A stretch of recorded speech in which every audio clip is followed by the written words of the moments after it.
Good morning.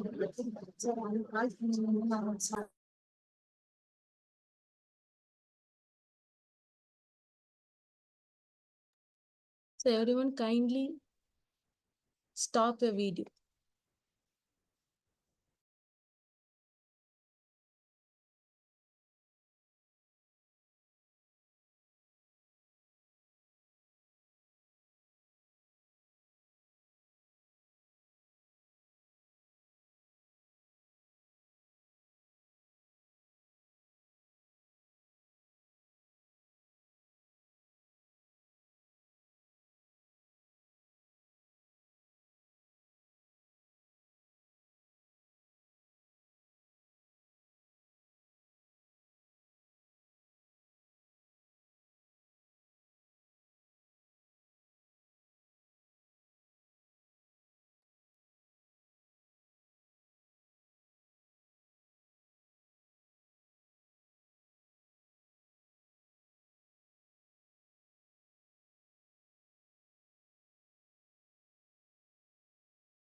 Panel members, kindly check whether your participants have arrived in participant list.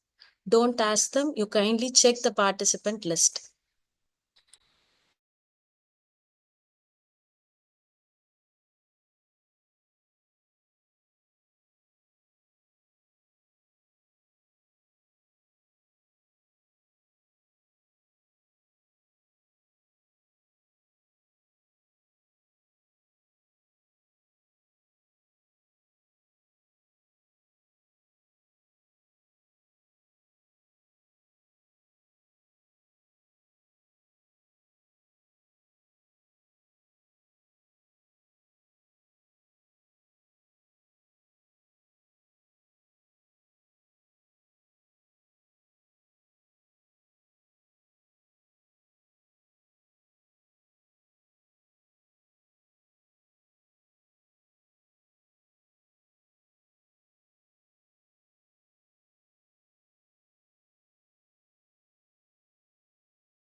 Participants, kindly change your phone name to your name. Log in through your name.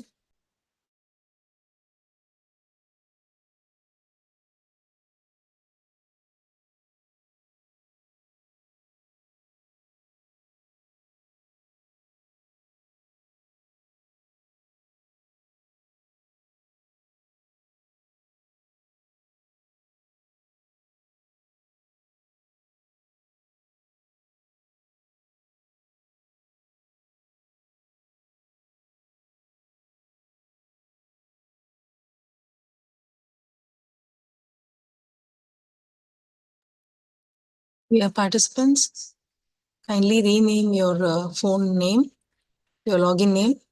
It should not be your phone name.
Samyukta Vidyalakshmi not yet joined. Sophia, kindly ask your friends to join. Yes, ma'am. Vidya Lakshmi joined, ma'am. Okay.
Participant, kindly rename. It should not be a phone name. Kindly rename.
Someone joined with your phone name, kindly rename.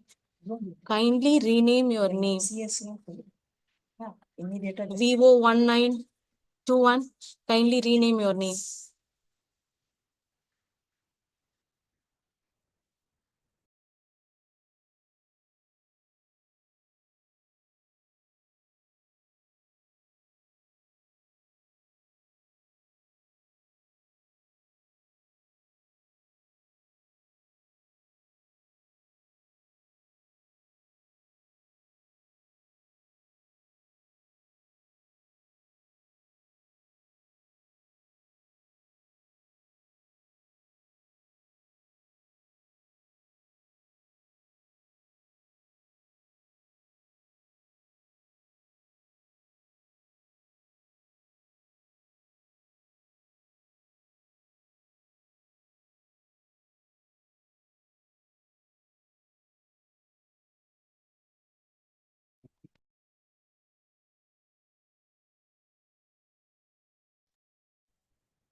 The conference is going to be, all the participant mute your mic and stop your video.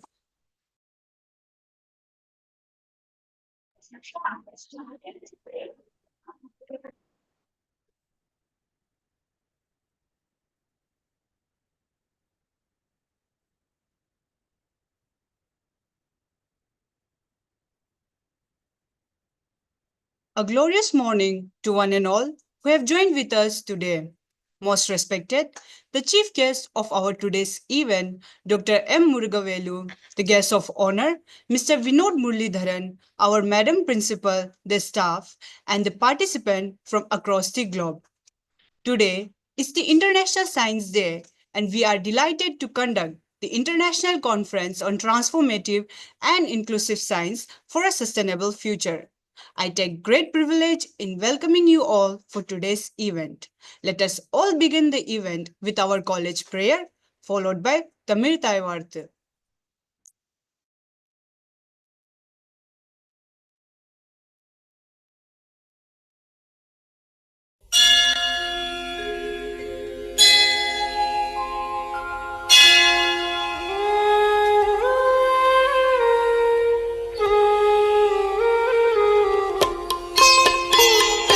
ॐ नमो वरिहन्ताणं ॐ नमो सिद्धाणं ॐ नमो आयर्याणं ॐ नमो वच्छायाणं नमो लोये सवसाहूणं ईशो पञ्चनमुक्कारो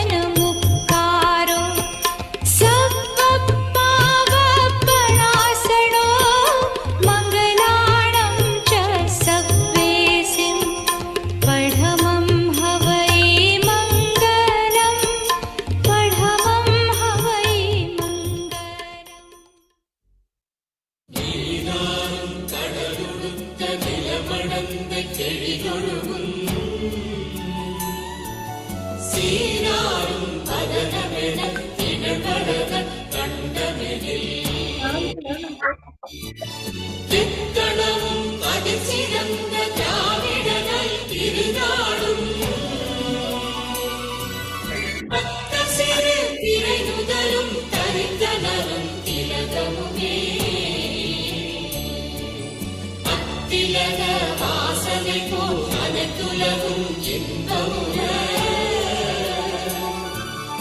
எத்திசையும் புகழ் மணக்க இருந்த பெரும் தமிழனே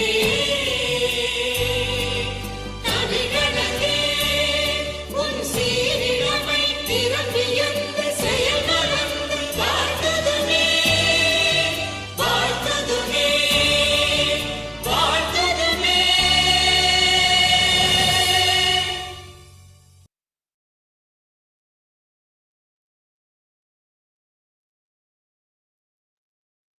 Thank you so much, everyone.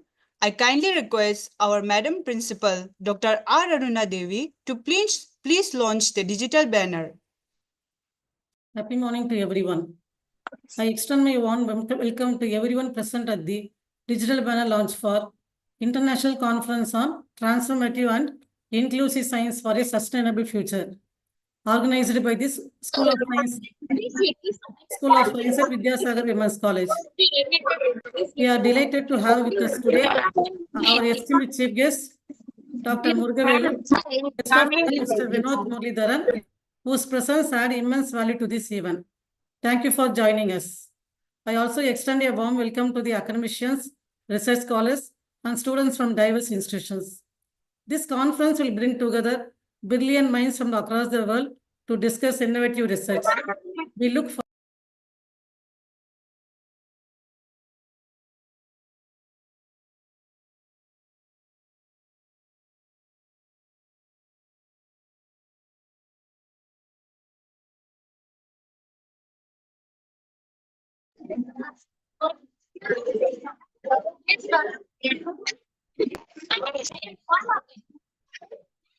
Ma'am,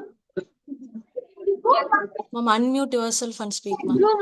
Okay. Will I start, ma'am? Start, ma'am. Okay.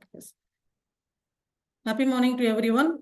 I extend my warm welcome to everyone present at the digital banner launch for International Conference on Transformative and Inclusive Science for a Sustainable Future, organized by the School of Science at Vidyasagar Women's College. We are delighted to have with us today our esteemed chief guest, Dr. Murugavelu, guest of honor, Mr. Vinod Muralidharan, whose presence add immense value to this event. Thank you for joining us. I also extend a warm welcome to the academicians, research scholars, and students from diverse institutions. This conference will bring together brilliant minds from across the world to discuss innovative research. We look forward to engaging discussion, new ideas, and meaningful connections that will emerge as we move forward together. Let's launch the digital banner.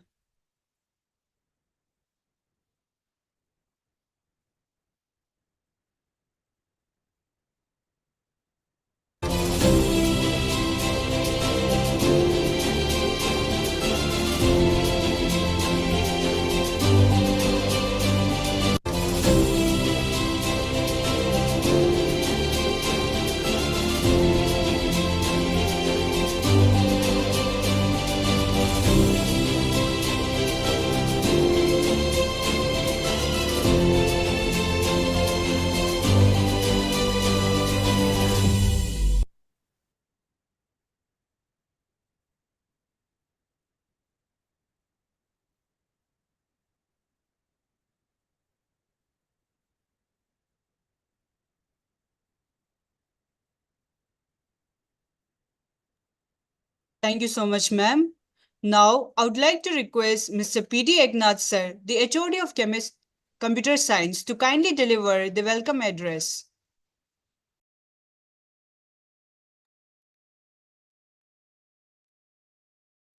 Warm and pleasant happy morning to all present in this international conference on transformative and inclusive science for a sustainable future. On this auspicious occasion, we are extremely happy to have with us on eminent persons, Professor Dr. Ananda Kumar Srinivasan, Dr. Murugavelu Marimuthu, Mr. Vinod Muralidharan, and Dr. Doreen Rabin. On behalf of Vidyasagar Women's College, I extend a hearty welcome to this conference. Welcome you, sirs, madam. I would like to thank our respected correspondent sir and treasurer sir for giving us their consent. I extend our hearty welcome to this conference. Welcome you, sirs. The one who acts as a pillar of support and strength with a clear vision and passion of this college is our principal madam. Welcome you, madam. I would be a great pleasure to welcome the heads of and professors from School of Science, paper presenters and participants from across the globe. Welcome you, sir and madams and participants. This conference is designed to provide a platform for us to come together, share best practices, and explore new ideas that can enhance our teaching, research, and community engagement. We have an exciting lineup of guest speakers and paper presentations that will stimulate our minds and inspire us to strive for excellence. I ensure this conference will be profitable and fruitful for every one of you. Once again, I welcome you all. Thank you very much. Thank you so much, sir. Next, I would like to request Dr. Padma Devi ma'am, the HOD of Chemistry, for the introduction of the chief guest. Welcome everyone to our international conference. We are honored to have a distinguished chief guest joining us today in this virtual setting. It's my privilege to introduce Dr. Murugavelu Marimuthu, a postdoctoral research fellow at the School of Chemical Engineering and Light Industry at the Guangdong University of Technology in Guangzhou, China. Dr. Marimuthu has established himself a leading figure in the field of chemistry with a strong academic background that includes a PhD from Annamalai University in India. His research is cutting edge, focusing on the synthesis and application of metal nanoparticles, upconversion nanoparticles, and metal organic frameworks. Notably, his work in developing advanced fluorescent sensors for detecting environmental contaminants and ensuring food safety is incredibly relevant to the current global challenges. With a remarkable publication record that includes 28 articles, Dr. Marimuthu's contributions have been recognized widely with numerous citations that reflect the impact of his research. He has received prestigious awards and fellowships throughout his career, which further attests to his commitment to advancing scientific knowledge. Today, Dr. Marimuthu will share his insights and expertise, and we are eager to learn from his experiences. His participation is a tremendous addition to our conference, and I encourage everyone to engage actively during his session. Let us join in welcoming Dr. Murugavelu Marimuthu to our virtual stage. Welcome, sir. Thank you so much, ma'am. To make this event a more fruitful and a knowledgeable one, I request our chief guest, Dr. M. Murugavelu, to please address the gathering.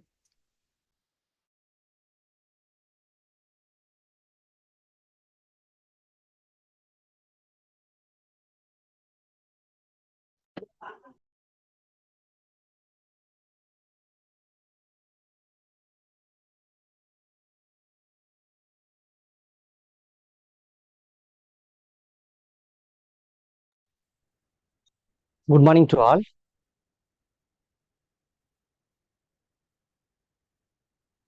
Hello, ma'am. Am I audible? Yes, sir, Good audible. Oh, okay. Good morning to all. First of all, I would like to thank Dr. Padmavati ma'am, HOD, Department of Chemistry, for giving such a wonderful introduction about me. And the participant, all the HOD, the participant, the researcher. Hello. Yes, sir, your voice is audible, sir. Yeah, right. First of all, I would like to thank Dr. Padmavati madam, HOD, for giving this wonderful introduction about me. And all the participants, the HODs, principal.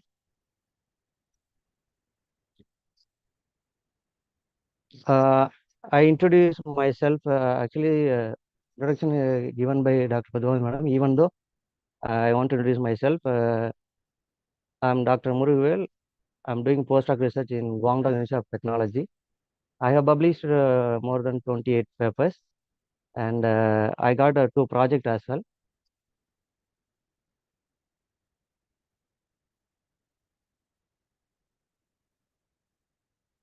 And this conference is going to be useful to the young buddy researcher.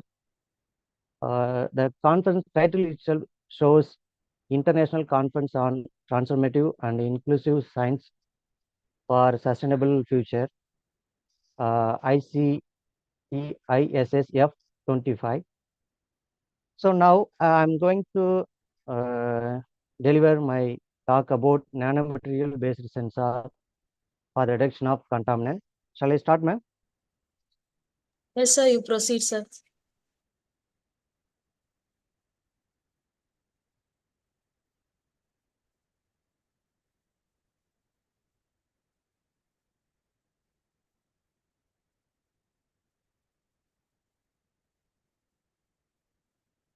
Can you able to see my screen?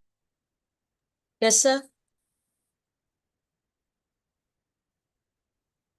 Okay.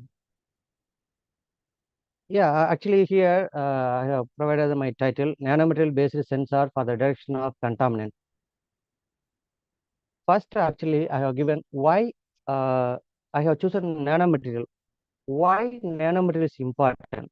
So you know the nanomaterial have more properties than the others. Sir, your screen is not visible. The screen is not receiving. You shared some screen, right, sir? It is not visible. Wait a moment. 1 second. Ma'am.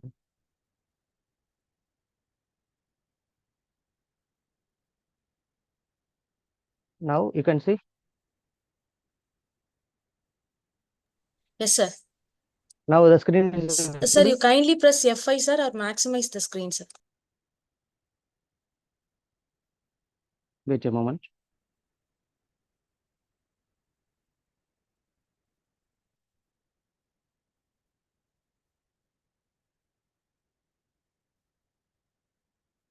Now, can you able to see the screen? Yes, sir. Fine, sir.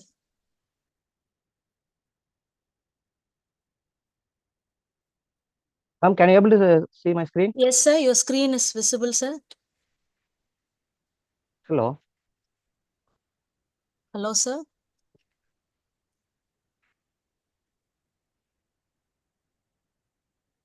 Murugavel, sir.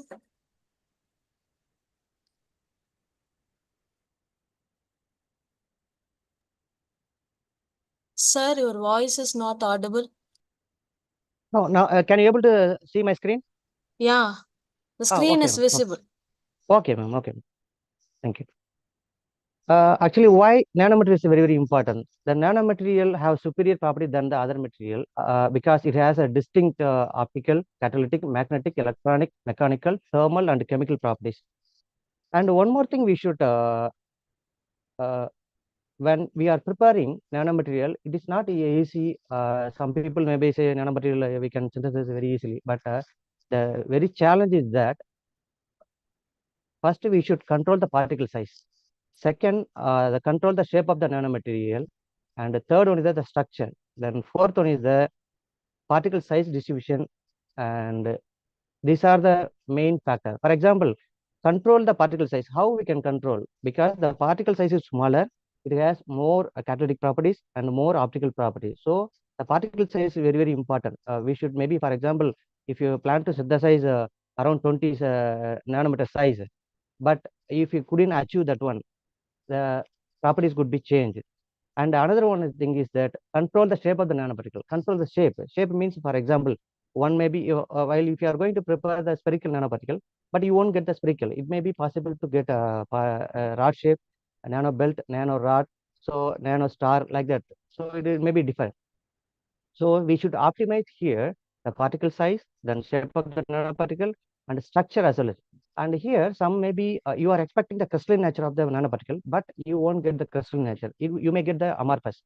And another is a particle size distribution. So here two kind of particle size distribution you may get when you are going to prepare the nanoparticle.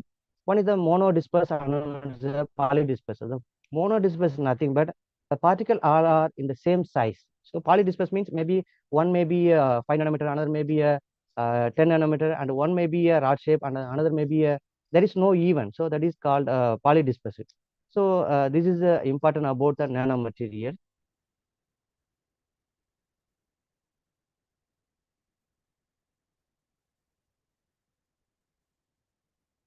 Next, classification of nanomaterial. Actually, nanoparticle actually classified into three types. So in general, you may know one is the actually only one type of nanoparticle is there. No, it's not like that. It is actually the three types. One is the nanocluster and nanoparticle and the Afghanistan nanoparticle.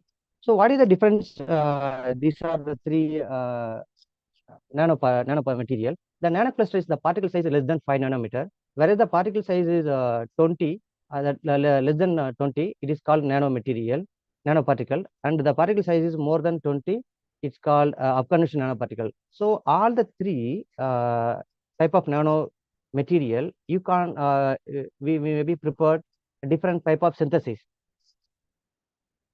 So you can see, so these are the three field of research which I have worked right now. So I have published a nanocluster research work also, as well as I have published nanoparticle, as well as I have published Afghanistan nanoparticle. So currently now I am focusing Afghanistan nanoparticle. So what is the different, here I show the synthesis of metal nanocluster. So metal nanocluster, first we are going to take metal ion, then we are going to use some reducing agent, followed by it is formed metal nanoparticle. Then we are going to use edging agent. Then finally we can get metal nanocluster. So this is the scheme which is shown how to prepare, how to synthesize the metal nanocluster. So the metal nanocluster, as I discussed earlier, the metal nanocluster is a ultra small size than the nanoparticle, as well as the Afghanistan nanoparticle, as well as it has some bright luminescence than the nanoparticle, as well as the Afghanistan nanomaterial. So then second one, synthesis of nanomaterial. That means nanoparticle, as I said. actually we can synthesize two types. One is the top-down method and one is the bottom-up method. So first one is the physical method, and the bottom-up method is a chemical method. So that means we can use some chemical reagent, and top-down method is a physical method. So here you can see the schematic representation how the nanoparticle particularly prepared by using two methods. One is the top-down method, another is the bottom-up method. Then third, we are going to discuss about upconditioned nanoparticles. So here we could see the upconditioned nanoparticle, how we can synthesize it. So first we are going to take lanthanide precursor, and we are going to heat it around 120 degree for 1 hour. Then again it has to reduce, it has to come room temperature. Then followed by we have to increase the temperature 300 degrees Celsius for 1 hour. Then again we have to add sodium precursor. Then another method also we can use directly use lanthanide precursor. We can use the temperature around 80 degrees Celsius. So these are the two type of method also we can prepare.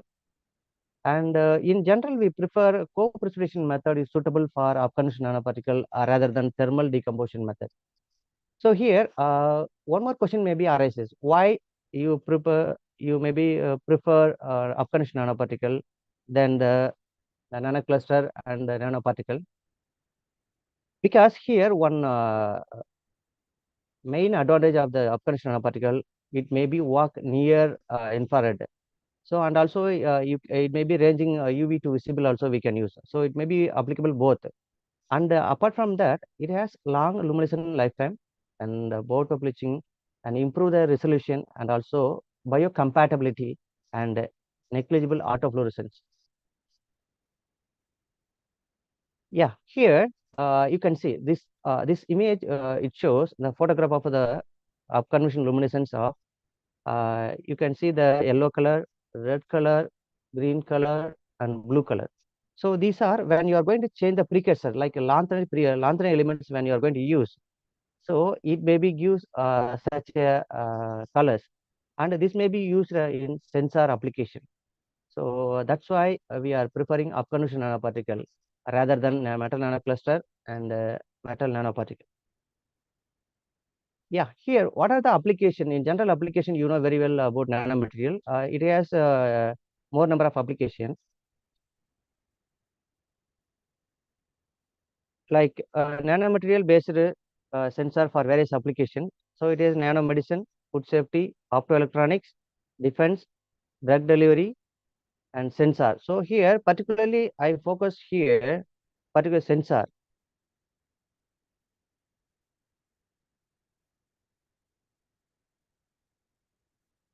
So major contaminant, what are the major contaminant which is present? Like, you know, contaminants, n number of contaminants there. In generally, I worked antibiotic, pesticide, organic compounds, anion, cation, and pathogens. So here I have used that anion Cr2O7 and MnO4. So these are the things which I have used for my. Here, nanomaterial as a sensor. How you have prepared a nanomaterial, it may be work as a sensor. So some important key factor which is we need to optimize. So one is the stability, and another is active site, and another is the sensitivity, then selectivity. So these are the main key factor which is important to prepare a sensor. So here one more thing also which is play a major role, that is called synergetic effect. The synergetic effect is nothing but it's a combined effect. So if you are going to plan or prepare a nanomaterial based sensor, so you should consider all those things, so you can get a good sensor. Then next, this is recently which I have published my research work, which I have used upconditioned nanoparticle as a nano sensor for water safety monitoring and permanganate dichromate ions. So this is schematic representation which is shown here. You can see this is OA, UCNPS, as well as CO520 and TEOS. Here I have shown how I synthesize this kind of UCNPS SiO2 nanoparticle is used for reduction of MnO4 and Cr2O7 reduction. So you can see this is nothing but a surfactant, and this is TOS. And here you can see when you are exciting 980 nanometer laser light, then it may be the MnO4 and the Cr2O7, the quenching occurs. Here you can see around the 350, 300 to 400, you can see this the quenching. So this is a UV and a blue UCL quenched. Here I labeled all those things: core, shell, UCNPS, and the green color shows nothing but OA ligand and MnO4 and Cr2O7. So you can easily understand. Actually, some researchers, they may be synthesized either core alone, or some people may be synthesized core shell. So here we have synthesized core shell nanoparticles. So you can see the difference: core shell, core initially, then core shell, then core shell, then again another one more shell also we have synthesized. So this is the schematic representation for the synthesis of upconduction nanoparticle for reduction of MnO4 and dichromate reduction. And here, you can see this is the TEM images of core, shell. We are used EU as the element, it's a London element, and another we have used GD, and another one we have used one more TM, then LU also we have used. So here you can see A, B, these are the TEM images, how spherical shape we are obtained.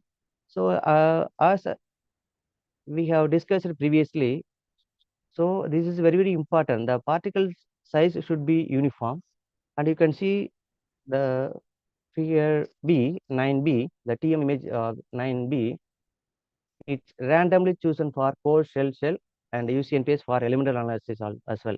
So here the C, D, E, F, G, H is nothing but all the elements which is present in the UCNPS nanoparticle.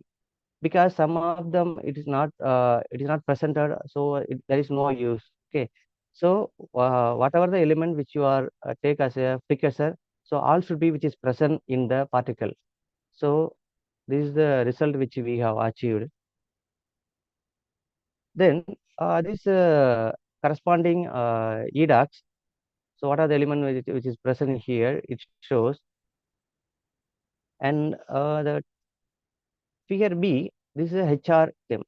This is a HR term. Previously, we have seen is a TM only. This is a HR TM. So here, the HR TM shows the D spacing value. The HR term showing the D spacing value 0.00520 nanometer, which is shown 100 plane. Which is shown 100 plane. It is indicate that TM is present. So next, the figure C, you can see the XRD. So XRD also provide the crystalline nature. It is actually hexagonal structure. So it shows that we can able to confirm this is a stimulated one. This is the obtained experimental one. So both are matched. So we confirm the UCNPS SiO2 successfully achieved. The next figure number 10D, this is very important. So you can see the green color, blue color, black one, and red one. So this is the difference between core shell, core shell.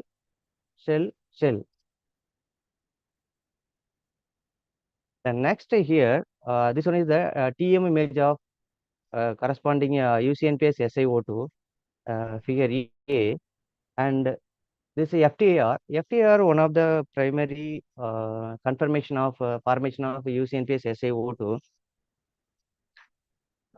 which is like around 3433 due to the OH and Selenol group, as well as 1700 and as well as 458, which is SiO, that means silica oxygen bonding, as well as 795, which is represent 795, which is represent SiO and Si. That means silicon oxygen silicon bond it shows.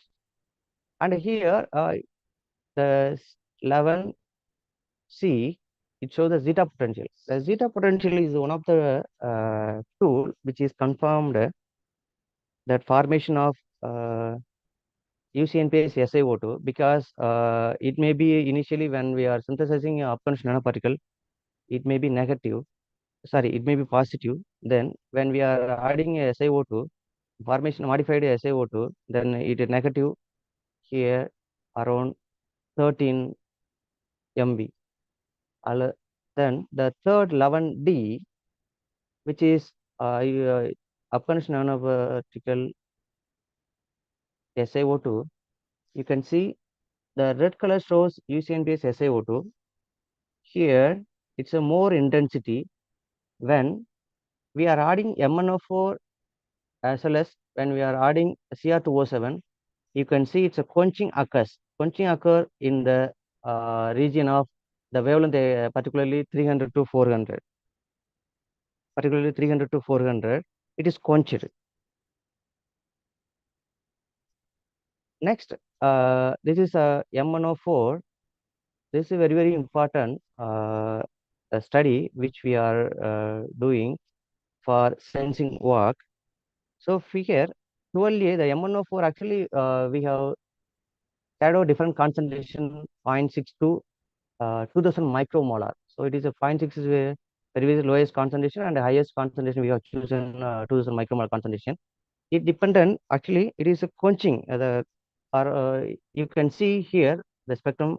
It start from UCNPS SiO2 initially here, then each and every addition, consecutive addition, it is quenching. So finally we have achieved the quenching at 360 as well as around 345. So this is a good sense. It shows the good sensing material, the UCNPS SiO2, as well as that figure 12B, the plot of I0 divided by I against MnO4 concentration. This is we can call it as a Stenwald. And third one is the relative intensity of UCNPS SiO2 against logarithmic concentration of MnO4. So these are the further evidence. So we got the linear equation R square equal to 0.99.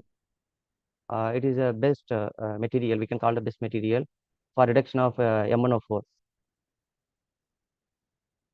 The next another one is the linear relationship of UCL quenching efficiency of MnO4.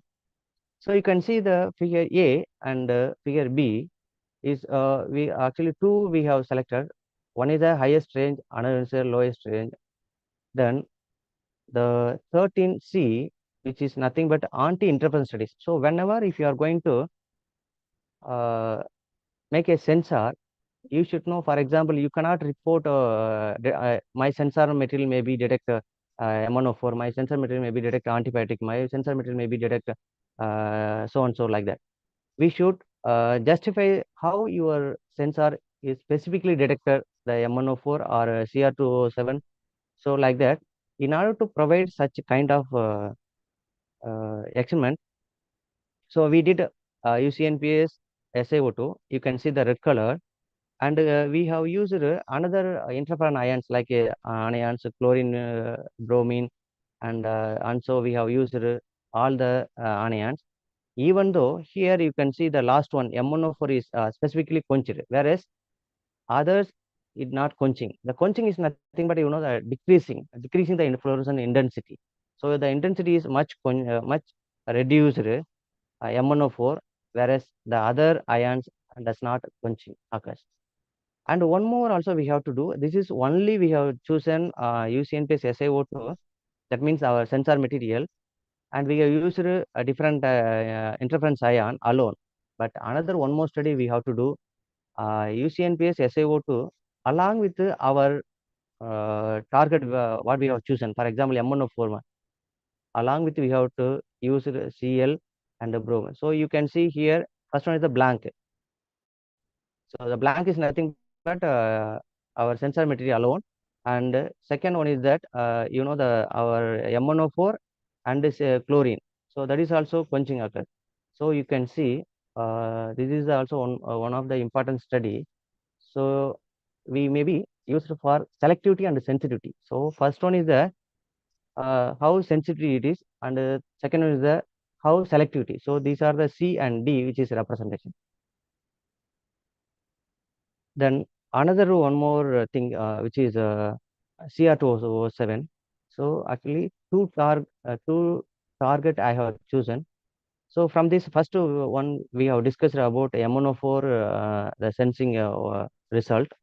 And here now we are discussing about, we are going to discussing about CR207 the result.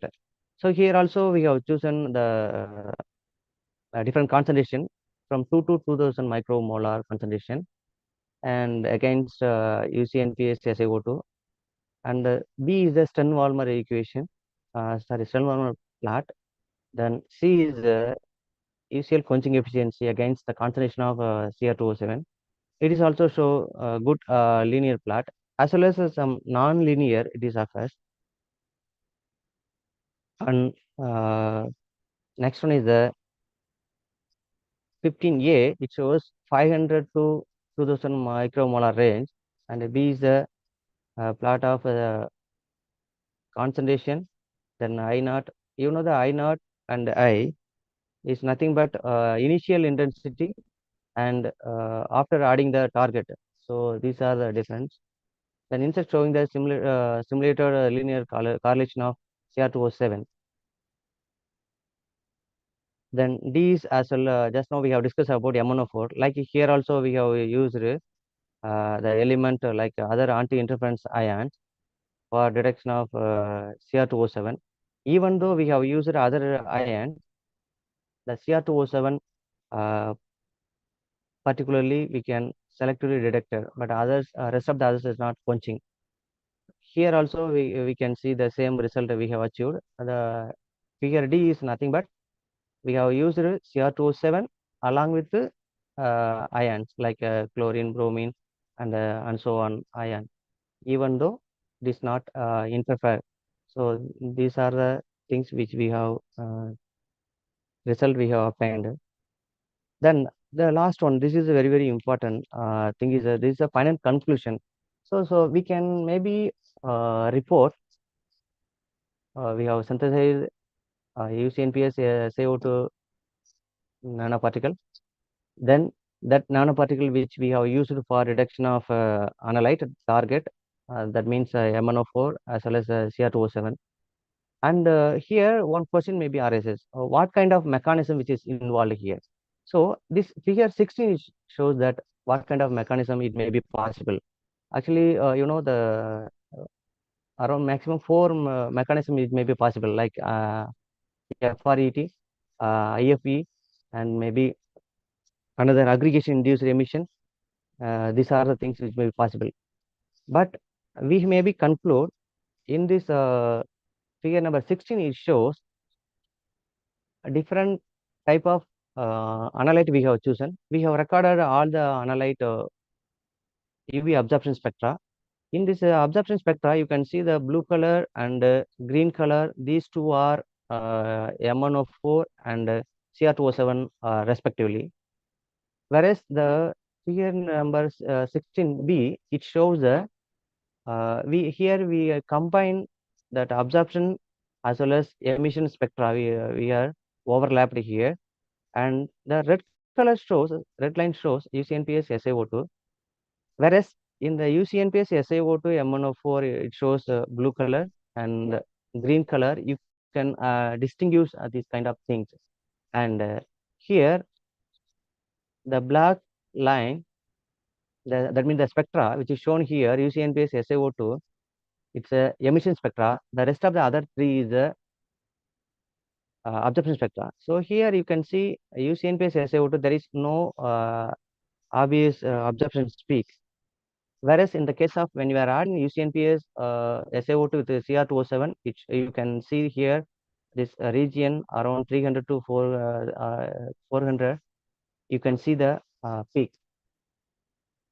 So what we infer from this 16B spectra, the spectra shows it may be overlap. So the absorption and the emission, if it is overlap, from this also we can maybe come to the conclusion as it may be fall under FRET mechanism.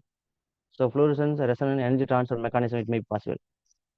And the 16C, which is shown, this is another one more further final confirmation mechanism we can conclude is nothing but the lifetime. The lifetime we can check. So from this lifetime measurement, the red color shows, red line shows UCNPS SiO2 actually 0.178 microsecond. Whereas when you are using, actually here we have used two concentration. One is the 50 micro lowest concentration, and highest concentration we have used 2000 micromolar. So from this, so we can get 0.104 microsecond, and whereas if you are run the lifetime for highest concentration 0.065 microsecond. So here 980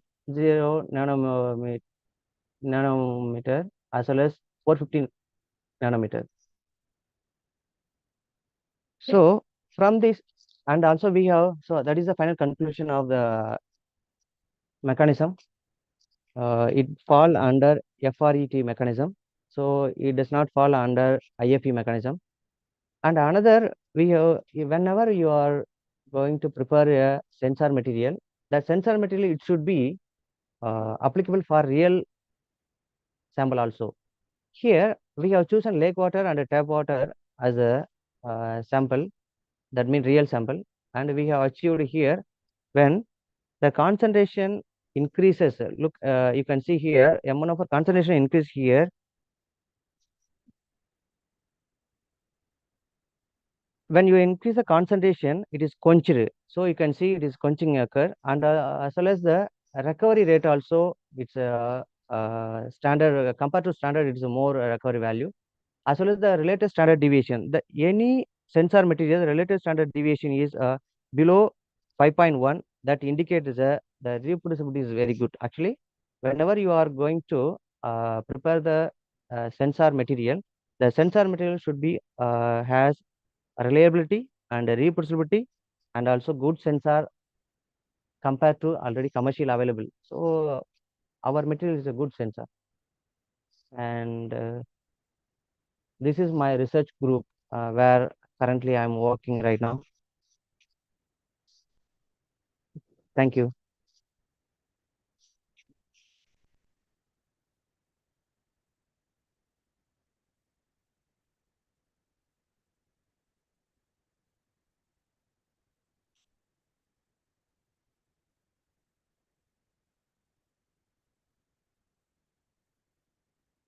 Hello, ma'am.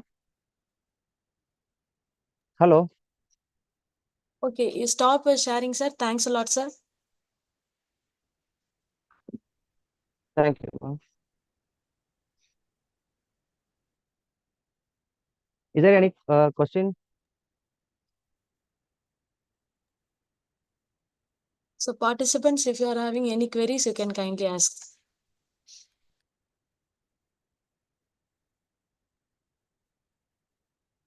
So thanks a lot for your presentation, sir. Thank you. Lajo, Thank you, you ma'am. continue, ma. Ma'am, hello.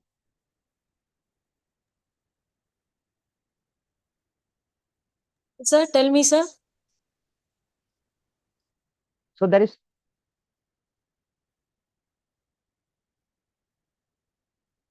Sir, your voice is not audible. ma'am, hello. Sir, Yeah, there you is are no once. question. Yeah. No questions, sir. No questions from participant side, sir. Okay, ma'am. Okay, ma'am. Thank you so much for your introduction as well as for inviting me. I must thank the correspondent and management members, the principal, as well as all the HOD, faculty of science, and faculty of research scholars, and the various participants, those who are attend the conference. And particularly, I thank Dr. Nitya, ma'am. Thank you so much for all the participants. Once again, thank you.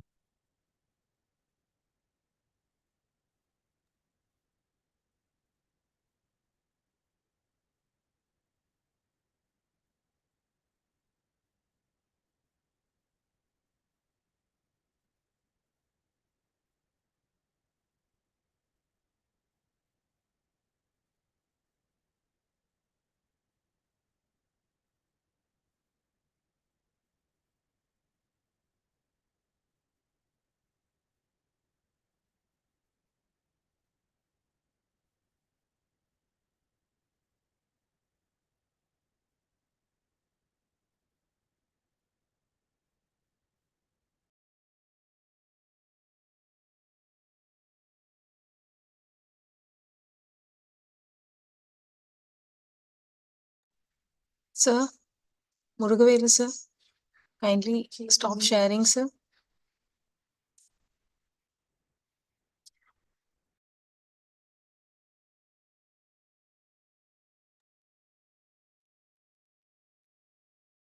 Thank you so much, sir, for your valuable insights on nanomaterial.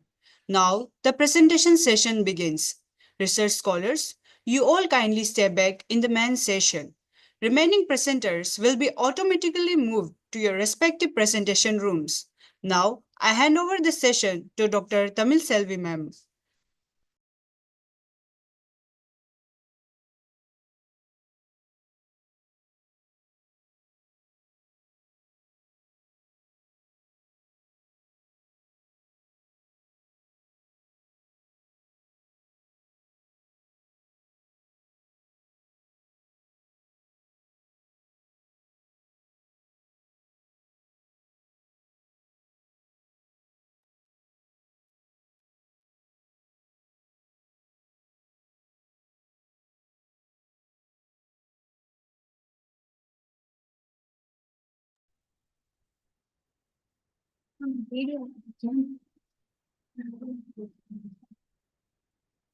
Happy morning to all. I'm Dr. S. Tamishilvi, Assistant Professor, Department of Computer Science. The panel members of Mrs. Pungudi, Chemistry Department, and Mrs. Feroz Banu in Computer Science Department, and myself will be monitoring the presentation. There are two sessions in presentation. First session will have 7 presentations, followed by invited lecture by the guest of honor. After that, we'll be continuing with remaining 6 sessions. During the first session, every participant is allocated 5 minutes to present their papers. All others kindly mute your audio and video. List of presenter for the first session posted in the chat box for your reference. Now I call Mr. Nishant from Australia to begin his presentation.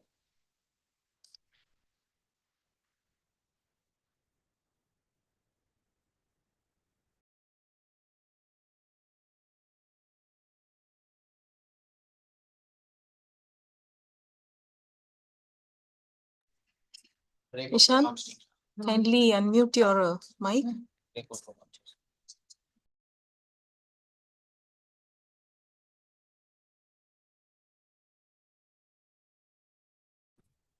Hi, can you guys hear me?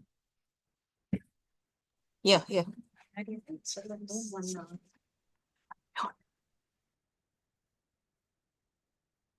Okay,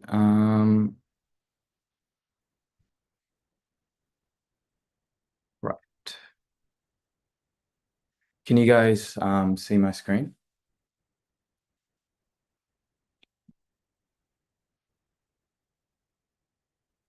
Yes, join our iTanglan check பண்றேன். Okay, yeah. Is it okay if I start? Yes, you can start. Hi, everyone. Thank you for joining me today. My name is Nishant, and I'm currently an AI engineer at IBM. and today I'm going to be presenting you about the fascinating world of prompt engineering. So first, let's talk about what prompt engineering really is. At its core, prompt engineering is the art and science of crafting the questions or instructions we give to the AI systems. So if you want to think about it in simple examples, think about it as writing a precise recipe. So just as a chef needs clear steps and exact ingredients to create a delicious dish, we need to design our prompts carefully so that AI can generate accurate and useful responses. So if our instructions are vague, then the AI might serve up an answer that's not quite what we need. So it's all about precision and clarity. And now I'd like to dive into 3 techniques that can drastically improve your results. So the first technique is clarity and specificity. So instead of a broad command like write a business document on carbon emissions, we can be more detailed. So for example, we might say, write a business document on carbon emissions that includes a clear goal, a discussion, a conclusion, and a list of specific steps to mitigate emissions. So this sort of extra detail guides the AI towards a more focused output. And the second technique is context and constraints. So providing background information is essential. Rather than simply saying, tell me about blockchain, you could ask, write a 50-word summary on blockchain for finance professionals. So by setting boundaries, the AI understands exactly what context we should consider. And the third technique is the step-by-step approach. So instead of asking, explain deep learning, we instruct the AI to break it down logically by saying, explain the process of deep learning in 3 steps. This way, the AI organizes its answer into clear, manageable segments. And so each of these techniques helps in obtaining a response that is accurate and tailored to our needs. So moving on, let's discuss role-based prompting. This technique involves asking the AI to assume a specific role before it responds. So for example, if you say, you're a cybersecurity expert, explain zero trust architecture in simple terms, the AI will adopt the mindset of a cybersecurity professional and tailor its answer accordingly. This approach ensures that the explanation is both technically sound and easy to understand. But similarly, you can also at the same time say, you're a kindergarten teacher, explain zero trust like I'm a 5-year-old. Or even, you're a doctor, explain vaccines in easy to understand terms. By assigning a role, you refine the tone and the depth of the response, making it much more relevant to the audience that you're presenting. So now let's take a look at some practical examples. Consider the task of generating written content. A weak prompt might be, write about climate change. A better way to write this prompt would be, write a persuasive 200-word article on how businesses can reduce carbon emission. And by doing this, you're giving AI a clear goal and exactly a defined structure and topic to focus on, rather than a very generic statement. And also similarly in coding, instead of simply asking, write Python code for data analysis, a better prompt would be, write a Python script using pandas to analyze sales data from a CSV file. This sort of specificity ensures that the code is generated is directly applicable and useful for the task at hand. And finally, I wanted to address some of the challenges and limitations in prompt engineering that we have today. One major issue is bias. Since AI models learn from large data sets, they can inherit and even reinforce existing biases. The way we phrase our prompts can unintentionally steer the response in a biased direction. So another challenge is that AI can also sometimes be misleading. It might sometimes generate answers that sound confident, but are factually incorrect. And this is a phenomenon known as hallucination. This happens because AI predicts words based on patterns rather than understanding the content as humans do. And moreover, crafting the perfect prompt is rarely achieved on the first try. It requires continuous tweaking and testing to hone the instructions until they produce the best possible result. So this sort of iterative process can be time-consuming, but it's essential for effective communication with AI. And these challenges remind us while prompt engineering is a powerful tool, it remains an evolving skill that demands careful thought and ongoing refinement. So in conclusion, prompt engineering combines precision, context, logical structuring, and even a bit of role-playing to harness the full potential of AI. So as we continue to improve our techniques, we not only get better results from AI, but also push the boundaries of what AI can do for us. Thank you for your attention, and thank you for having me today.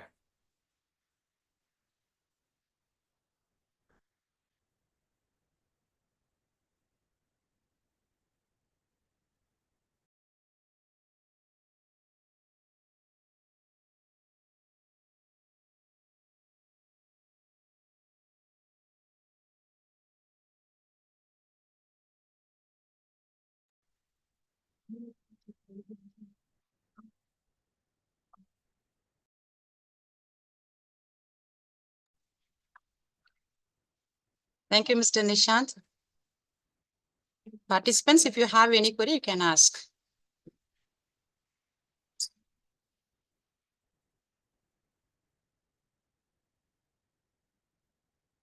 Once again, thank you, Mr. Nishant, for your depth of knowledge, confidence, and clarity has truly set a remarkable standards.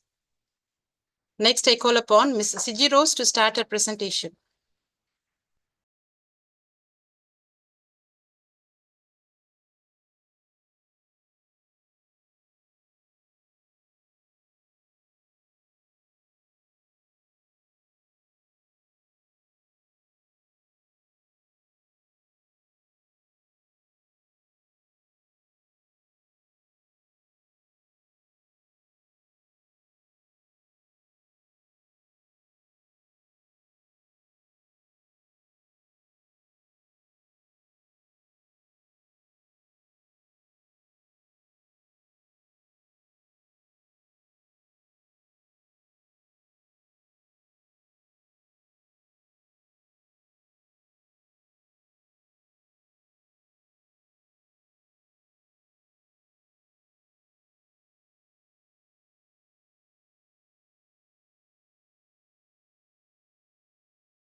Hello, good morning.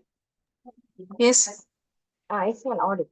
Good morning, ma'am. I am Siji Joshi, a research scholar from ICTISSF', Chennai. And now I discuss about the applications of augmented reality and virtual reality.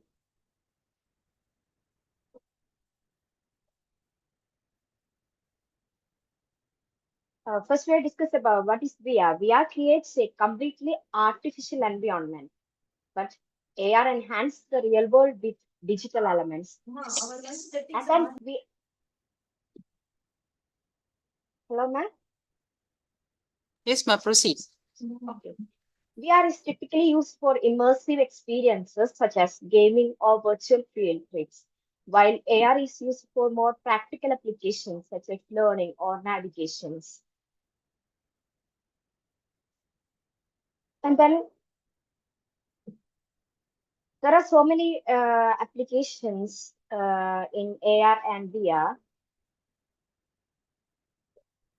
As we discuss about the first application, education and training.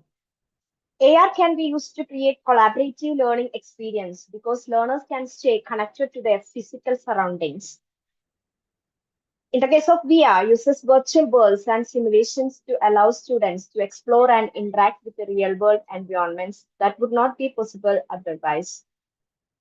For military troops, pilots and medical professionals use the virtual reality simulations for training. But in AR, improve the learning in the classroom by giving complicated concepts, interactive visual presentations. Second application is medical care and recovery. Augmented reality allows the gathering of important data and after that shows this data as 3D models. And then AR is also used by help the surgeons by superimposing the important data during at the time of surgeries. On the other hand, VR uses virtual world and virtual reality technology is used for the simulation of the environment virtually. It is utilized in exposure therapy and safety. It is also used in rehabilitation programs to help stroke sufferers recover their motor abilities. And the third application is entertainment and gaming. VR and AR offers the presence in the AR users can control their presence in the real world. VR users are controlled by the system. VR requires a headset device. AR can be accessed with a smartphone. AR enhances both virtual and real world, while VR only enhances the fictional reality. AR technology can be used in the Pokemon Go game, and the VR is used in the Oculus and PlayStation VR platforms. It is also used in film industries to produce immersive narrative experiences. And the fourth application is in e-commerce and retail. Customers can not only shop for products online through real-life interfaces, but also try products virtually. In the case of augmented reality, enhances the real physical world with the superimposed digital elements. But VR is an artificial simulator environment that provides an immersive experience. Then the next one is travel, and that is used in the travel and property. Using VR and AR technology to create immersive marketing campaigns and virtual experience that showcase the beauty and attractions of their destinations. With the help of virtual reality, prospective tourists can experience places before going there. And then, in the case of AR, using smart devices, augmented reality application of real-time historical and cultural insights. There are so many drawbacks in at present. There are technical restrictions and cost and accessibility, compatibility and integration, and ethical and privacy. That means in the case of technical restrictions, widespread adoption is hampered by hardware limitations such as motion, thickness, field of view restrictions, and processing power needs. In the case of cost and accessibility, the exorbitant prices of VR headgear and AR capable gadgets prevent wider audiences from using them. In the case of compatibility and integration, it's still difficult to integrate existing systems seamlessly, especially in sectors with legacy infrastructure. In the case of ethical and privacy issues, more research is needed on data security, user privacy, and the psychological impacts of immersive settings. And the future suggestions: hardware miniaturization and performance, creating devices that are lighter, more solving, and have longer battery lives. Edge computing with 5G, enhancing real-time rendering and lower latency for smooth experience. Ethical framework outlining rules for ethical use and tracking issues with addiction, false information, and the protection of personal information. Okay, I conclude my topics, the application of VR and AR now. Okay, ma'am.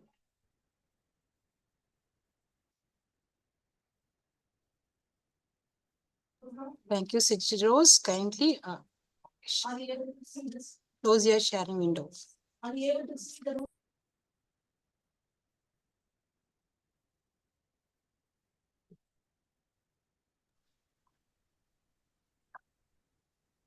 Thank you, Sijit Rose. Your presentation was very clear and concise about AR and VR. Next, I call upon Ms. P. Anushree to start her presentation.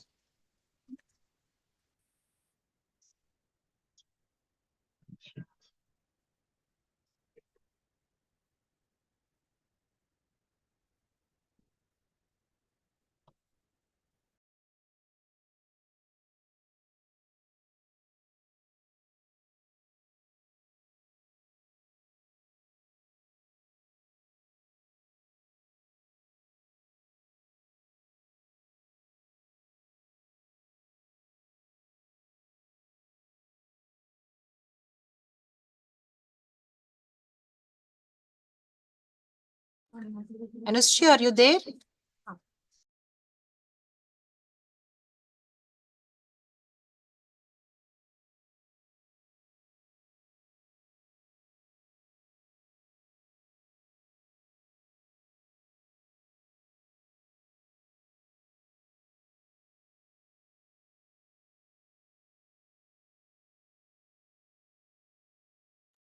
Anushree, kindly unmute your audio and talk.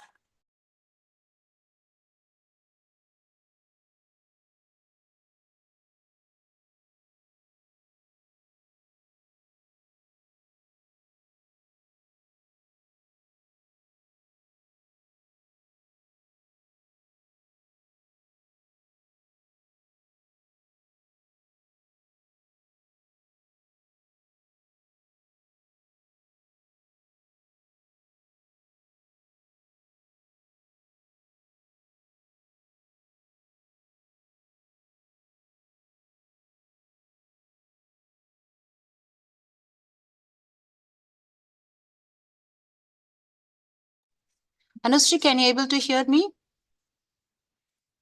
Anushree?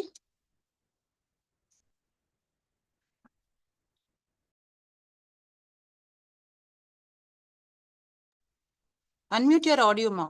Anushree? Not a join.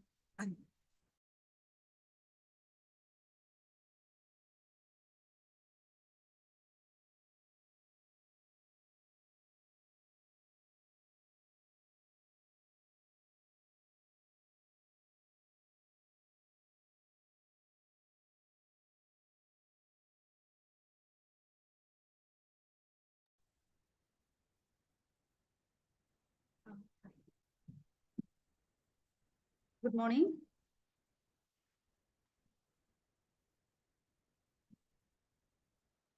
Ma'am, can you hear me? Yes, ma. Proceed. We can hear you. Anushree? Okay, ma'am. Good morning, ma'am. Good morning. My topic that is an in-depth study of privacy and security challenges in the IoT ecosystem.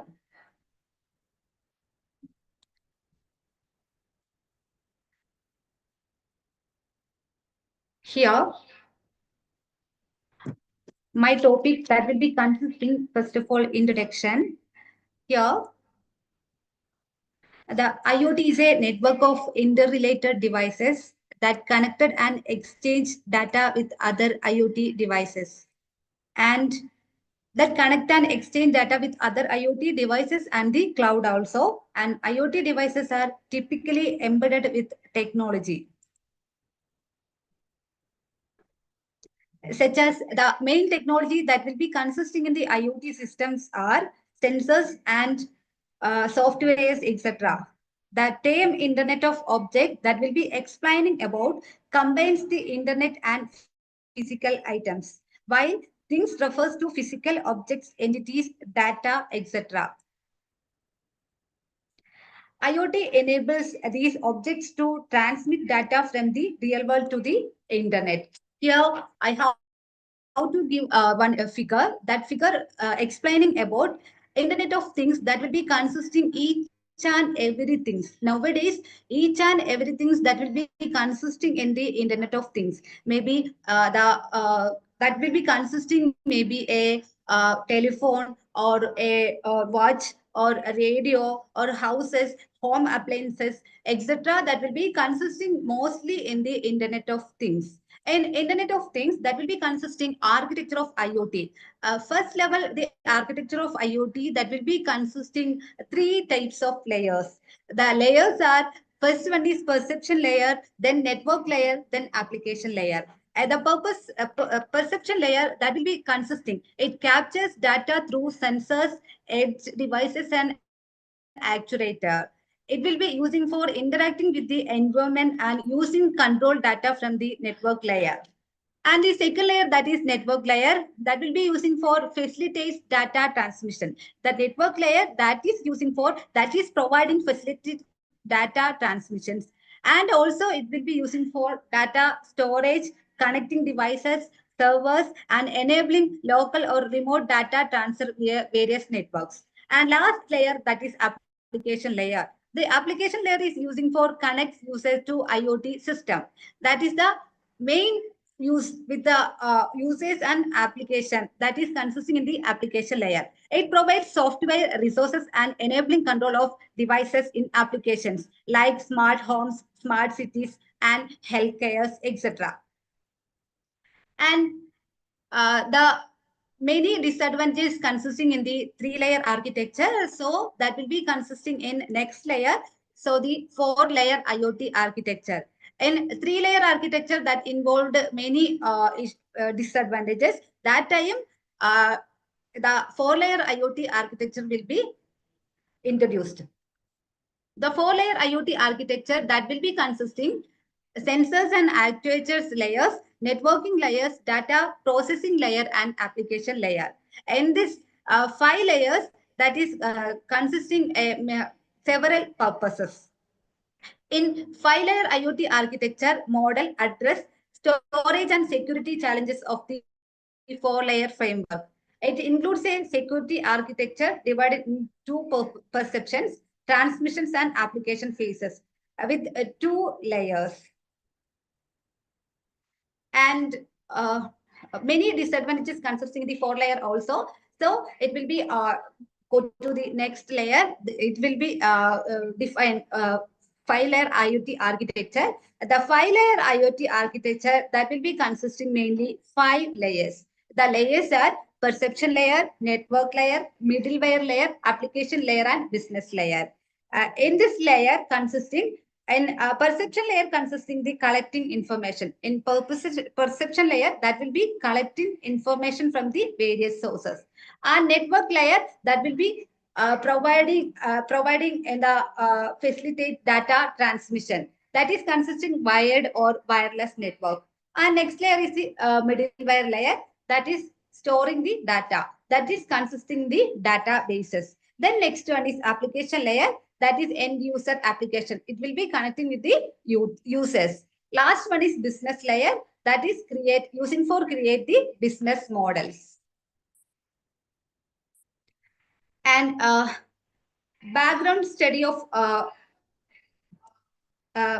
my paper, that will be consisting IoT, that is involves internet connected devices.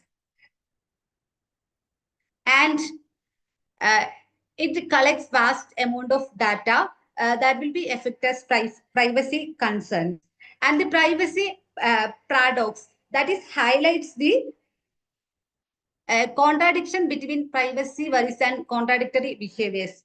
It will be addressed the companies and researchers.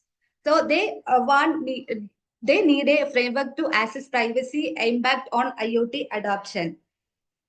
And our research that will be introduced a concept that is MUPIC. It will be using for fill the gap, paving the future steps.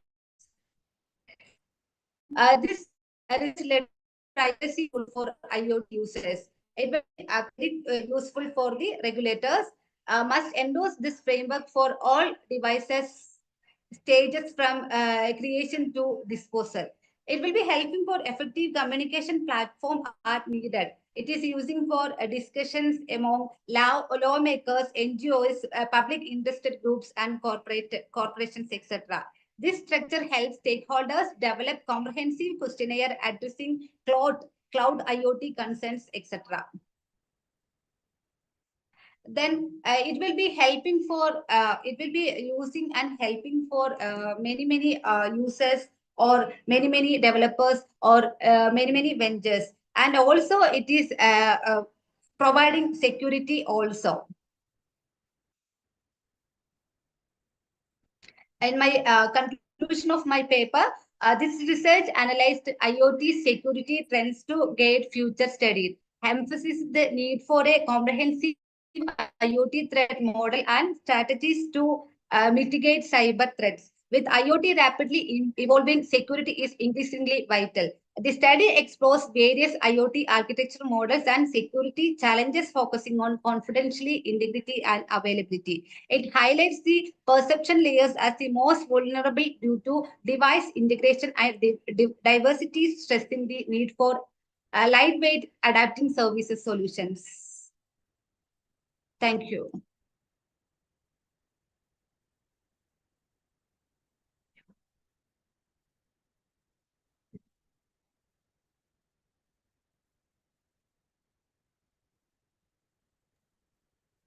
Thank you, Anushree. Participants, you can ask if you're having any queries. Anushree, close your sharing window. Okay.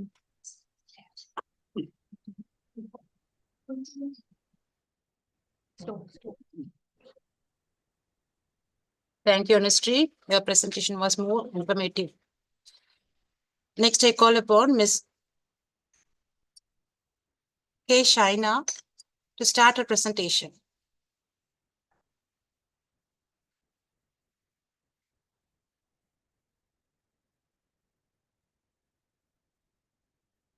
Shaina, are you there?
Shina.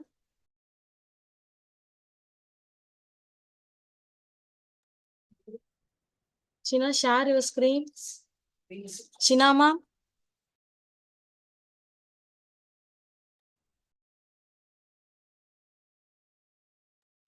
Shina, ma'am, kindly unmute yourself, ma'am.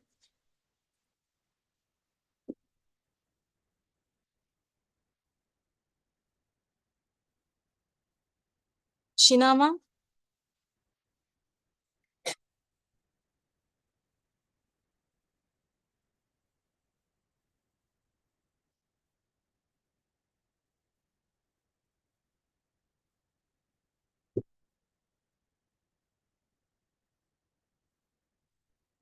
Shina.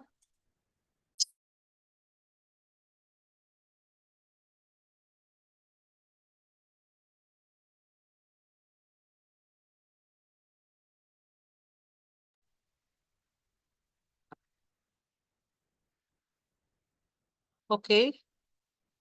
Now I invite Mr. Kumara Mohana Babu sir to present his topic.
Hello. Yes, sir, your voice is audible. Your screen Madam, is shared. Madam, present I have no laptop, madam. Only Okay, mobile, sir. madam. Okay, sir. Okay, sir. No issues.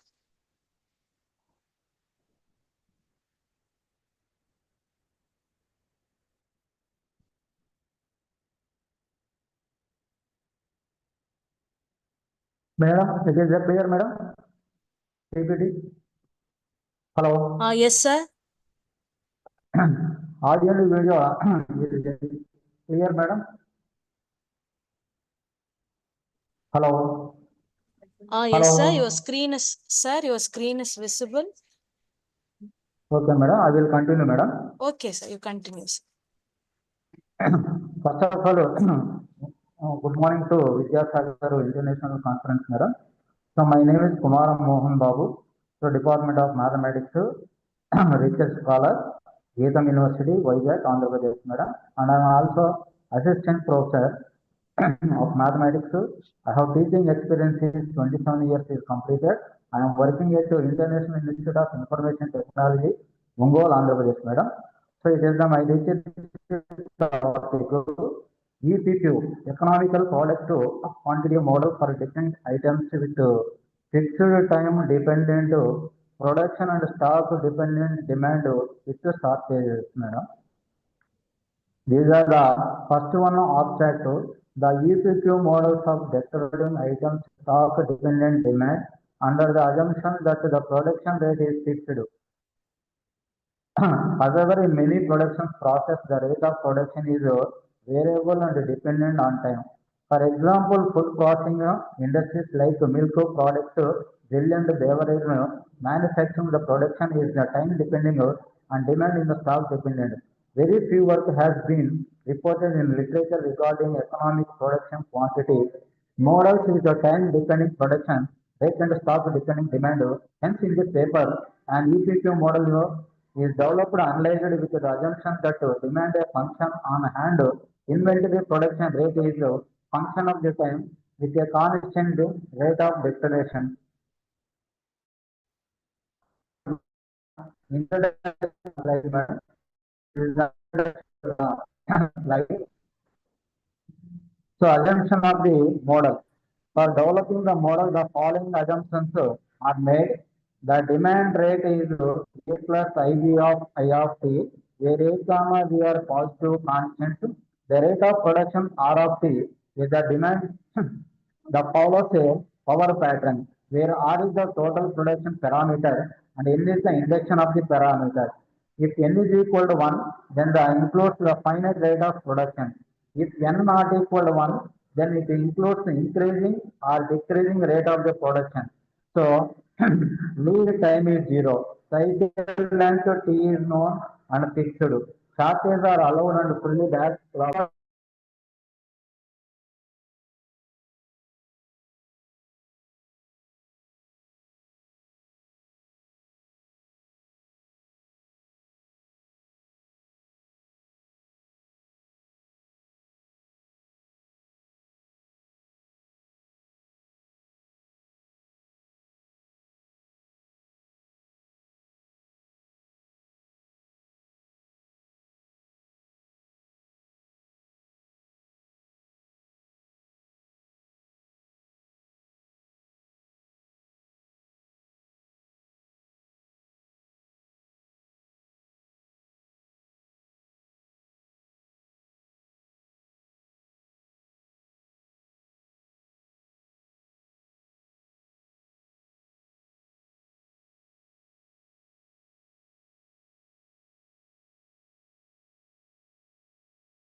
His voice is not audible.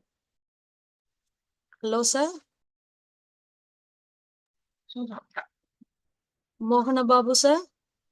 Mohana Babu, sir, your voice is not audible.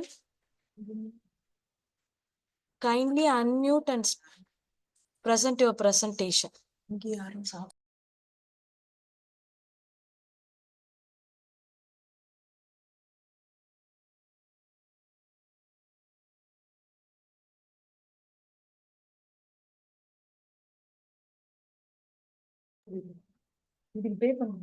Mohana Babu, sir.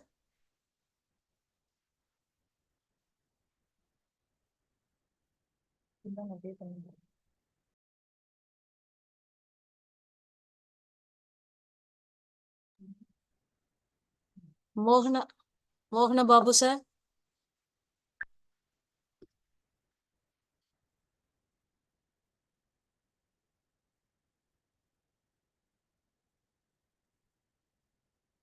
Mohana Babu, sir. Kindly unmute and present, sir. Madam, it is clear, madam? Yeah, sir. Now only your voice is audible. Okay, thank you, madam.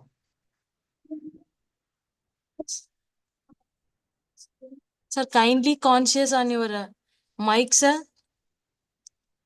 Yes, madam, it is clear, madam. Myself too. Okay, sir. You continue, sir. You continue with the presentations. Madam, PPT the screen is clear, madam? Hello? Yes, sir. You are audible. You are audible. You continue. Yes, madam. So inventory time is taking on the y-axis and the production is taking the x-axis. This is the graph. Mainly in this model, the stock level is 0 at the time t is equal to 0. The stock level increases during the period 0 comma t1 due to the excess production after the fulfilling the demand and the debtor loading. The production stops at the time t1 when the stock level is reaches to the yes. It is the assumption of the model, madam. So by using the graph, it is utilized the differential equations and the integral equation. From the figure, the diagram represents the inventory level. Let I of t with the inventory level, the system is t, 0 less than or equal to small t is less than or equal to capital D.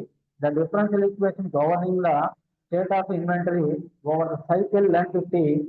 So d by dt of I of t plus theta into I of t is equal to small d into t power 1 by n minus 1 by small n into t power 1 by n into a plus b of I of t. Here t is the time, d is the production, n is the index.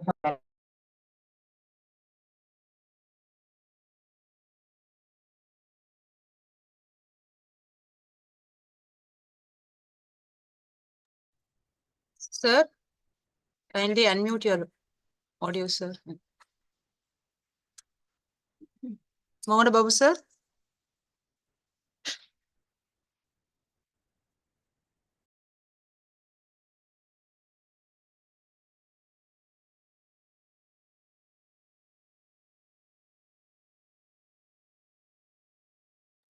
Mobile.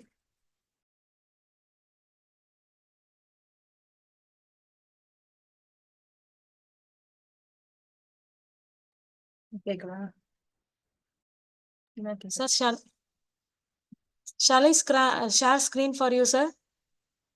Mohana Babu, sir. Once you share your screen, your voice automatically mute.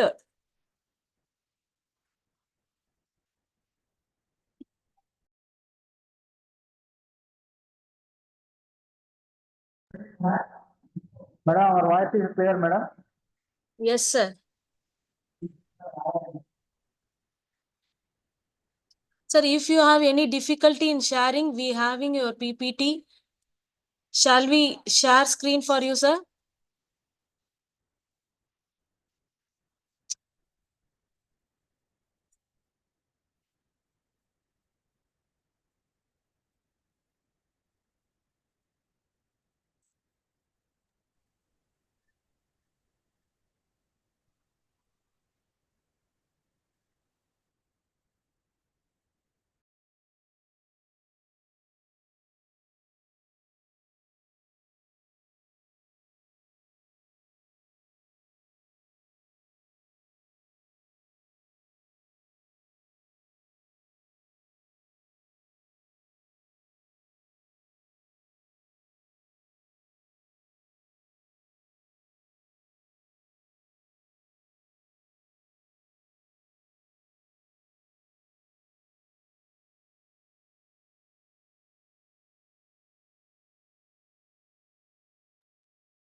Sir, kindly unmute, sir.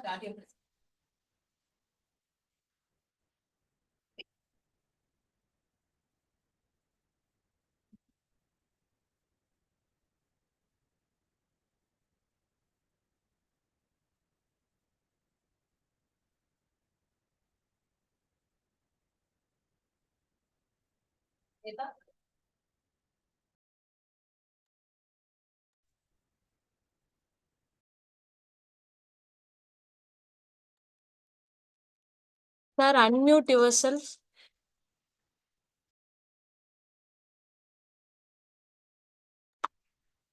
Sir, Mohana Babu, sir. Sir, unmute yourself, sir. Sir, kindly unmute. It is clear, madam.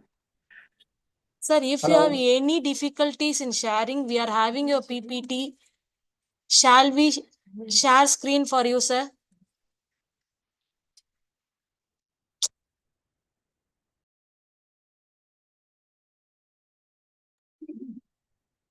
Sir, is your presentation over, sir?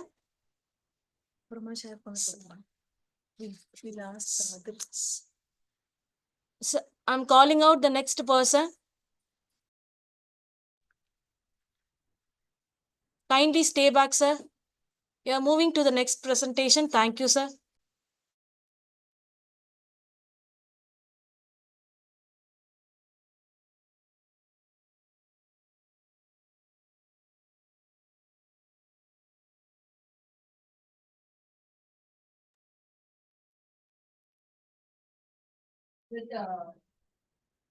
Thank you, sir. Next, I invite Ms. Alina to do her presentation.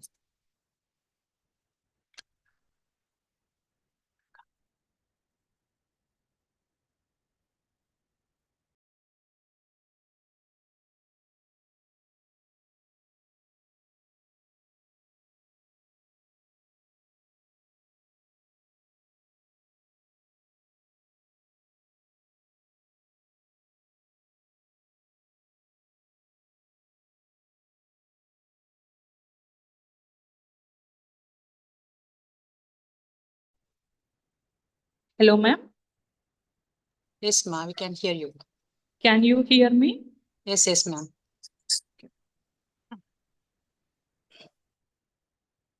Good morning to one and all present here. I kindly share my PPT.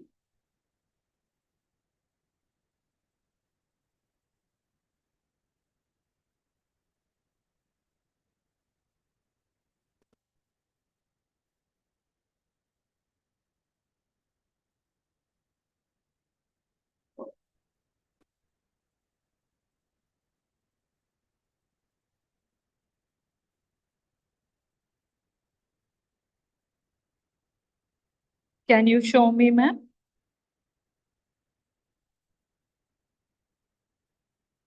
Hello, ma'am. Yes, ma'am, we'll share your PPT now.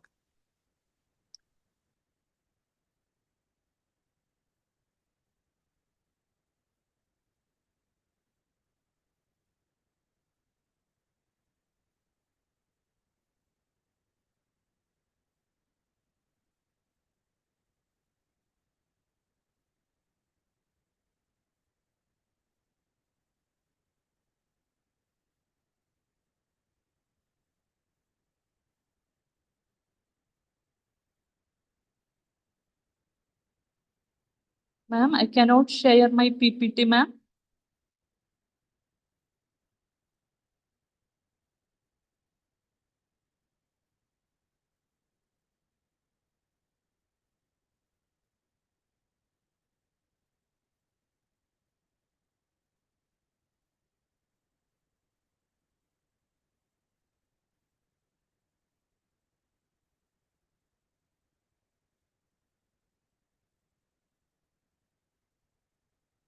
Ma'am. Yes, we are trying to share your PPT. Yeah, ma'am. I cannot sharing my PPT, ma'am. No issues, I will share it with. Yeah, ma'am. Okay, ma'am. Wait, Thank you.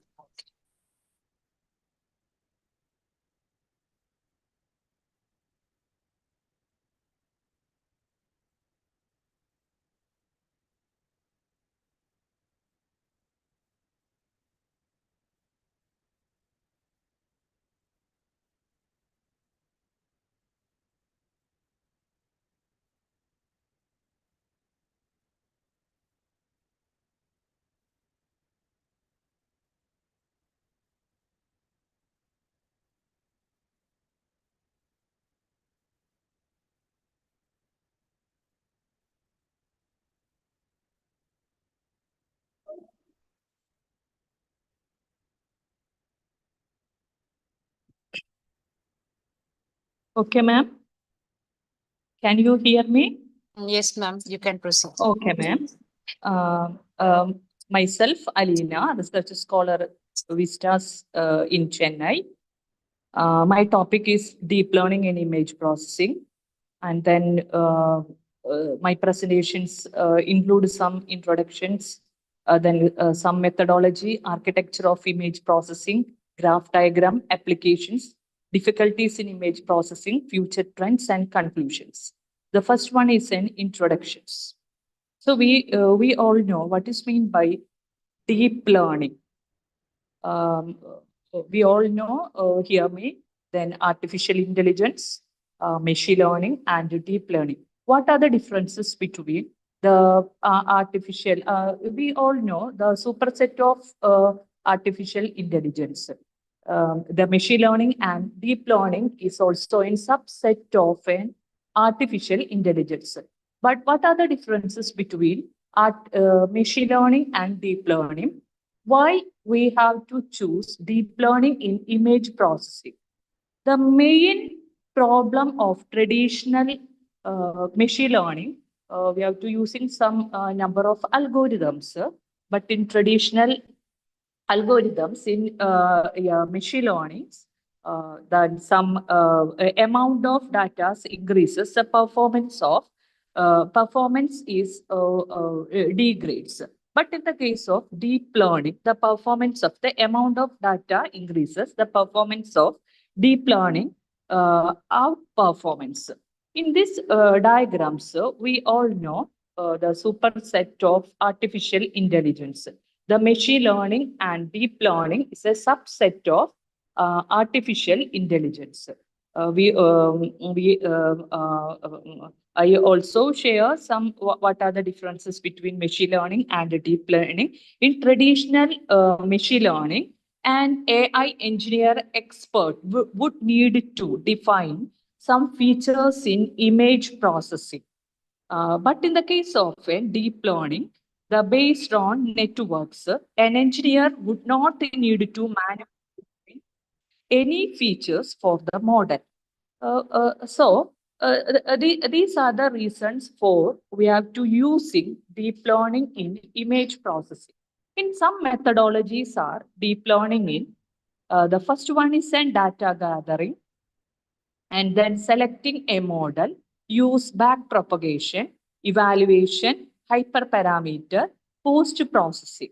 The data gathering and pre-processing means the data set is ready or not. Selecting a model, select an architecture according to the task, using some back propagations like loss functions, forward propagations for training. The loss functions are mainly used for some training a models in causes some errors. That errors handling using an loss functions, and then evaluation. Use validation to test the model's performance, high parameter tuning, and post processing. And then we move to next slides. That means the some learning in deep learning for image processing. We have to using the machine learning algorithms, two types of learning algorithms, supervised learning and unsupervised learning. In this case, the image processing using in supervised learning. The supervised learnings means using some labeled data sets for training data sets in a model. And unsupervised learnings, the deep learning models are trained or unlabeled image data set unsupervised learning. Okay. The next one, the architectural diagrams of deep learning. The architecture of image processing based on deep learning, like data preparations and pre-processing, and then subfields are data collections, resizing and normalizations, and data augmentations, and then feature extractions. We have to using some characteristics, extract some characteristics, alignments, text alignments, and characters. In this case, feature extractions using some neural networks. We all know that deep learning based on artificial neural networks or based on networks, and then model training using some back propagations. In previous PowerPoint presentations, we learned, and then back propagations using some loss functions and forward functions, etc. And then the next slides focus on the advanced architectures for image processing using some networks, deep learnings based on artificial neural networks. Some evolutions of an artificial neural networks using some GAN, and then CNN, convolutional neural network, and then RNN, recurrent neural networks, etc. In this case, the faster RCNN and YOLO. That used for object detections in image processing. We have to detecting some objects in any images. The using in faster RCNN and YOLO. The unit mask RCNN that can be mainly used for image segmentations and also used for some GAN. The GAN stands for Generative Advertisable Networks, used for image generations and enhancement. And the last one is Mission Transformers, VIT, that use a CNN alternative that use self-attention for feature extractions. The next one, we have to go in some graph diagrams for image processing. feature extractions, feature segmentations, and then pre-processing, model trainings, and then applications in the real world. The detection, detect objects that consists of an object detections, image segmentation, style transfer, super resolutions, etc. And then some applications of deep learning in image processing, such as then medical image analysis, self-driving cars, security and surveillance, agriculture and remote sensing, image and video enhancement, entertainment and media. These are the applications of deep learning in image processing. And then some challenges and future trends in deep learning in image processing. And then some difficulties in or challenging in deep learning in image processing, like a high cost of computations. We have to using high data sets or large amounts of data. The increase in the large amounts of data, the quality is also increases. So high cost of computation, huge data requirements, ethical and privacy concerns. What are the secure measurements, security measurements? What are the security measurements are enforced in deep learning in an image processing? That like some problems are arising in ethical and privacy concerns, security risk and advisable attacks, etc. And then some future trends. The future trends is a number of developments in deep learning can improve the precision, effectiveness, and usefulness of image processing. Some key upcoming improvements are self-supervised learning, edge AI and real-time processing, vision models based on transformers, expandable AI for image processing, hybrid AI models. Hybrid AI models, that means combinations of deep learning and traditional methods like machine learning, etc. Then AI for medical image analysis and disease prediction, ethical AI and bias reductions. These are the future trends in upcoming improvements in deep learning in image processing. We have to concluding in deep learning in image processing. We all know the artificial intelligence, machine learning and deep learning. Machine learning and deep learning is a subset of artificial intelligence. The main aim of using in deep learning in image processing, the main reasons for that, the amount of data increases, the quality of data increases in deep learning, etc. Okay. These are the main, my topic is deep learning in image processing. Thank you. Thank you all. Any queries?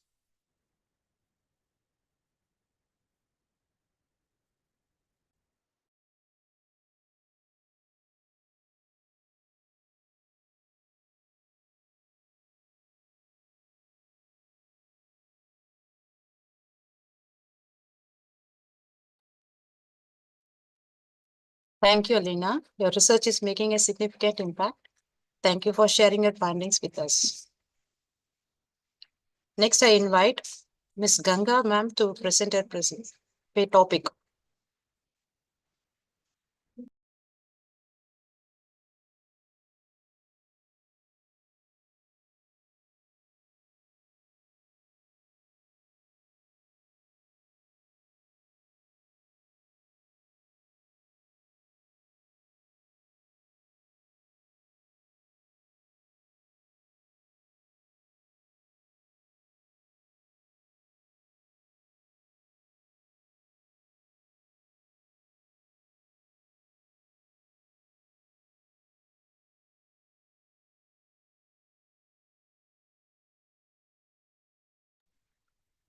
Ganga, unmute your audio and start.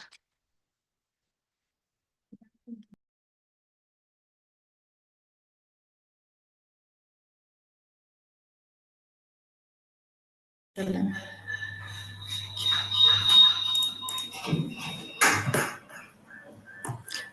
morning to one and all present here.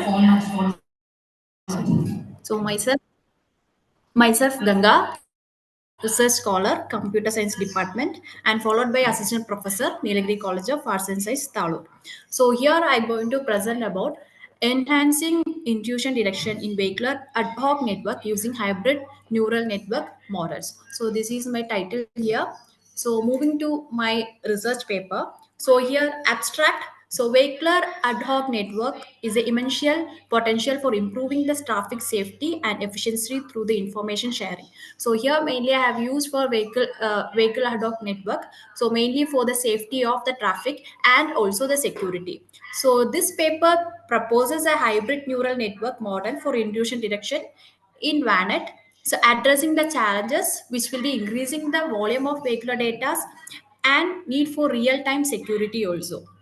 So one of the approaches combines that the strength of support vector machine for effective classification with the optimization technique and also the Fisher swarm optimization to fine tune the SVM parameters.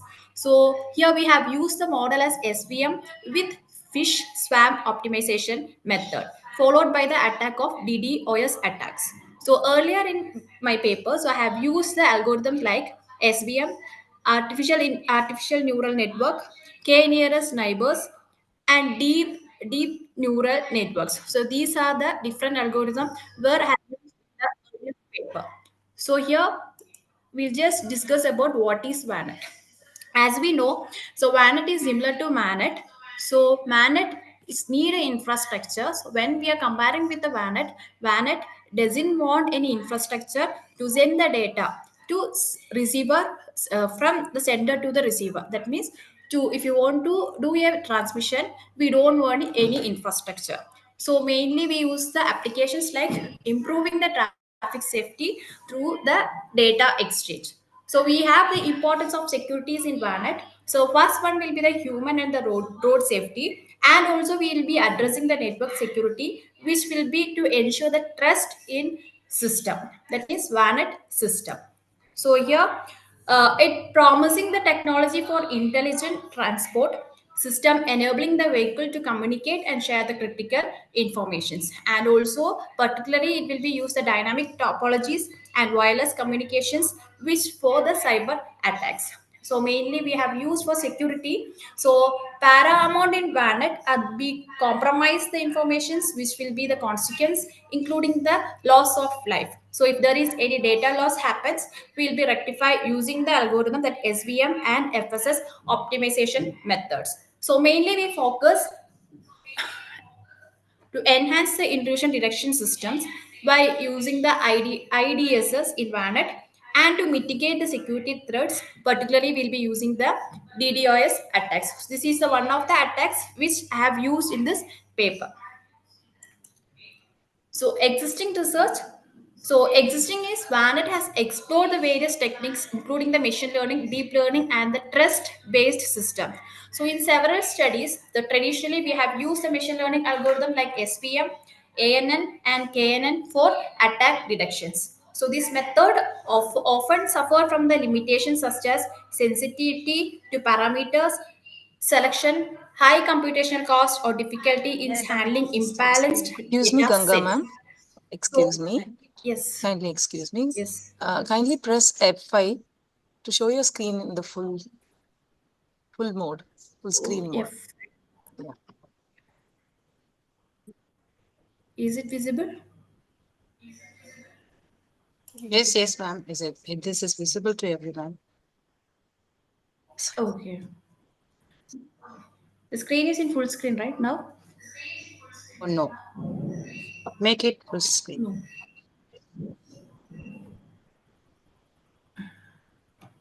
Press F5 in your laptop or desktop, ma'am. I have done, actually it's not.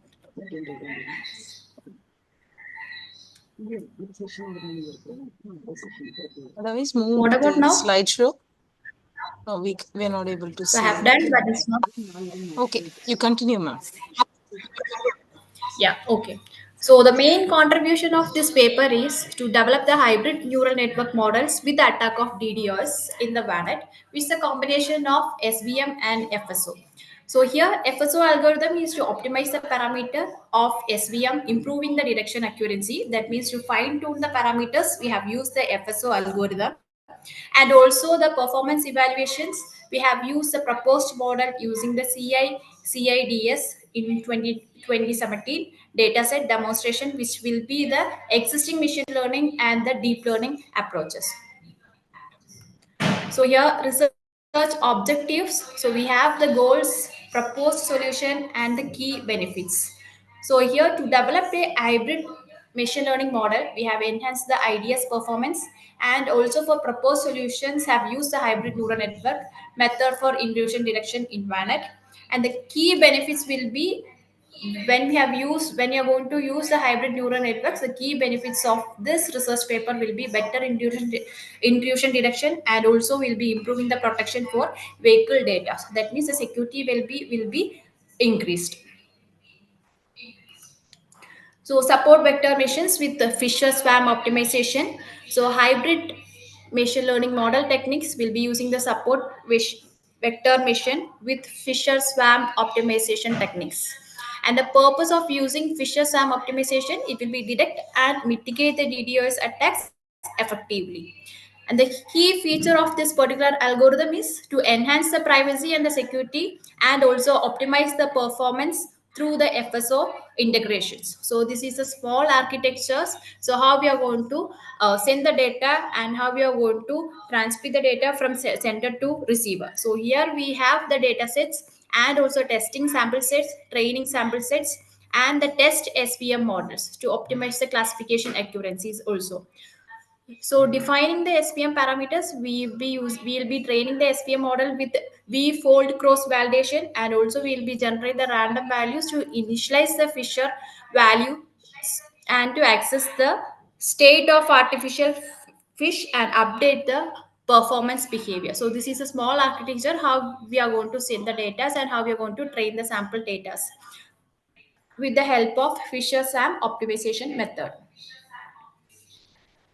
So here, this is a conclusion and future work. So here, key contribution will be improving the intrusion detection efficiency, and also enhance the privacy and security for VANETs, and the better performance across the multiple metrics. So this is a conclusion for this.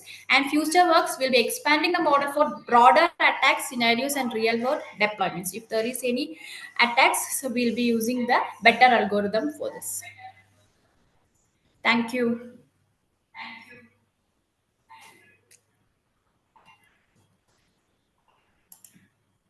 So any queries?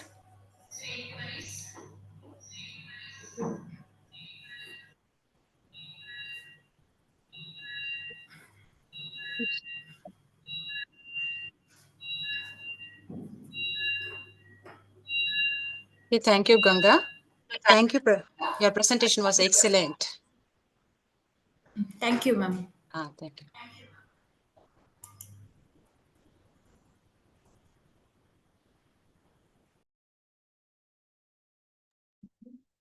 Shaina, are you there?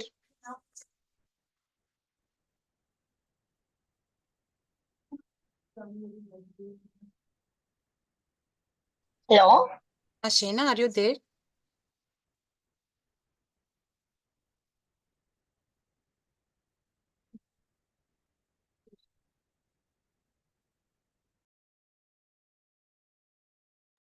Shaina, are you ready to present?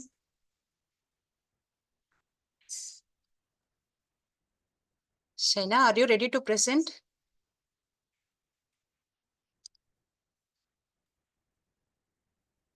Shaina, are you ready to present?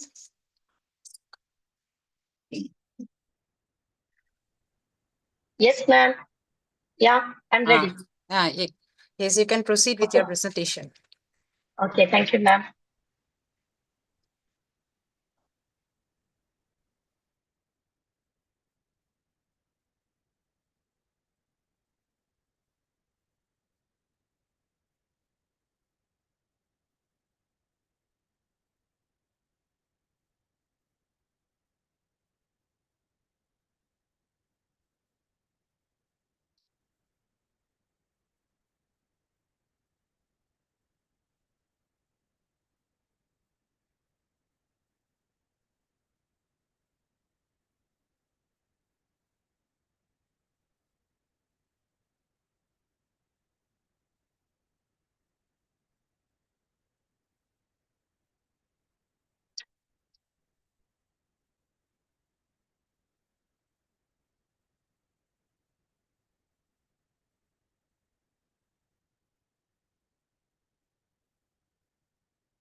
Hello, I'm Shaina MK. I'm a research scholar at ICTISSF at Chennai. Here, I tell about a topic, harnessing artificial intelligence in software engineering. Okay, here I give a small conclusion about how we apply our AI in artificial intelligence. Okay, the first we want to know about what do you mean by AI. All of you know about what do you mean by AI. Artificial intelligence is a simulation of human intelligence.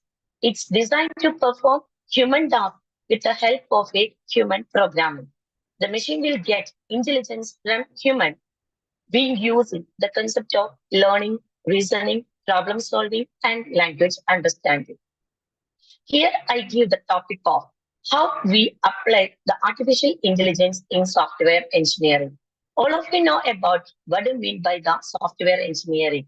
Here we say about how a software is created, how we create, how we design, how we test, how we maintain the software, and how we apply. This is known as the software engineering.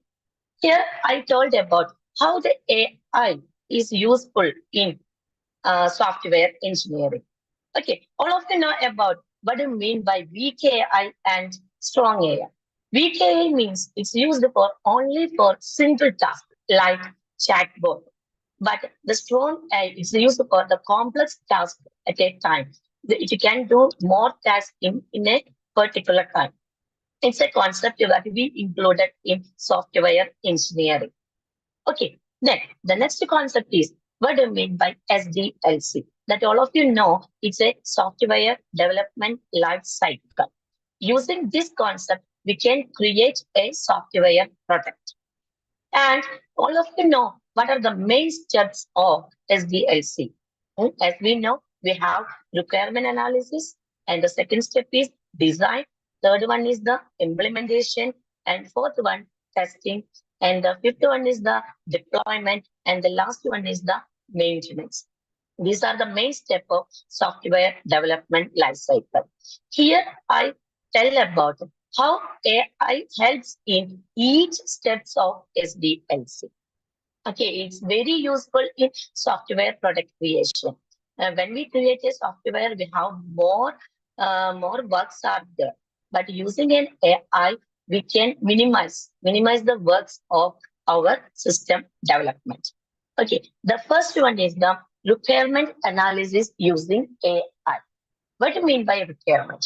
Requirement is the gathering, interpreting, and validating of software requirements. We have used many methods like questionnaires, surveys, and the personal observation. Using that method, we can gather or interpret or validate some data. But using artificial intelligence, we can gathering or interpret the data very easily.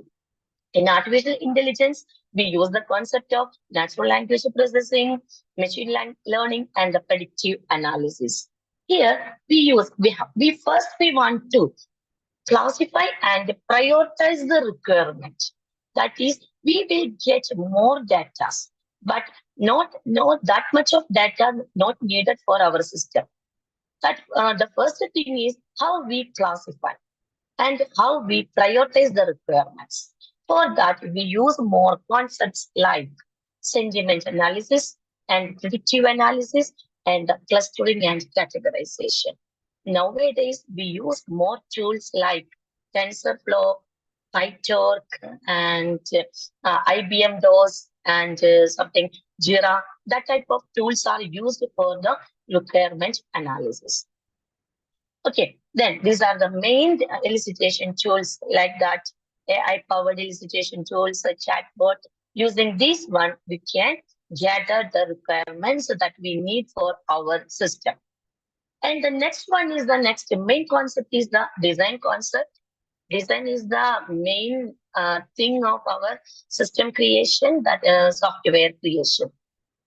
For that, we want to many type of different data models are there. We want to first arranging and standardize the databases. That's automatically done by the artificial intelligence. And different types of trends are we used in indexing method that already done by the artificial intelligence.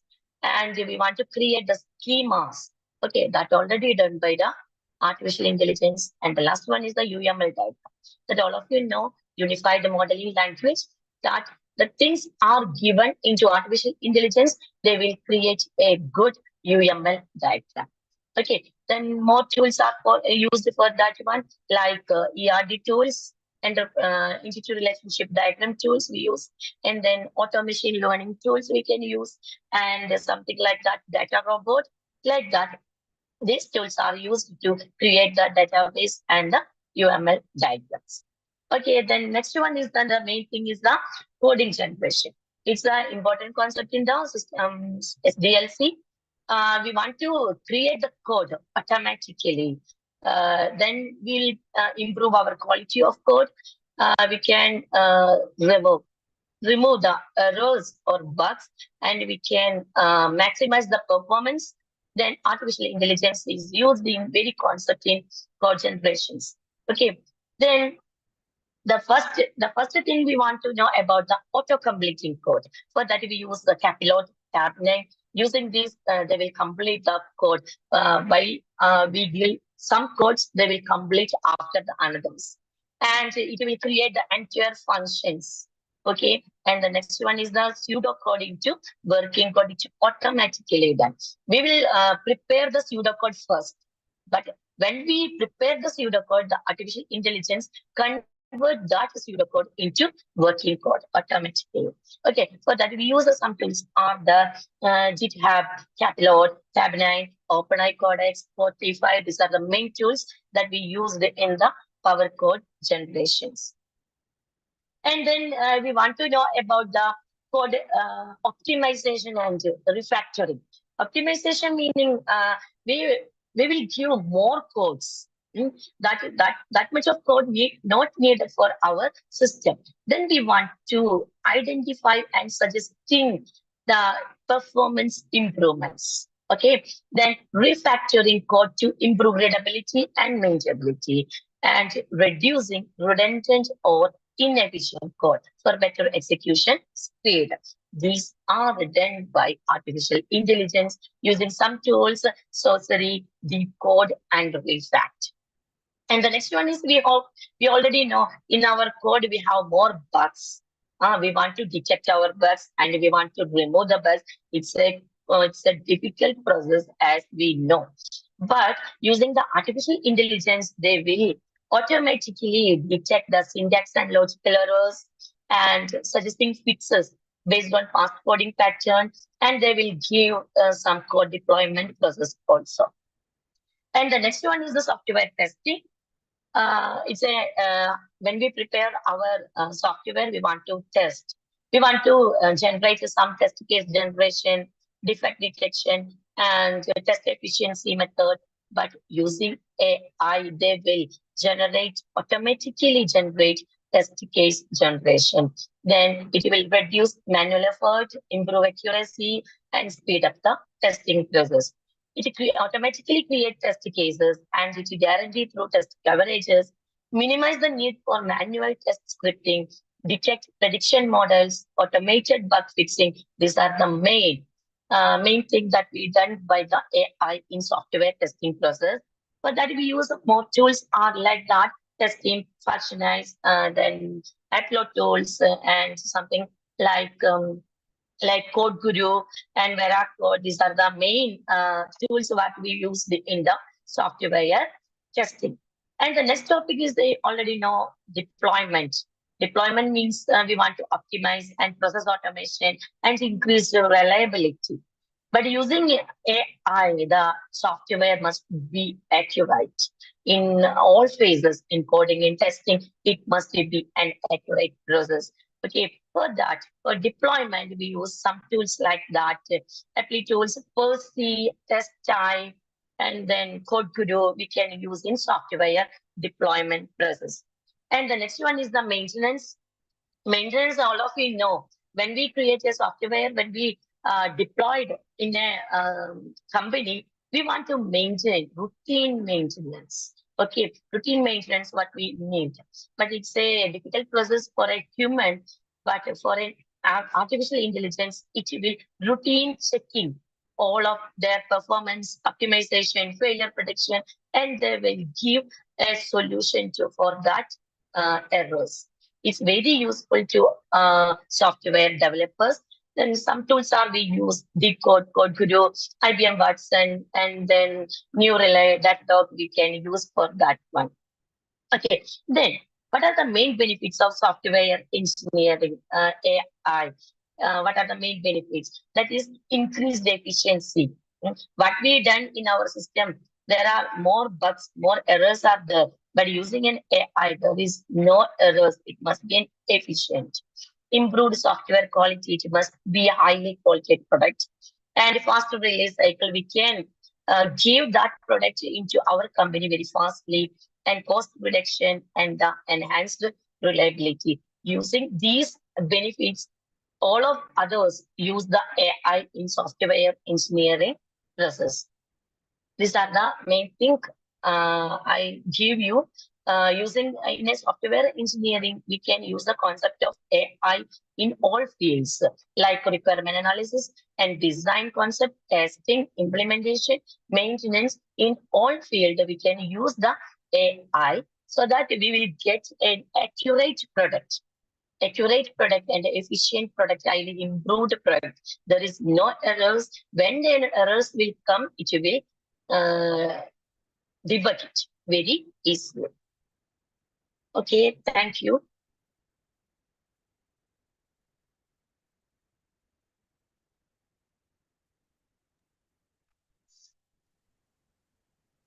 Dear participants, Hello.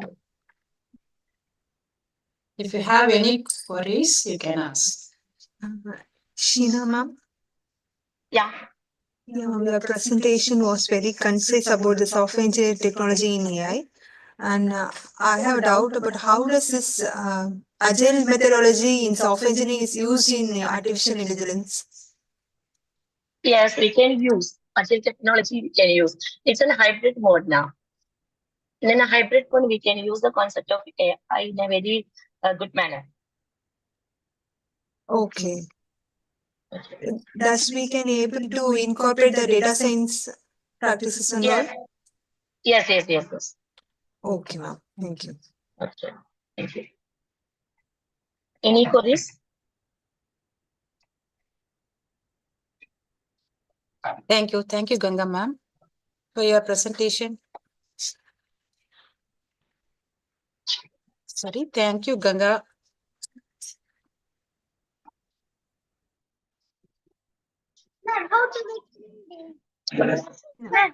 Thank you, Sheena ma'am. Your presentation was effective and thought-provoking. Thank you. Thank you.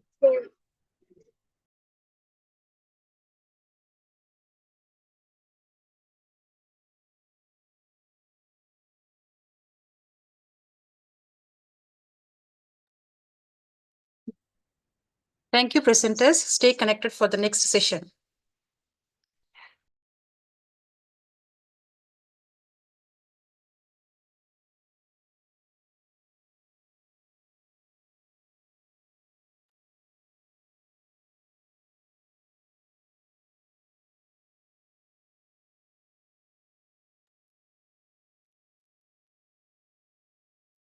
Thank you so much, ma'am. Now I'd like to request Mrs. P. Shobha, ma'am, Deputy Head of Computer Application, to introduce the guest of honor.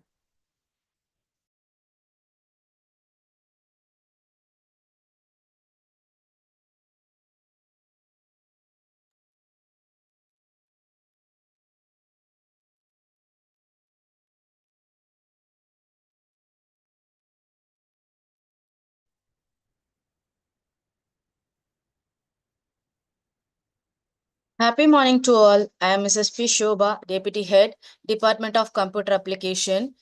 It's my immense pleasure to introduce our guest of honor, Mr. Vinod Muralidharan, General Manager of Modern Work Business Asia, Microsoft Singapore.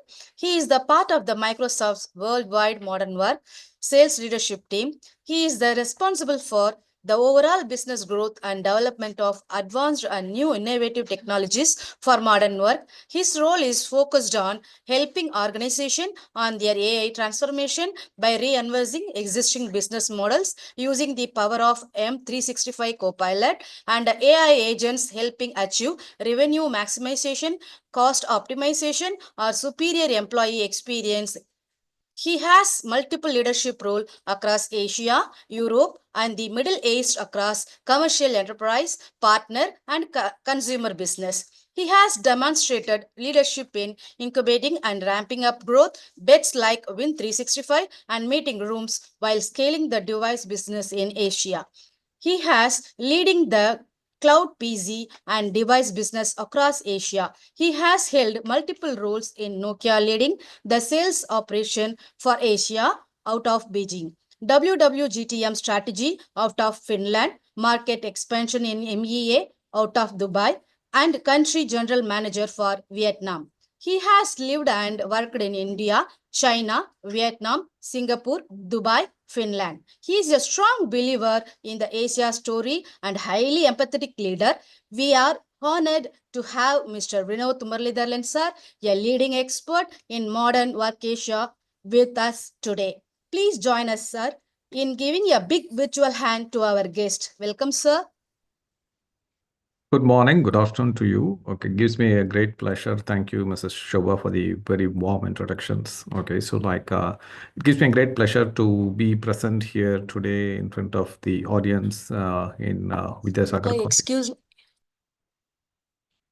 me. Are you able to hear me? Yes, sir.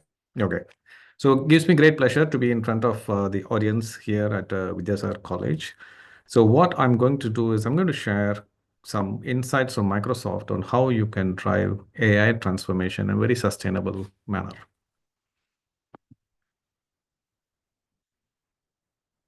Let me know once the slides show up for you. Yeah.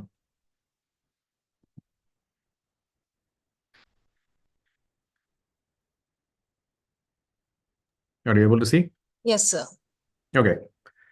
So before we get into the topic of AI transformation, okay, so I saw some of the speakers speaking and they were all quite passionate in terms of speaking on AI and software engineering and all the stuff.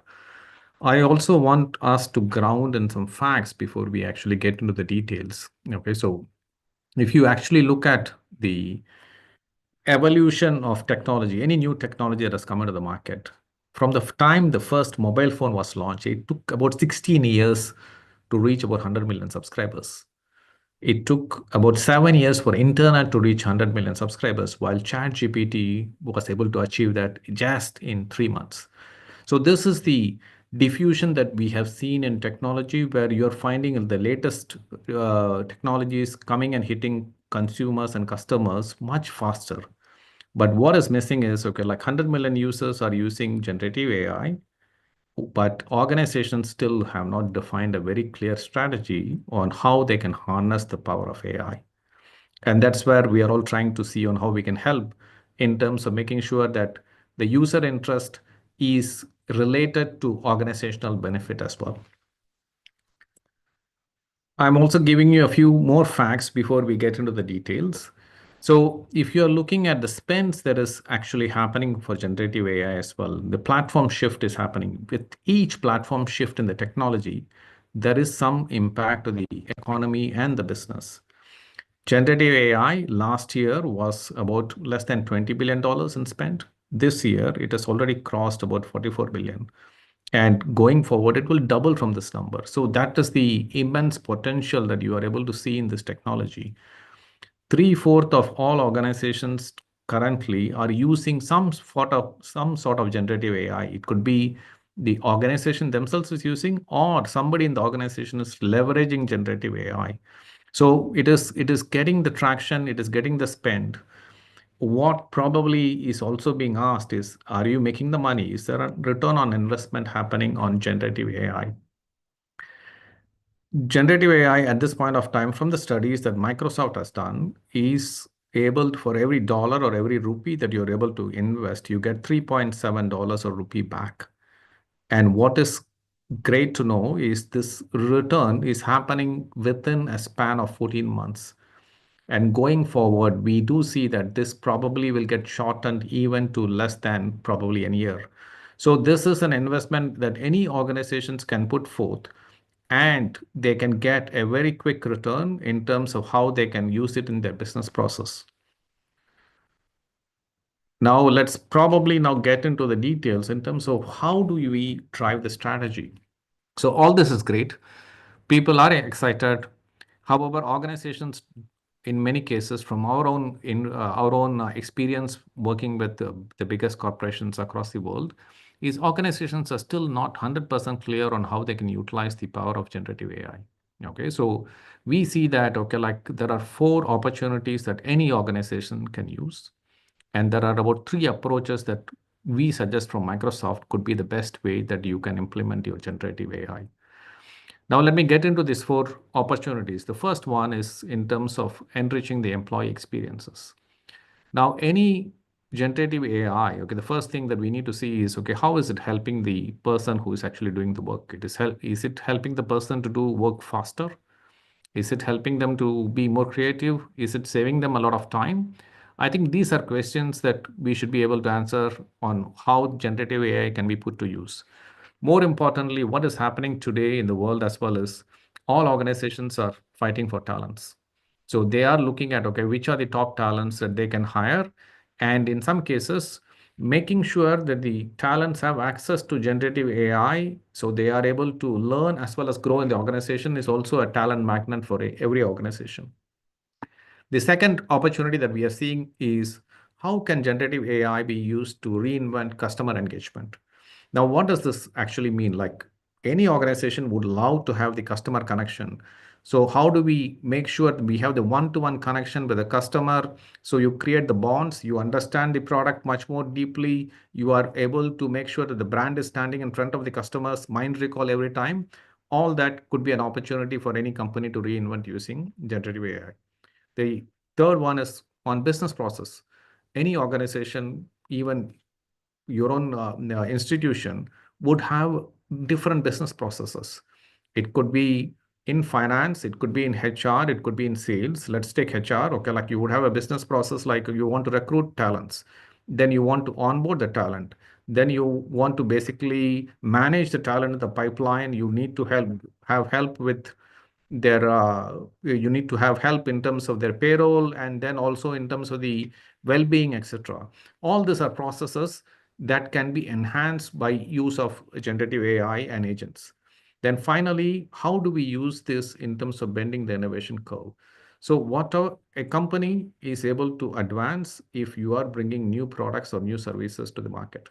So if you are able to use generative AI to bring a product to the market much faster, your R&D can be fast, your marketing campaign can be fast. Those things are going to help any company in terms of improving their bottom line or top line. So these are 4 opportunities that we see, which is applicable across for all companies worldwide. Now, in terms of the approach that we are suggesting is, okay, first, I'm sure many of you would have heard, okay, but Copilot is a product that is from Microsoft. So we expect that every employee should be empowered with a Copilot so they are able to up-level their individual productivity and also use the power of the agents. Now, this could apply to all the 4 opportunities, and I will come and explain to you in detail what it means. Second, if this is not sufficient, then you can build differentiated AI solutions using a tool set that we can provide. So like you want to build something from the scratch, okay, and you want to be safe and secure in AI, we can help you there.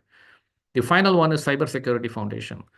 You can do whatever you want on AI, but if you're not secure and you give opening to bad actors to enter your network, then all the good work that your company has done goes waste. So whatever you do on the AI side, you need to make sure that the first foundational element is, okay, like you have security at the core of things. So and again, we can help in terms of guiding the organizations there. So these are the basic premises. I will now get a bit more detail on the approaches that we can help you. Now, in terms of Copilot is a new business with Microsoft, about less than 2 years, one of the fastest growing business that we have. what does it actually mean? So today, I saw a lot of presenters presenting. They were presenting from their phone. Okay, some you use their laptop to present. So typically on a work mode, you enter, you use a PC or laptop or your phone. What do you use? You go to your email, or you go into a Zoom or a Teams, you go into PowerPoint, you go into individual applications. The future is going to be that you are going to go into your Copilot or Copilot equivalent. So that becomes your UI for AI. So everything will be present there. So once you get into your Copilot, you will be able to analyze, hey, how many emails do I have to reply? What is the pending task that I have? What meetings have happened? What are the action points on the meeting? What are the things that I need to quickly jump in and do? All that will be available in the new UI avatar, which is what we call as the Copilot.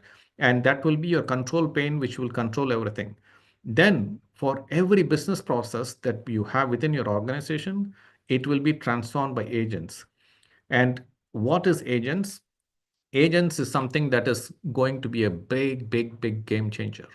Agents are nothing but programs which are driven by AI to automate and execute business processes within the organization. It can be working alongside, or it could be part of you, your team, or your organization. So what does it actually mean? So you can create an agent which is very personal for you, or you can create an agent that is for your team, or you can create an agent that is for your organization. Now, agents are something that this is going to be the future on how AI will take shape in organizations, that it is going to be simple agents to the right extreme, which is going to be advanced agents. Let me give you a few examples. Now, agents can be retrieval agents. What is a retrieval agent? A retrieval agent is a very simple agent. You can get into your organization and you can query the agent on, say, for example, what is my pay for the month of February? Okay, so the agent will go and retrieve that information. Or you can ask, how many days of leave do I have as a balance? It will go and fetch that information. So that is a simple retrieval agents. The next agent is the task-based agents. So you can give agent a task. For example, you can tell the agent, okay, can you go and apply leave on my behalf in the leave tool? So the agent can actually get into your leave tool, which is an application, and apply the leave, and it will trigger whatever approvals is needed and so on. The third type of agent, what you have is autonomous agents, where you don't have to trigger anything. All impulses you have given, so it will be based on certain parameters. For example, if inventory drops below a certain threshold, okay, trigger a purchase order, and once inventory is received, okay, notify all the stakeholders. All this, you don't need a manual intervention at all, okay? The autonomous agents will do the work on your behalf. So this is something, okay, like, which is going to be a game changer. This is something that every organization would have. You would find more agents in an organization that even employees are there. And this is something that could be very personal to you, or it could be an agent that the organization is using throughout as a common tool.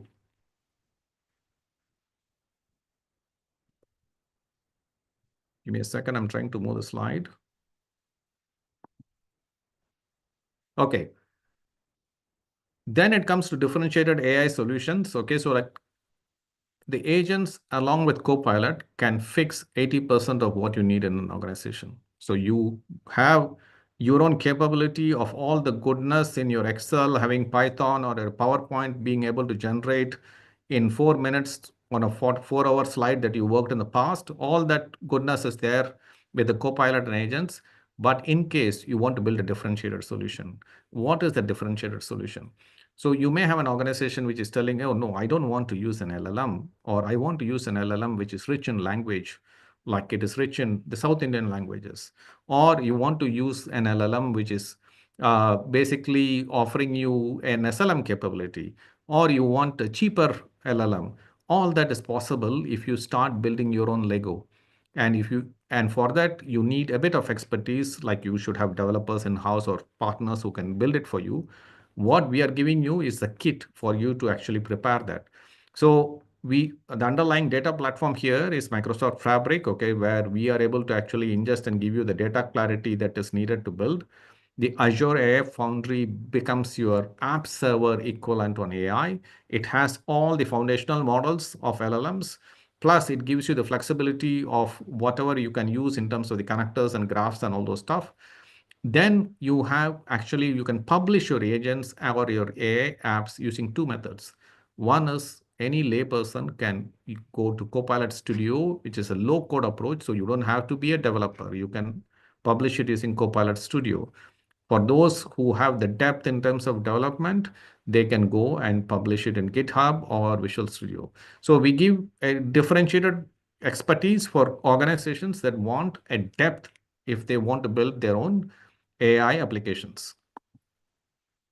Now let's come to the last one, which is the cybersecurity foundation. Extremely crucial. As I told you, you can build a wonderful AI engine, but it is futile if your security has a hole.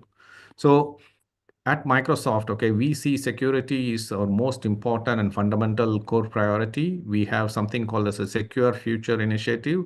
We have an amazing array of products. What we do is, okay, like whatever we have as an AI, okay, we secure it using our security boundaries and our security products.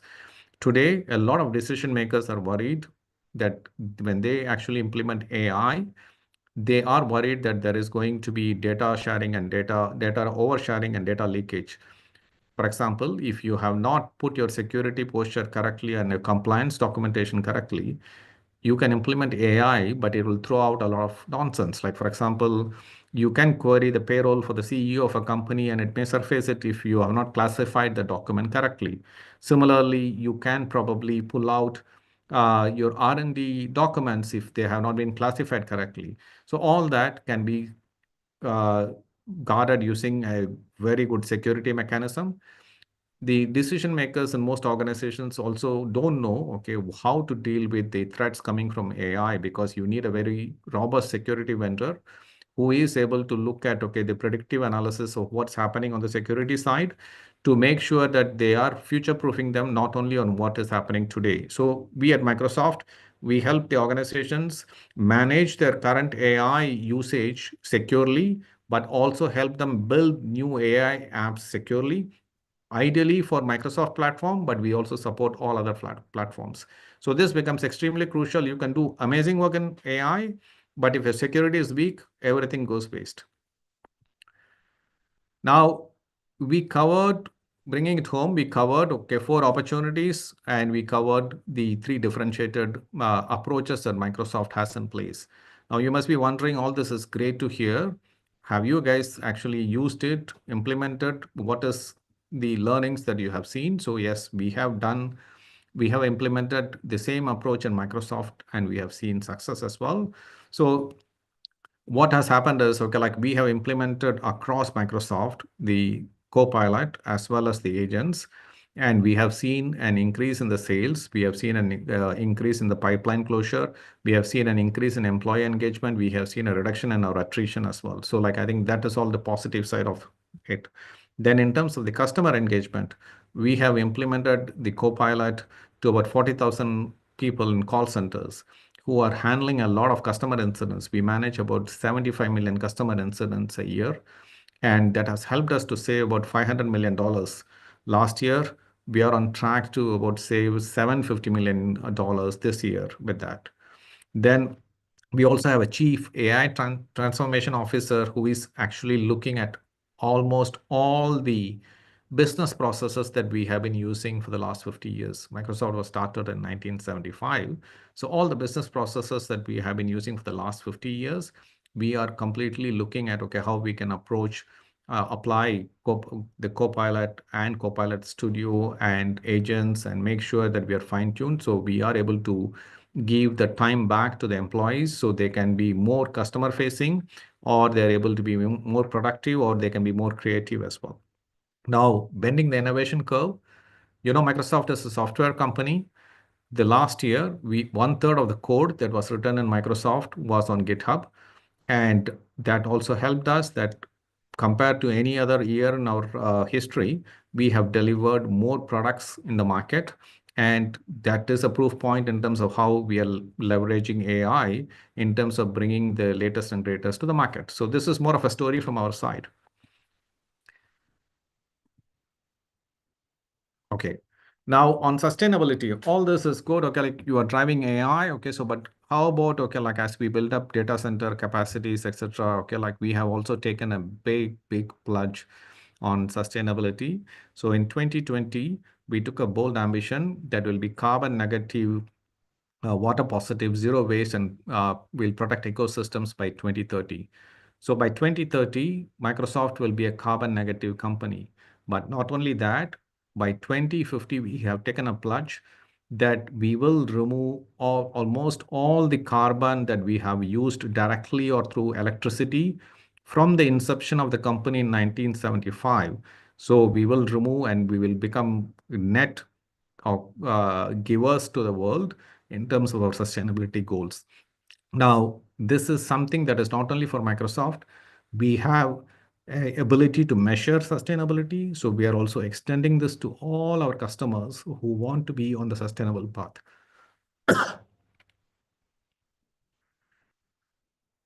Finally, bringing it to a close, okay, like our mission is to empower every person and every individual to achieve, every organization on the planet to achieve more. And today, the snippet that I gave you on the AI transformation is more of a starter pack in that direction.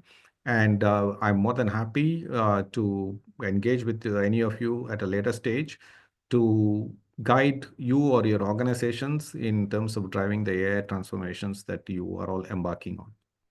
Thank you.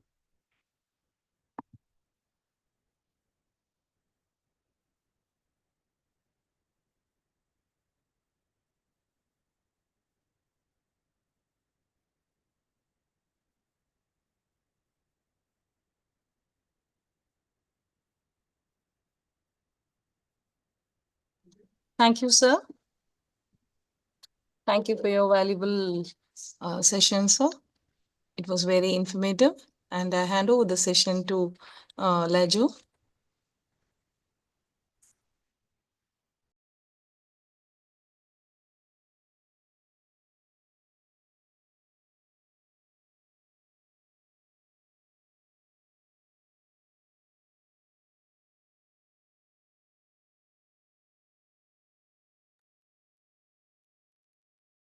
Thank you so much, sir, for your valuable insights on generative AI and advancing sustainability with AI. Now, the presentation session continues.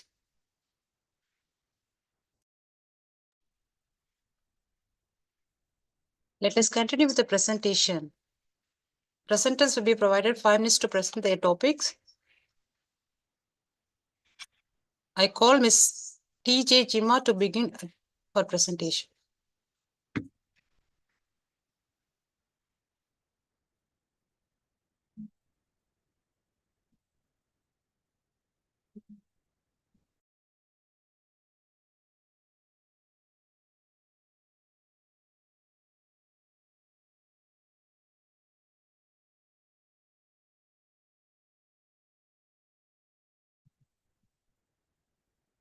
Hello, everyone. Hello. Yes, we can hear you, ma'am. Okay. Let me share my screen. Yes, sure.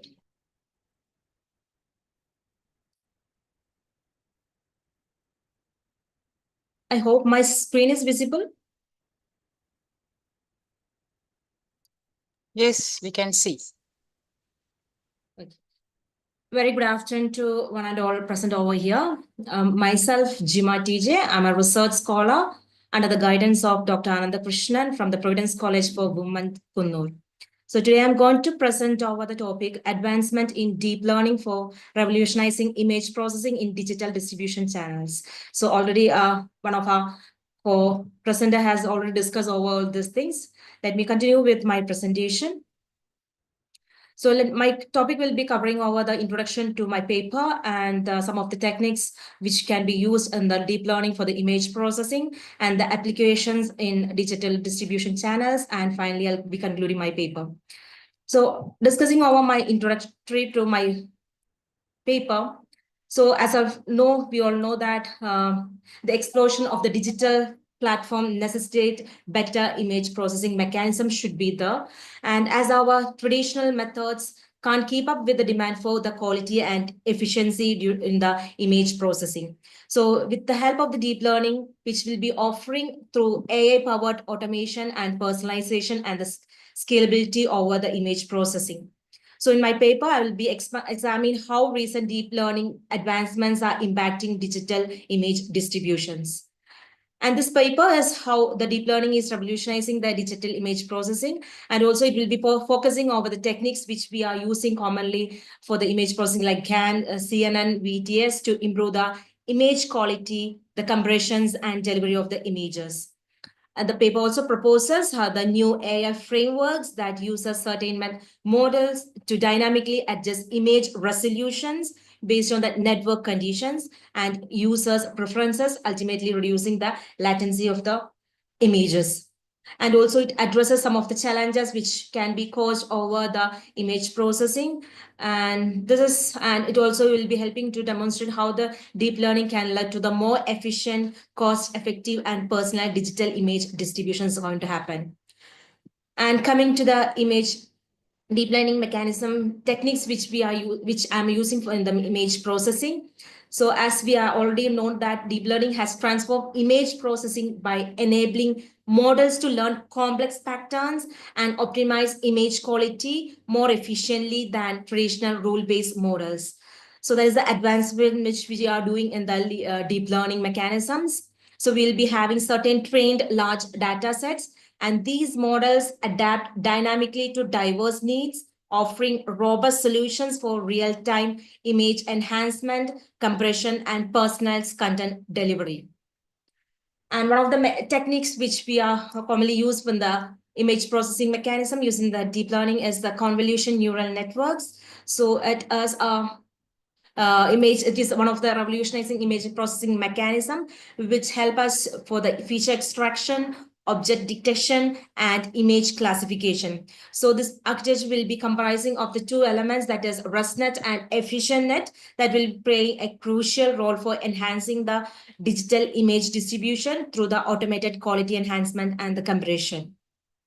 And the next mechanism or the next technique over the deep learning for the image processing is the GANs, that is generative adversarial networks, which has a high quality image synthesis and enhancement, which will be by generating a visually appealing images with the minimum artifact, GAN optimized content for digital distributions, ensuring adaptive and interactive experiences. And this will help for the super resolutions as styles transfers and image inpainting. These are the things which will be helping out by the GAN in the image processing mechanism.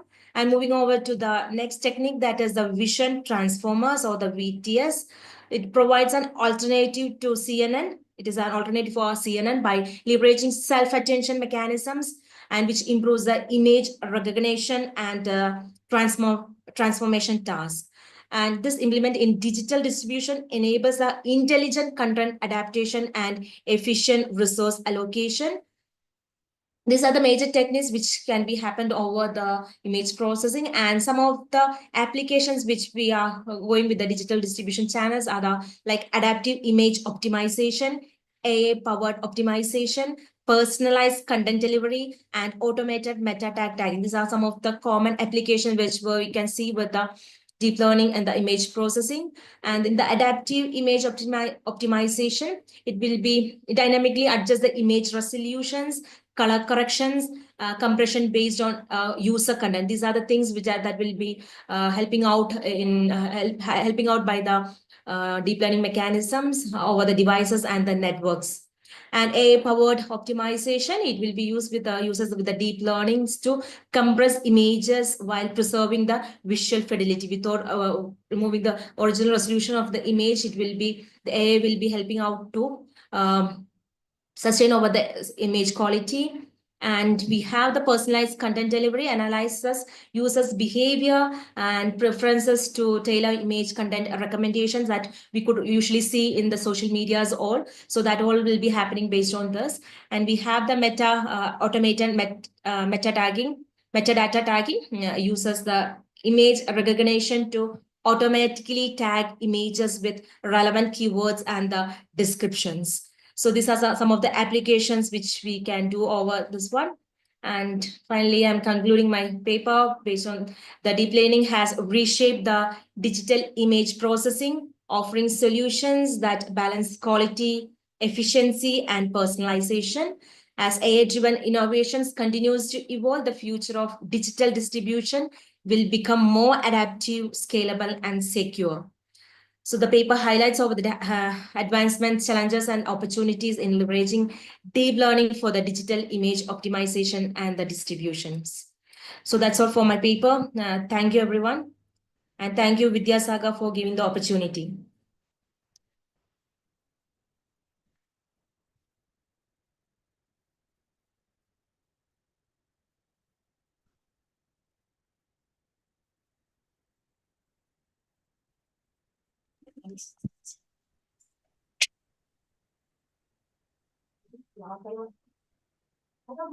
Participants, if you have any queries, you can ask.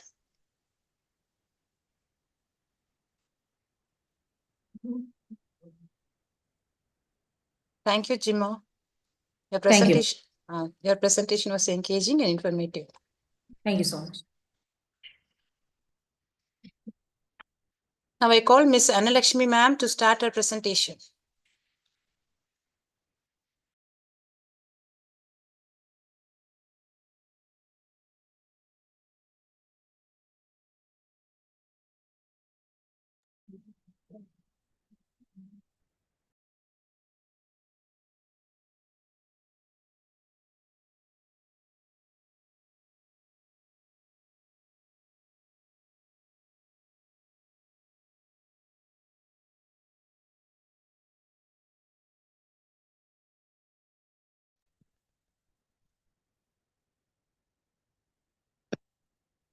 Can you hear me, ma'am?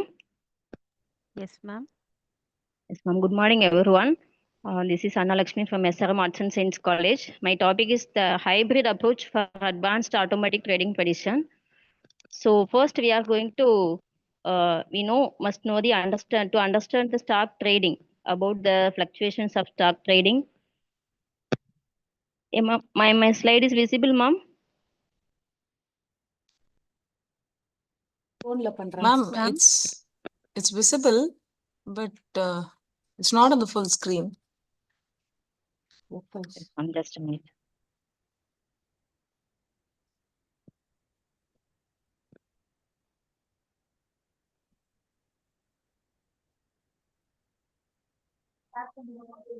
Do you want the PPT to be shared by us? Yes, ma'am. Sure, ma'am. Shall we share it? Okay. Yes, ma'am. Yes. Okay. Yes, you can, ma'am.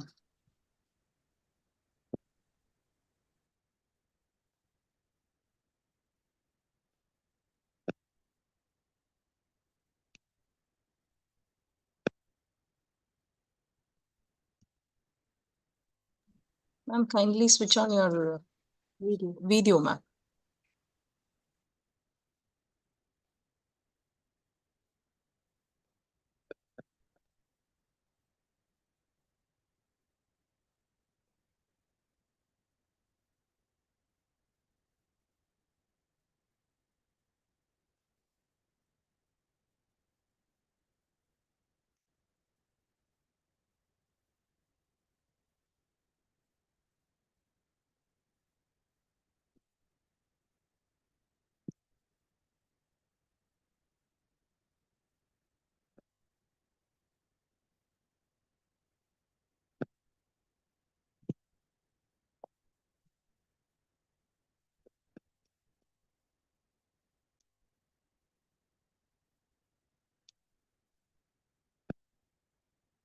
Shall I start, ma'am? Yes, you can start, ma'am. Yes. So my topic is a hybrid approach for advanced automatic trading predictions, ma'am. So first we have to know the stock trading prediction. So to understand the current landscape of stock trading, so it is dynamic change. So it is changed by day-to-day changes. It is volatile every day. So we cannot able to predict the changes of the stock trading. So to determine the future price movements, it is very difficult and it is shaped by factors such as geopolitical events, economic data releases, and market sentiments. So the traditional trading strategies are available, but it is increasingly inadequate in these current situations. So to create a demand for advanced computational architectures capable to analyzing vast data sets efficiently. So this presentation outlines innovative solutions combining predictive modeling and deep reinforcement learning to enhance trading performance. Next, ma'am.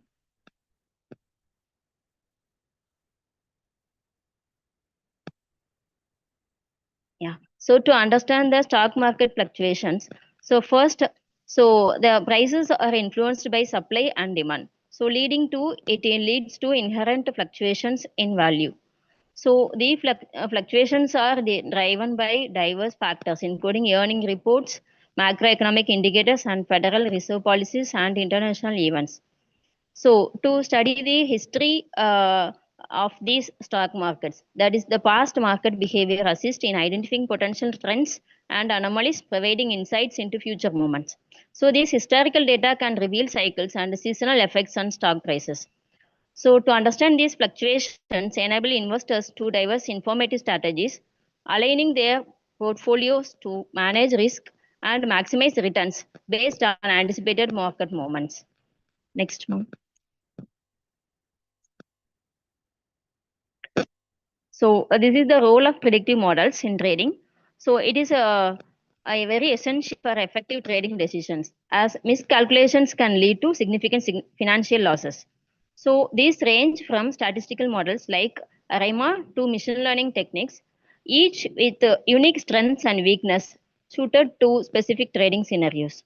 So to develop the robust models in fraught with challenges such as overfitting, data quality issues, and inadequate training sets, which can severely impair predictive performance. So to continuous updates to predictive models are very crucial.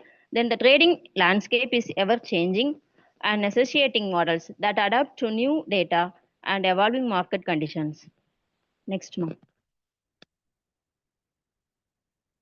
So this is the concept of deep reinforcement learning. So it merges the deep learning with reinforcement techniques, enabling agents to learn optimal trading strategies through interactions with the market environment. So the key components include agents, states, actions, rewards, and policies, illustrating how agents can derive actionable insights from their experiences over time. So these diverse applications in financial include algorithmic trading, portfolio management, and risk assessment, where it excels due to its adaptive and self-informative nature.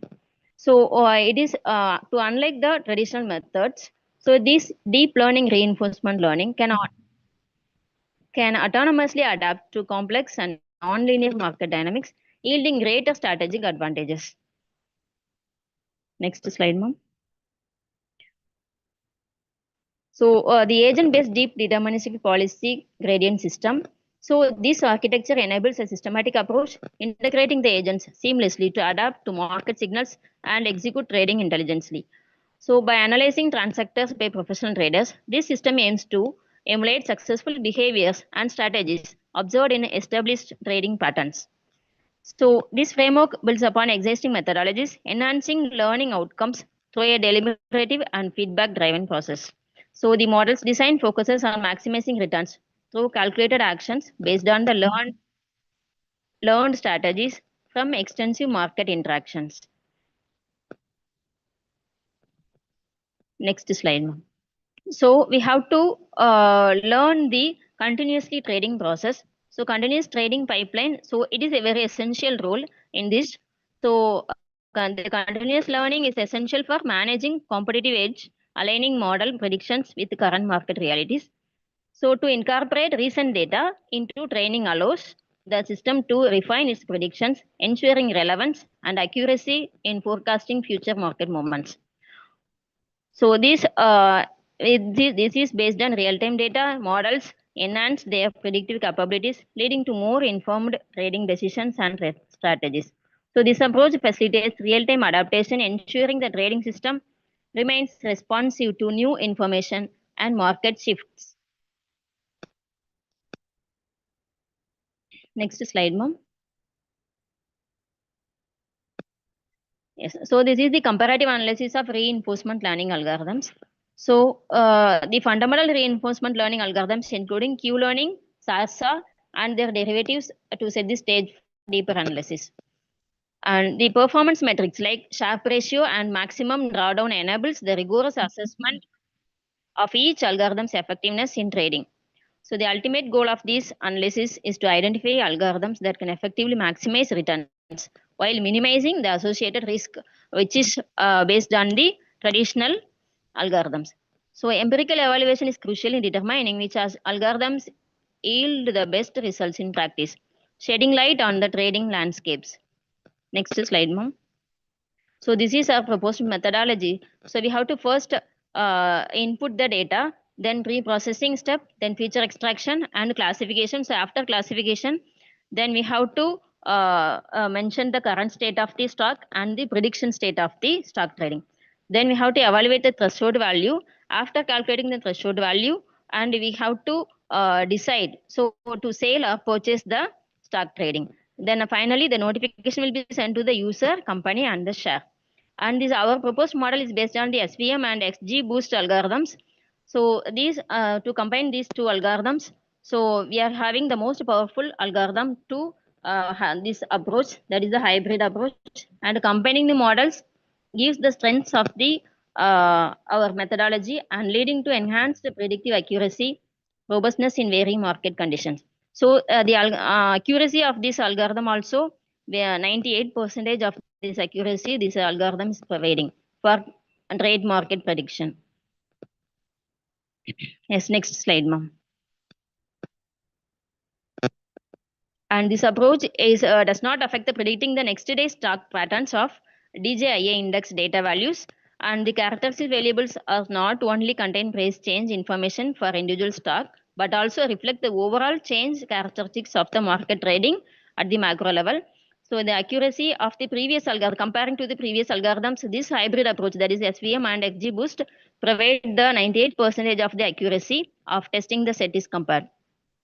Next, ma'am.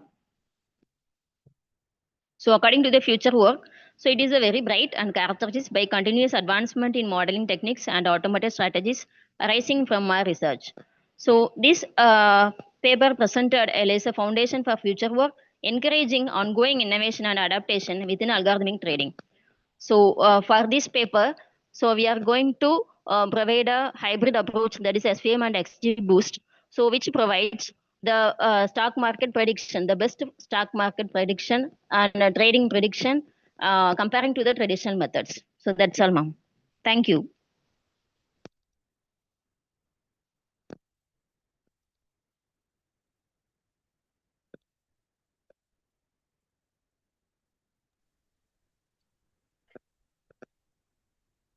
Thank you, ma'am.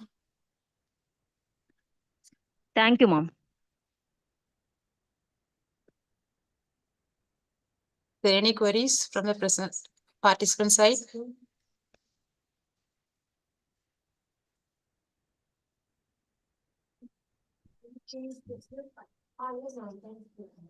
Okay, let me call the next presenter. Thank you, ma'am. Okay, thank you very much, ma'am. Chitra Devi, ma'am. Yes, now I call Chitra Devi, ma'am, to start her presentation.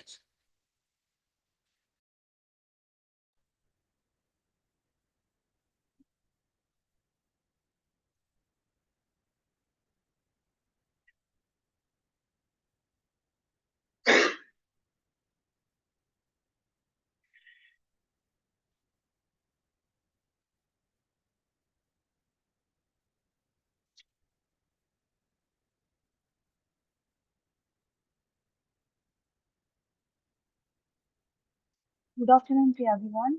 I'm Chitra Devi. I'm a research scholar in Crescent University. My topic is to predict Alzheimer's disease based on cerebrospinal fluid.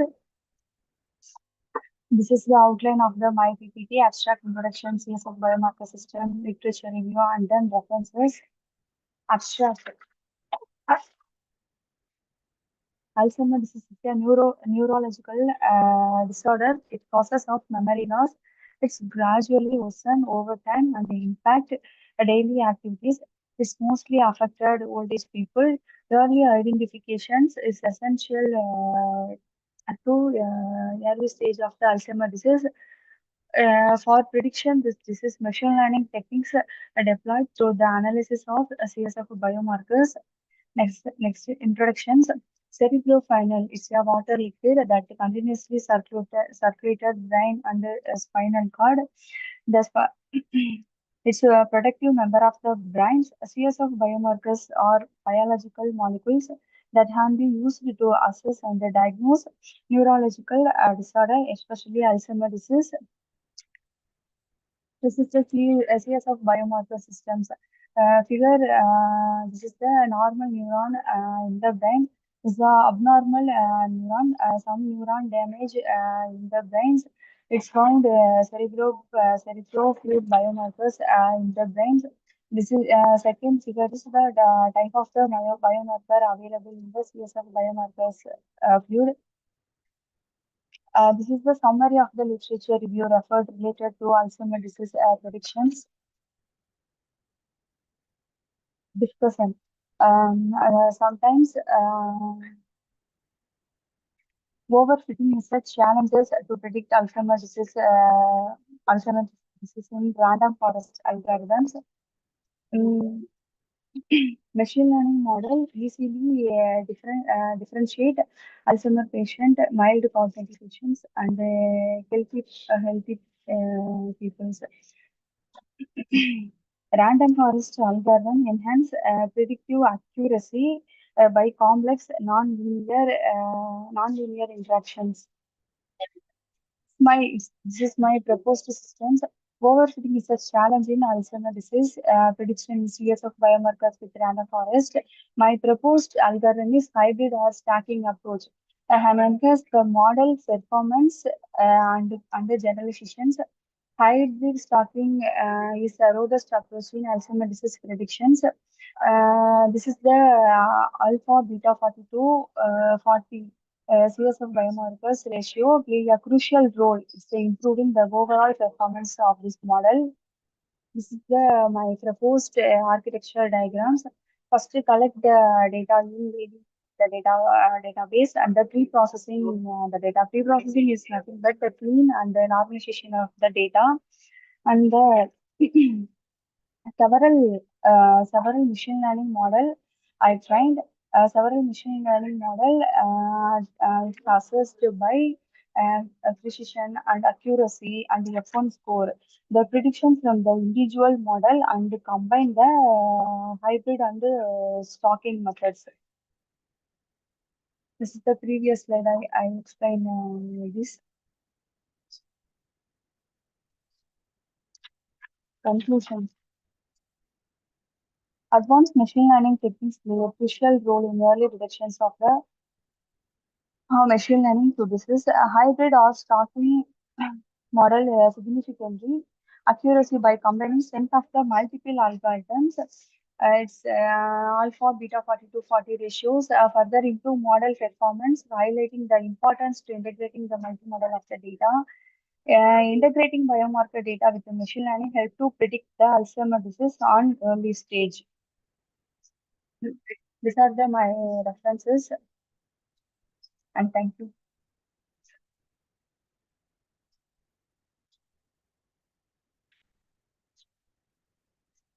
That's all, ma'am. Thank you, Chitra Devi, ma'am. Your presentation was well structured. Participants, if you have any queries, you can ask.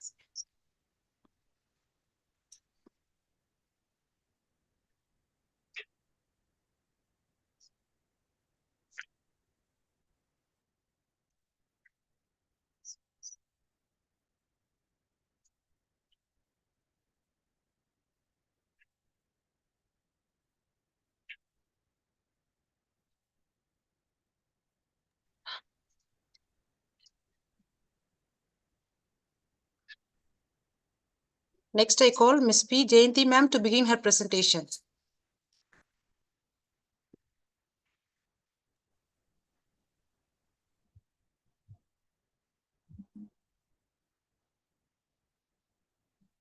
Good morning, ma'am. Yes, good morning, ma'am.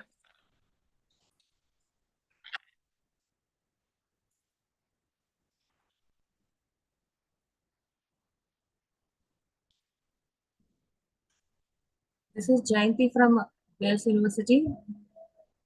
My guide, Dr. R. Durga, Professor of Department of Computer Science Systems.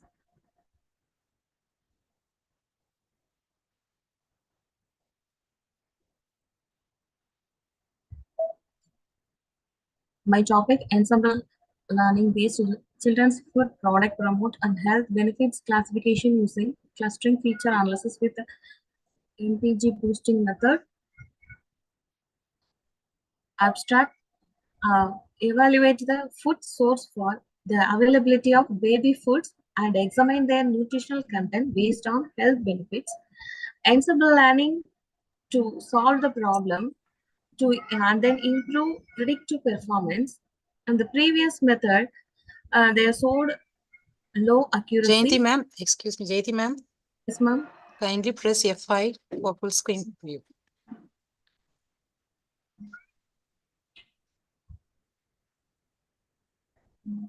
Trust, ma'am. Now visible. Now it's okay, ma'am. No, it's not in a full view. Yeah, press F5, ma'am. Or make it slideshow.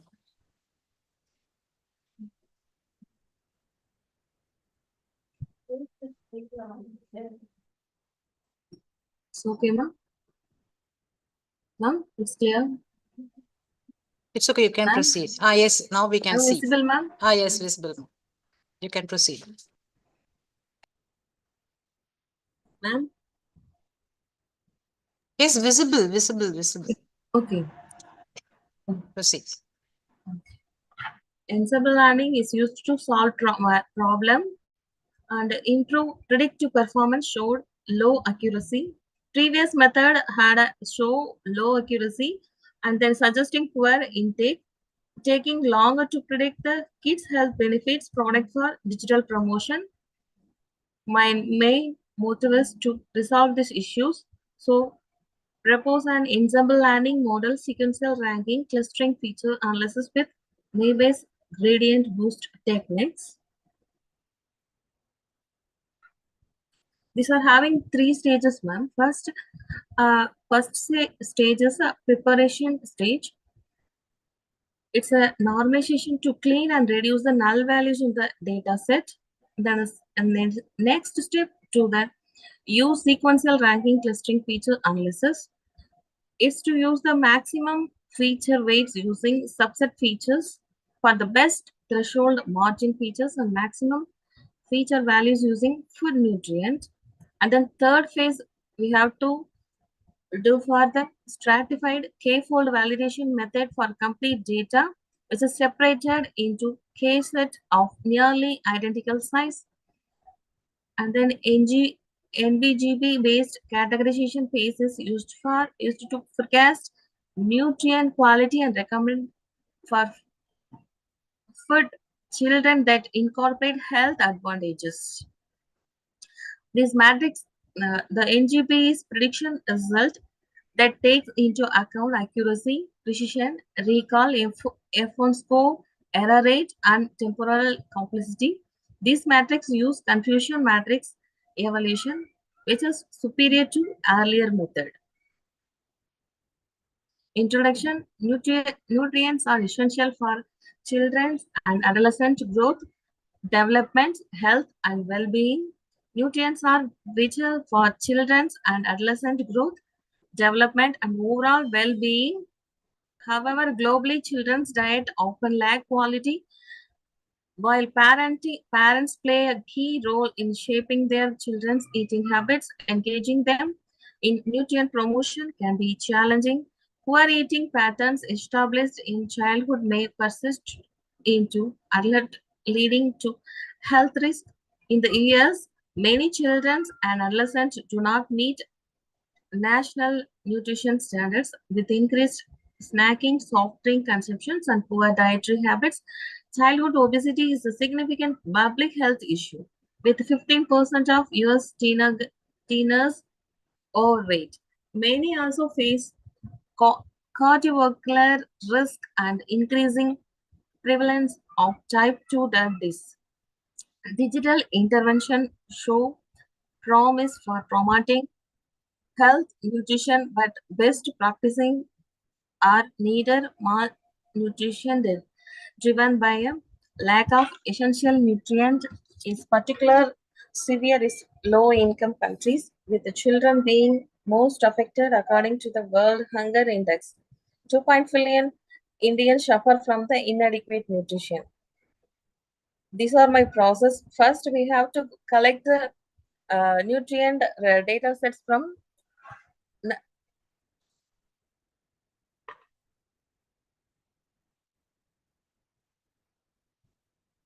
standard repository, and then if we get the data pre-processing and then data features.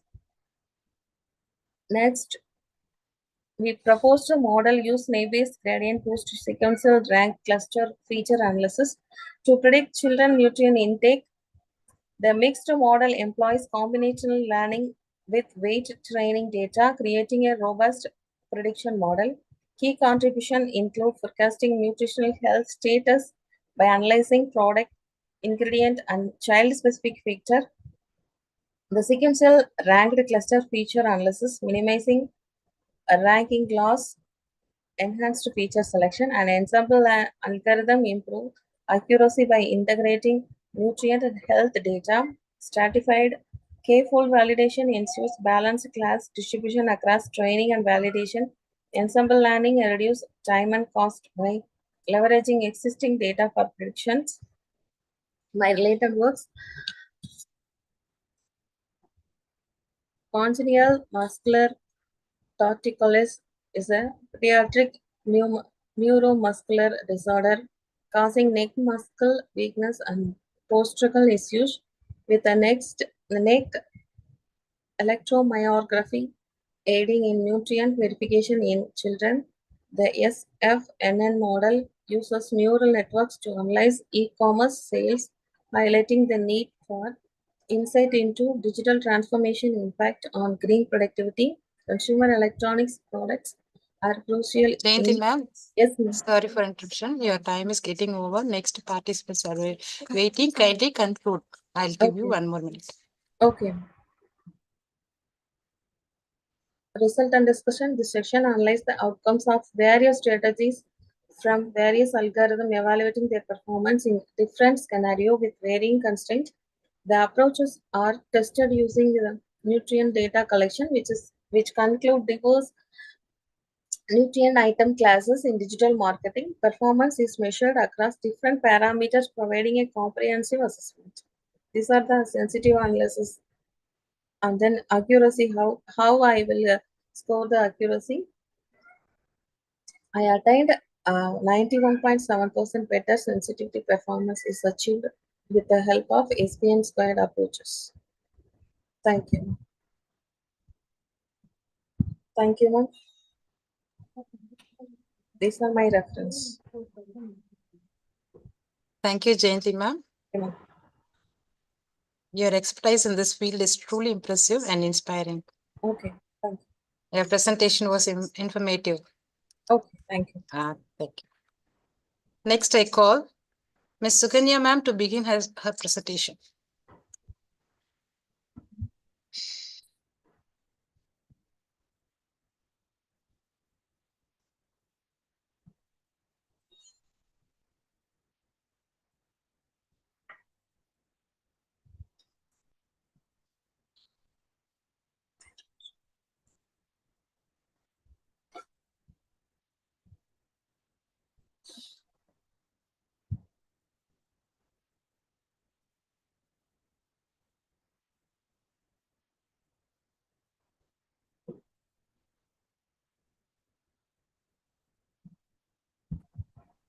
Ma'am, am I audible? Yes. We can hear you. Yes. My topic is value-driven transactional tracking analysis for crypto compliances. So what is meant by cryptocurrency in the sense? Suganya ma'am, Yes. Make it full screen. Okay, ma'am. Sorry. Yeah, now? Yes, we can see. Yeah. Proceed. Yes. A cryptocurrency is a digital or virtual currency that uses cryptography for security and is decentralized, meaning it is not controlled by any government or financial institution. Cryptocurrency are based on decentralized technology called blockchain technology, which records transactions across a network of computers. So what does mean by decentralized in the sense? Cryptocurrencies operate independently of central banks and governments. So blockchain technology, a transaction are recorded on public distributed ledger called as a blockchain technologies.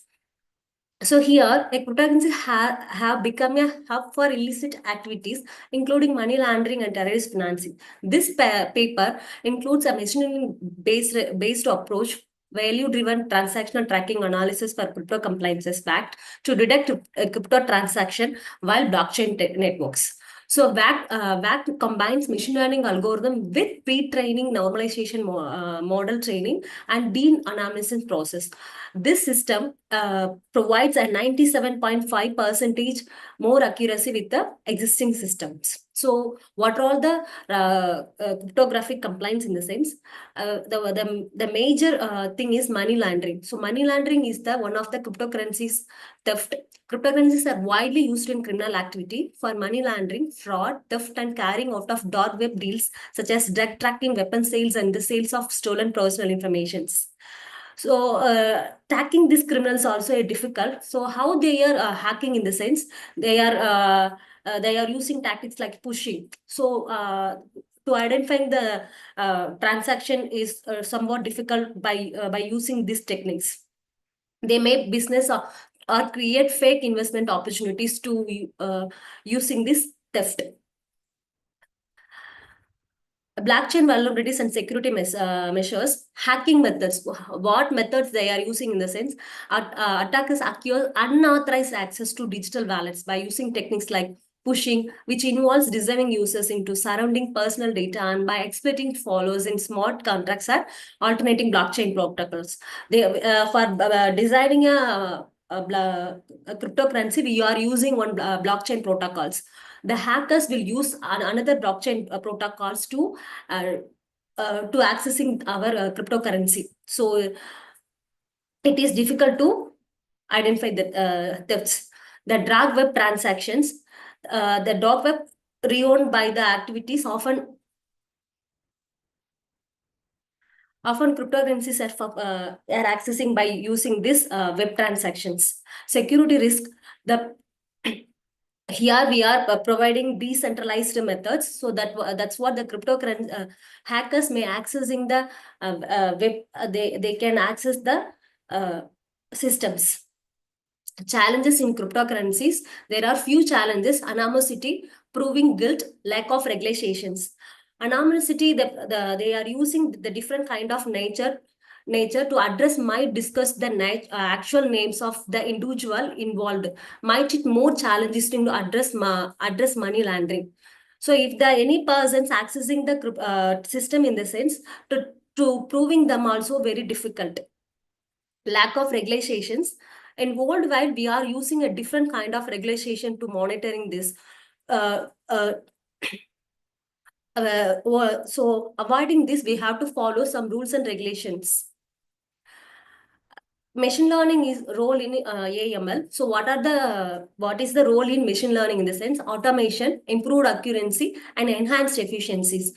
In automation, machine learning enables the automation and analysis of most volumes of data, empowering AML system to detect patterns, anomalies, and suspicious activities that may indicate potential money launderings. Improved accuracy, machine learning algorithm excels at identifying complex patterns. Here we are using patterns. Here we are in automation, we are using the analysis techniques. Enhanced efficiencies. Machine learning automated the process of monitoring and detecting suspicious activities. How we are identifying in the sense by using the suspicious activities in a continuous manner.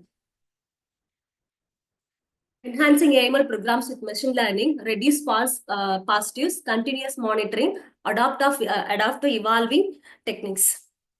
Machine learning algorithm for AML. Here we are using three methods: One is supervised learning, and another one is unsupervised learning, and third one is semi-supervised learning. Unsupervised learning uses the labeled data. Unsupervised learning uses the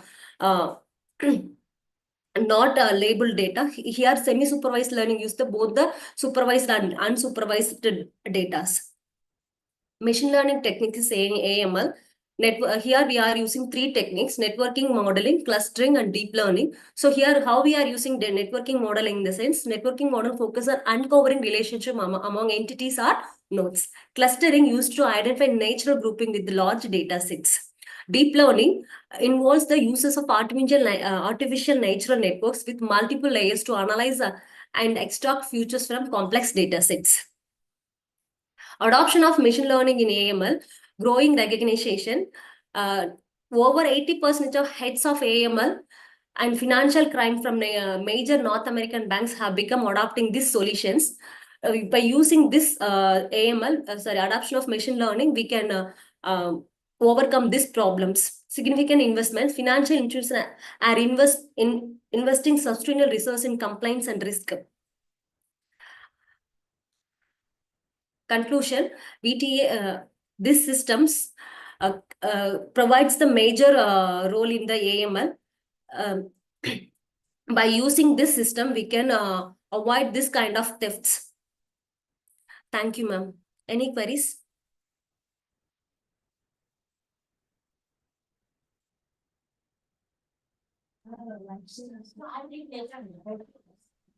Mute பண்ணலாமா?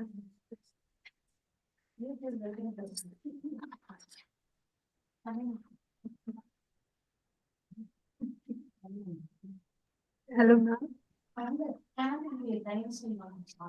Suganya, ma'am. Yes, Can you ma'am. hear me? Yes.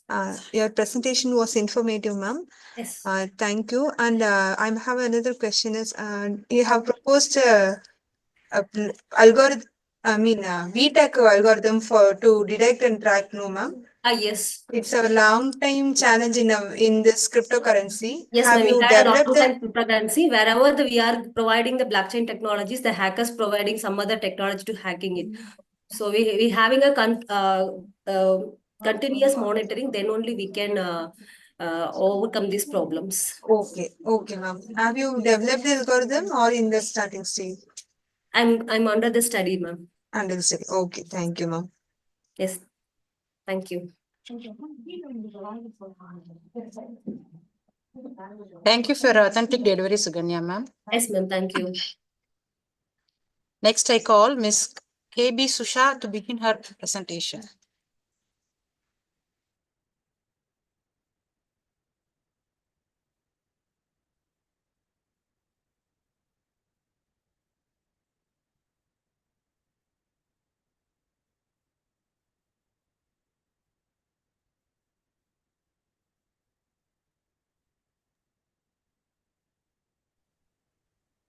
Am I audible, ma'am? Yes, ma'am. Yes.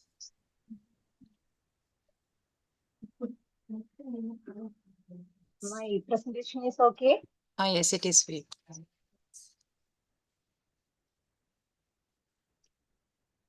Okay. Good afternoon to all. My name is Susha.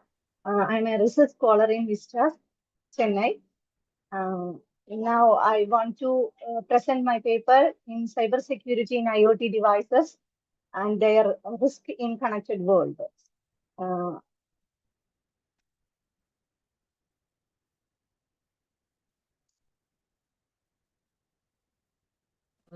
Shusha, kindly switch Okay, on your video. Okay, ma'am.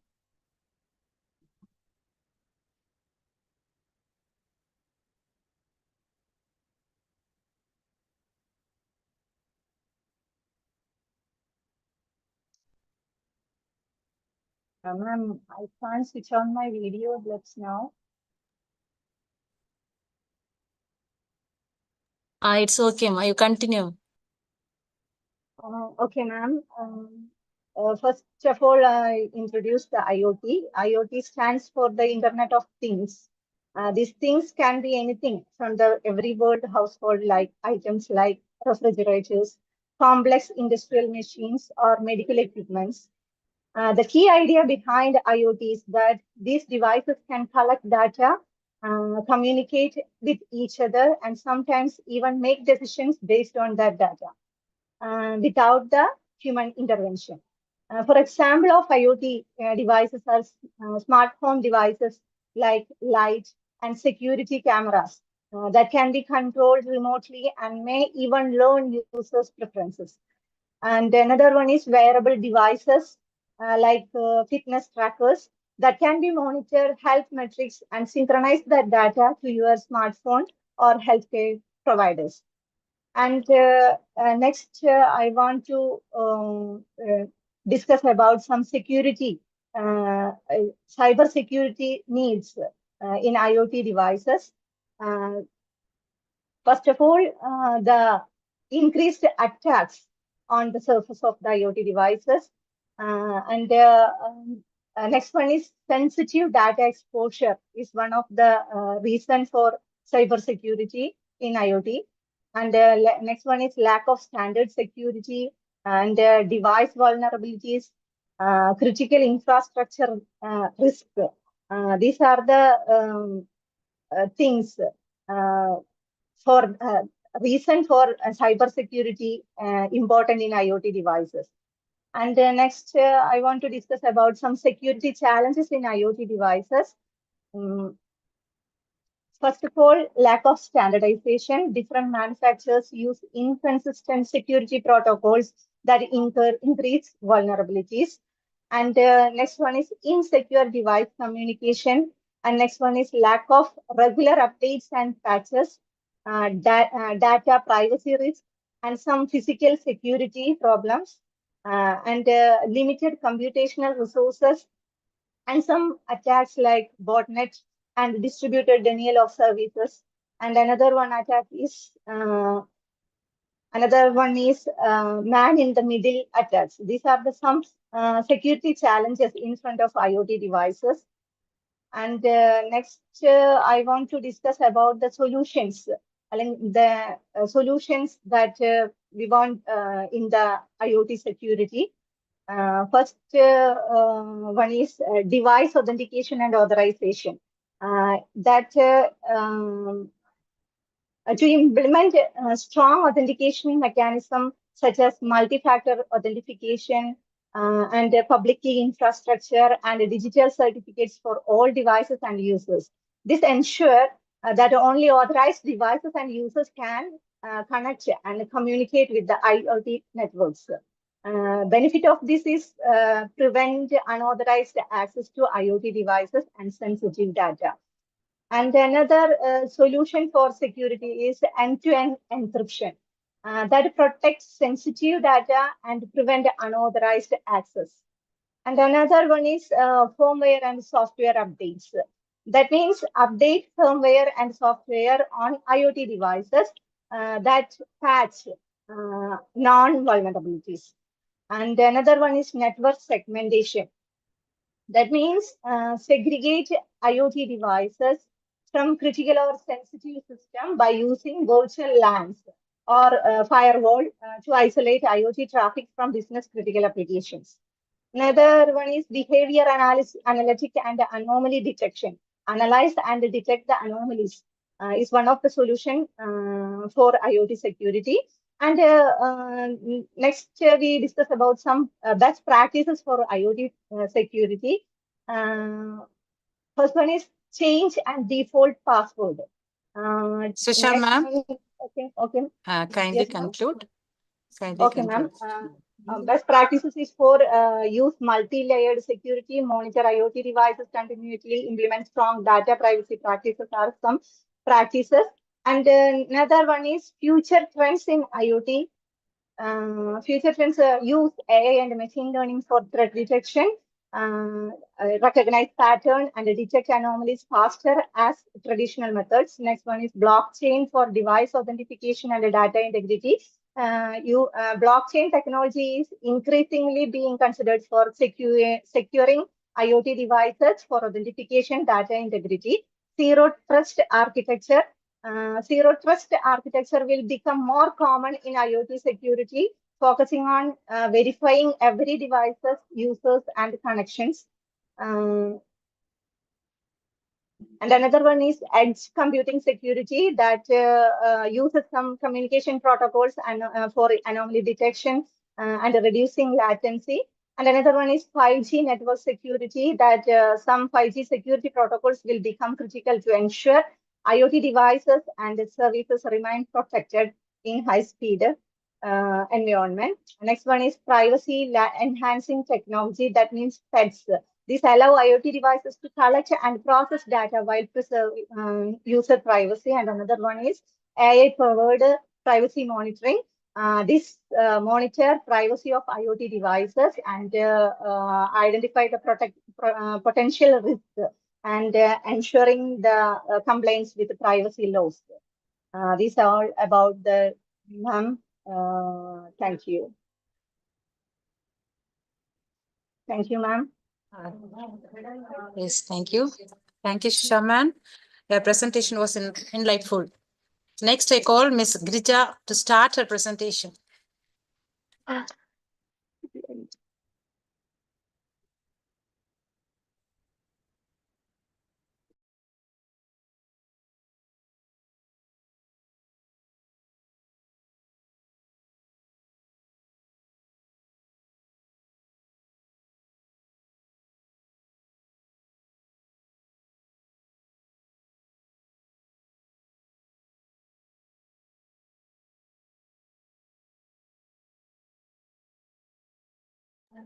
Girija, are you there?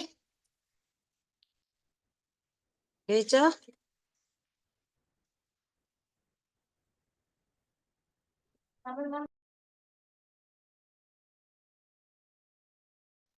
Ma'am, my voice is audible, ma'am? Yes, yes, ma'am. Proceed. Good afternoon, ma'am. Good afternoon.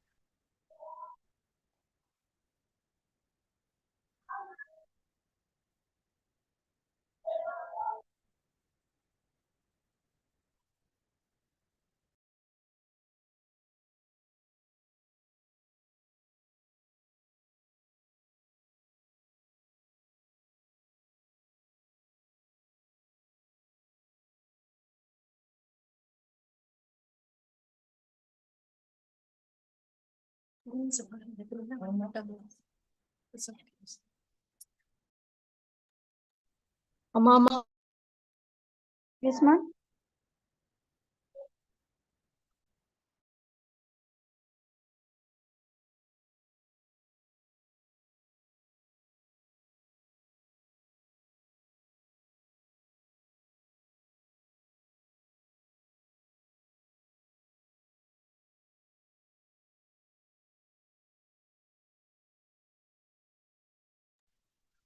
Girija, ma'am. Girija, ma'am, shall we share your PPT? Hello? Unmute our screen share. Okay.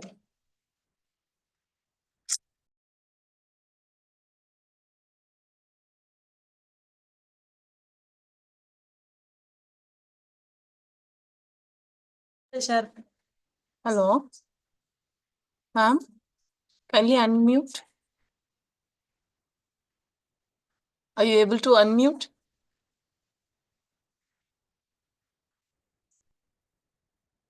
Ma'am, if you're sharing through your mobile, it is unable to unmute, ma'am. So we will share for you.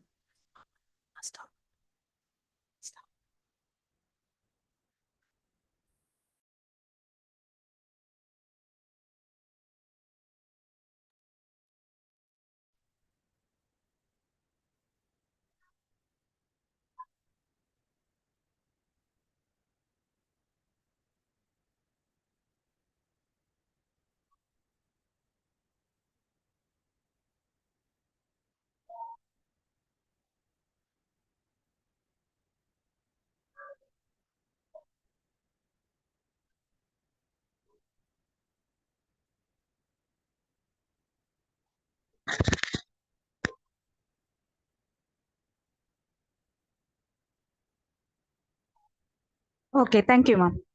So this Yes, you Yeah, can start this now. is Girija, research scholar from Wales University. I'm going to present my paper is machine learning to predict the severity of traffic accidents. Next.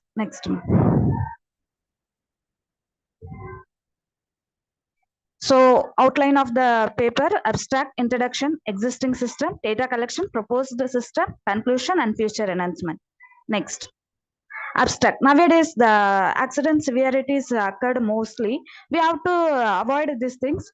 So many techniques are available to prediction the accidents. I'm taking the technique like machine learning algorithms. It is give the prediction result compared to the existing algorithm, give the best one.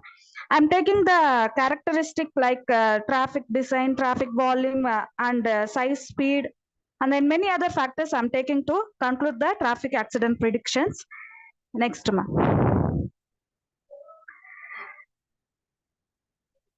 Next one, this one I take. So introduction, many models are currently being used for traffic administration and preparation, so due to the significance.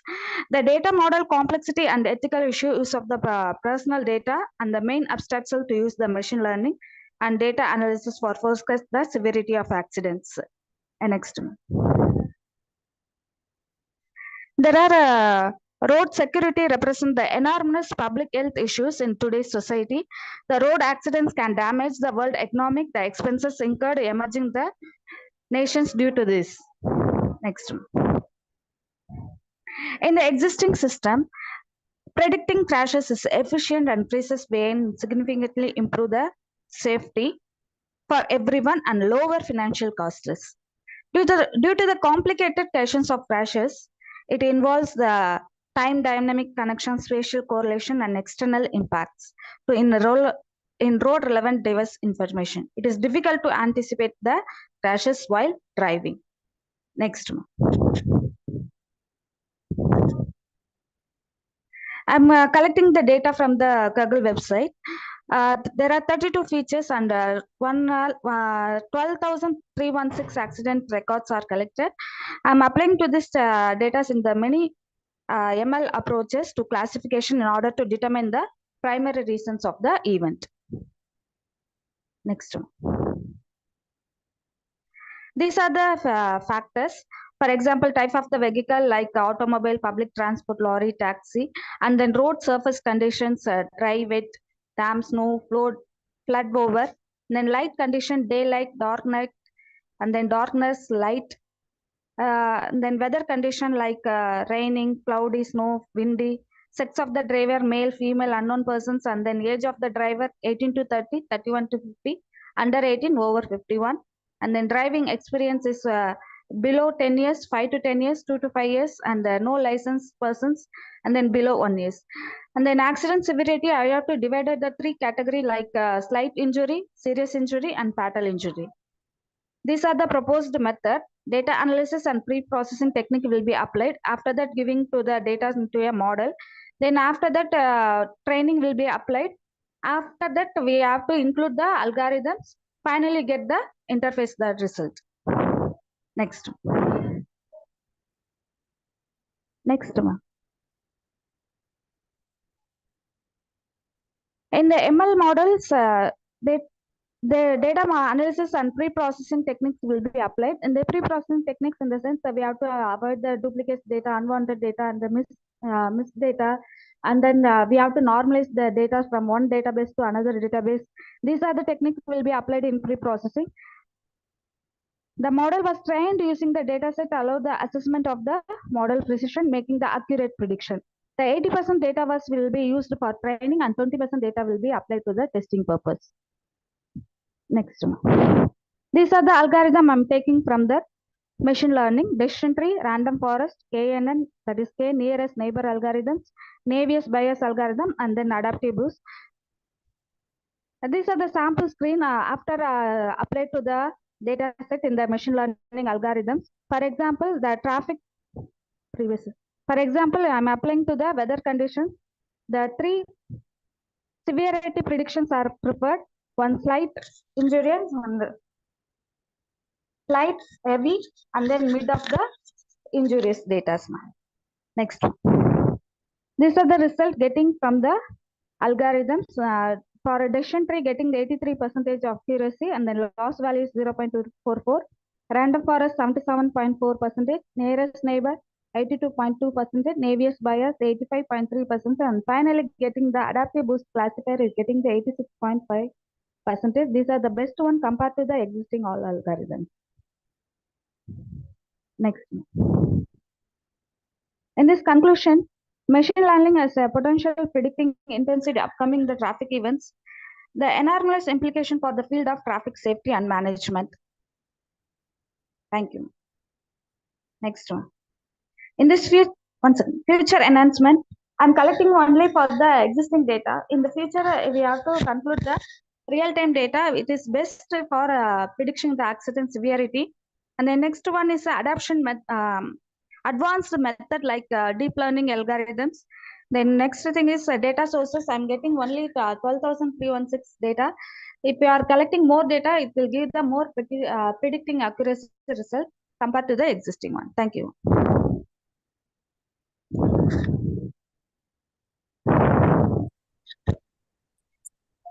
Thank you, Girija, Thank you. for sharing your findings with us. Thank you. I thank all presenters for their wonderful presentation. I hand over the session to Minam.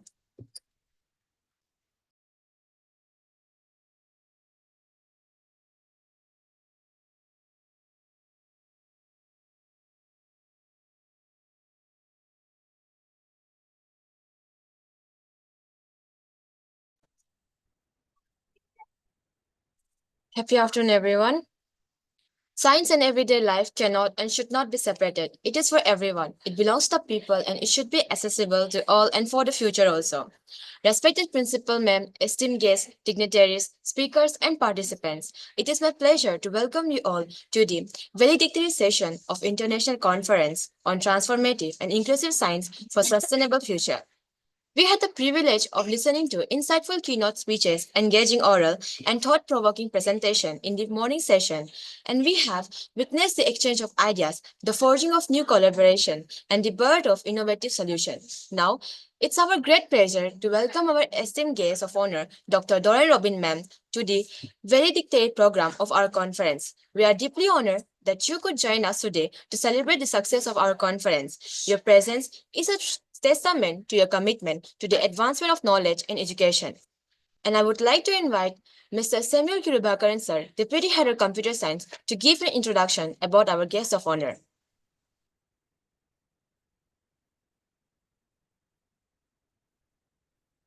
Happy morning to everyone present here. I take immense pleasure in introducing our guest of honor, Dr. Doreen Robin Ma'am. She's an accomplished professional in the field of computer science and engineering, specializing in computational intelligence. She currently serves as the Director of Computational Intelligence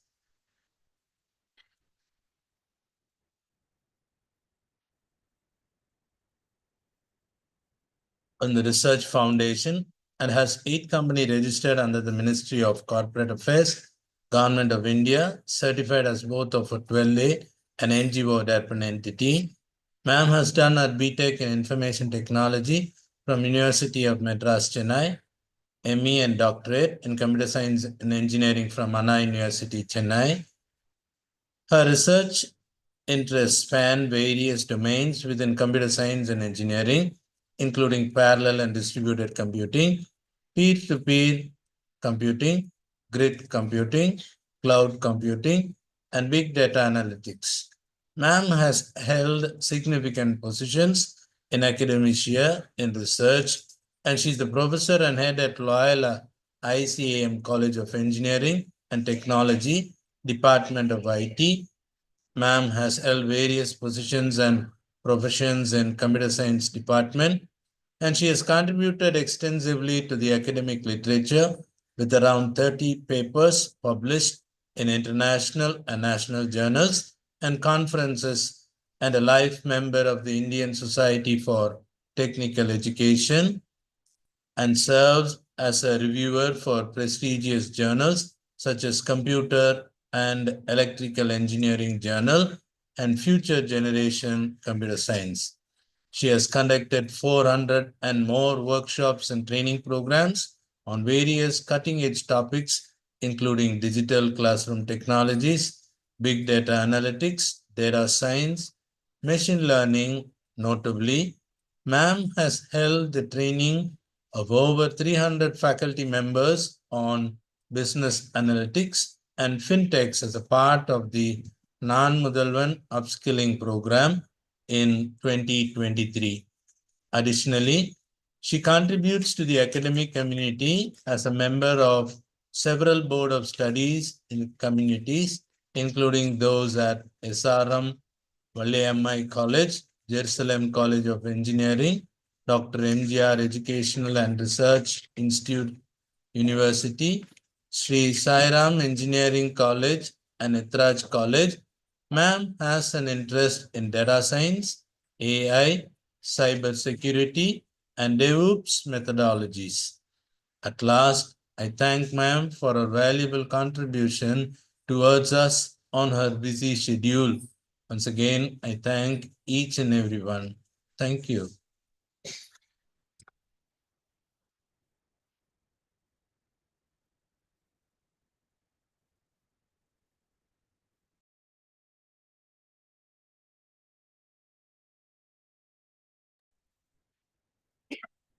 Thank you, sir. Now, I would like to request our guest of honor, Dr. Doreen Robin Ma'am, Founder Director of Computational Intelligence Research Foundation, to release conference e-proceeding and share some of their experience with us.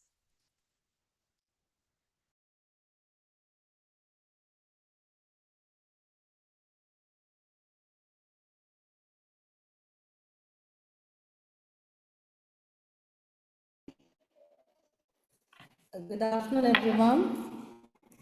It is with great honor to be connected with you today. And distinguished guests here, the esteemed researchers, respected academicians, it's my honor and privilege to the prestigious gathering of the International Conference on Transformative and Inclusive Sciences for a Sustainable Future, ICTISSF 2025. The knowledge we generate, the discussions we hold, and the collaborations we forge in this conference will serve as a catalyst, and it will capture the collective information of this thoughts and for striving in sustainable and inclusive solution in science and technology. Do this with great honor. I will now release the ICTISSF 2025 conference proceeding and dedicate this body of knowledge to the global academic and research community.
Thank you so much. Am I audible? Yes, ma'am. Right. Thank you for this opportunity once again to stand before you and also on the session. And let's move on to the addressing now. Can we? Yes, ma'am.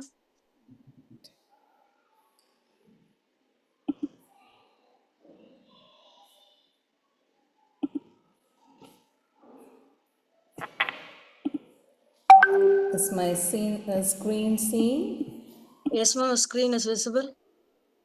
All right.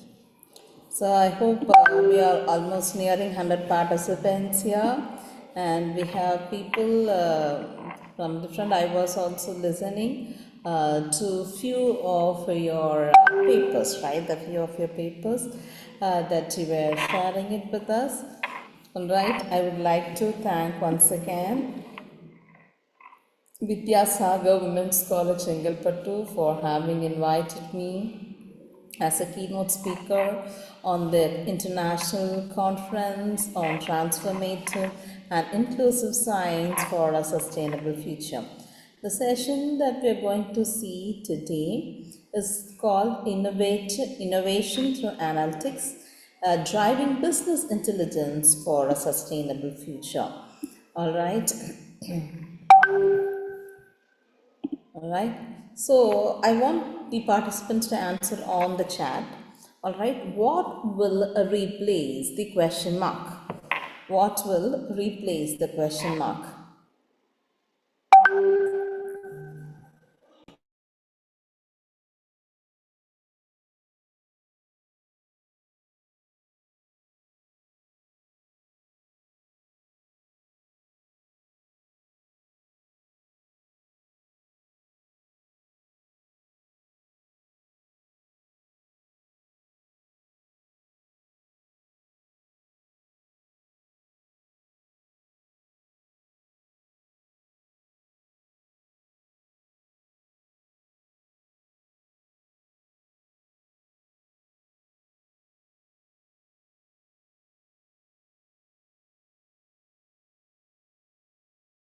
Ma'am. Yeah, sorry, it's not able to unmute. What is the answer? Thank you, Bhuvaneshwari ma'am. I don't know, ma'am or star student. The answer is 5. Good try, others. We are almost 100 plus people. Yes, please, make it fast. What would replace? What do you think that will replace? Don't think on the logical part of it. Don't think as correctly, but think what could be the logic that could be applied. You can also feel free to unmute and speak if you're allowed so.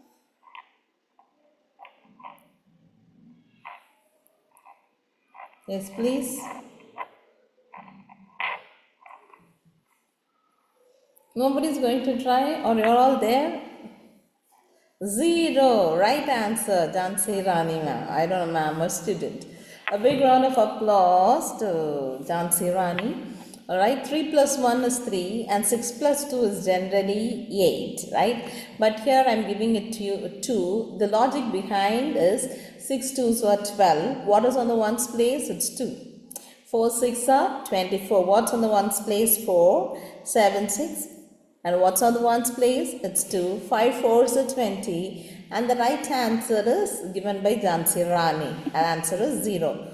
When you multiply, what you get on the ones. So this involves analytics and applying patterns, right? Trying to find out your patterns plays a vital role on analytics. It could be business, it could be on the education field, for example, for faculties who are here, or I could see some of the research scholars. Finding out data patterns is very important, right? When we behave, when we try to build a friendship with people or with our colleagues, right? As we journey through, we'll be able to know, all right, how in general they are, what is that they like, they don't like, what patterns are there, what kind of mood they are, right? So that as a human, as you journey with them, then you know about it, right? In the same way, in the analytics world, the very important thing is to know the patterns of data. Let me give you one more try. What is the mistake in this picture? Quick, please. Answers on chat. I'll give you 15 seconds.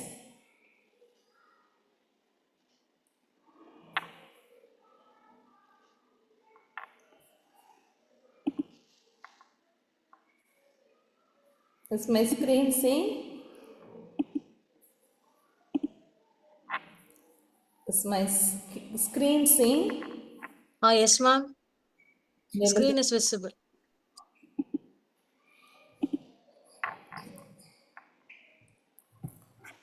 It's 15 seconds done. Any answers? What is a mistake that you find? Right?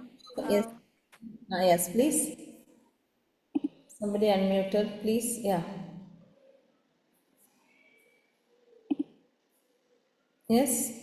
The order of the rainbow color is Change. different, ma'am. I don't know who speaks. All This right. is Dr. Padma Devi, ma'am. Okay, Dr. Padma Devi, ma'am. Thank you so much. All right. That's the right answer. All right. So here, if I'm going to see this, all right, and here you find out, right? Here you find, because you know the fact of it, we have learned about Vijaya, violet, indigo, blue, green, yellow, orange, and red. And here the violet and the indigo has been swapped, right? The violet and the indigo has been swapped. So that is where here you find it. Right here you find, and without knowing facts, you will not be able to know what is the mistake. All right. So in the analytics world, the AI, we have got enormous tools, right, that will help you to find or give you some results. At our research organization, we have worked with more than 200,000 of data, right, and you get answers in in microseconds, right? It can, but that is not possible with humans. But as a human, you'll be able to find the facts and justify the answer, right? Without knowing facts, you will not be able to do the analytics, right? Thank you, Professor, for sharing. When you take the big data and business analytics market, right? Here you could see the global analytics in 2023, right? It's 245 billion. All right, the CAGR, the annual growth rate, right? It's 15%. So, which means in 2032 it is going to be 861.7 billion, out of which the software segment is 34, large enterprise segment is 67. Right? What is innovation? Right? Innovation is equal to invent into commercialization. You invent a new product, or you redesign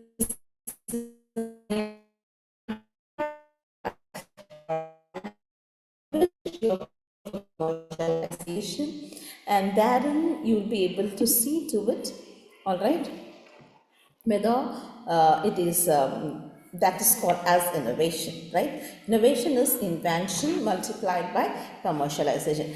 I'm going to ask you a question, right? I think I'm Doreen. I'm going to start a new shop named Doreen Stationery, all right, wherein I'm going to have the different stationery items that is liked by children. All right, listen carefully. Is it invention or innovation or a commercialization?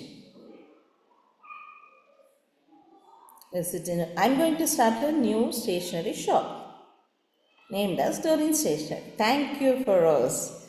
All right. Good. It's commercialization. Thank you, Bhuvaneshwari ma'am. Yeah, you are the one who have also answered about rainbow. All right.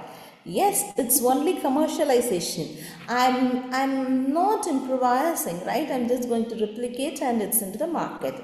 You'll be seeing every car that comes into the market, right? Maybe can you Google search or immediately tell me what are the some latest number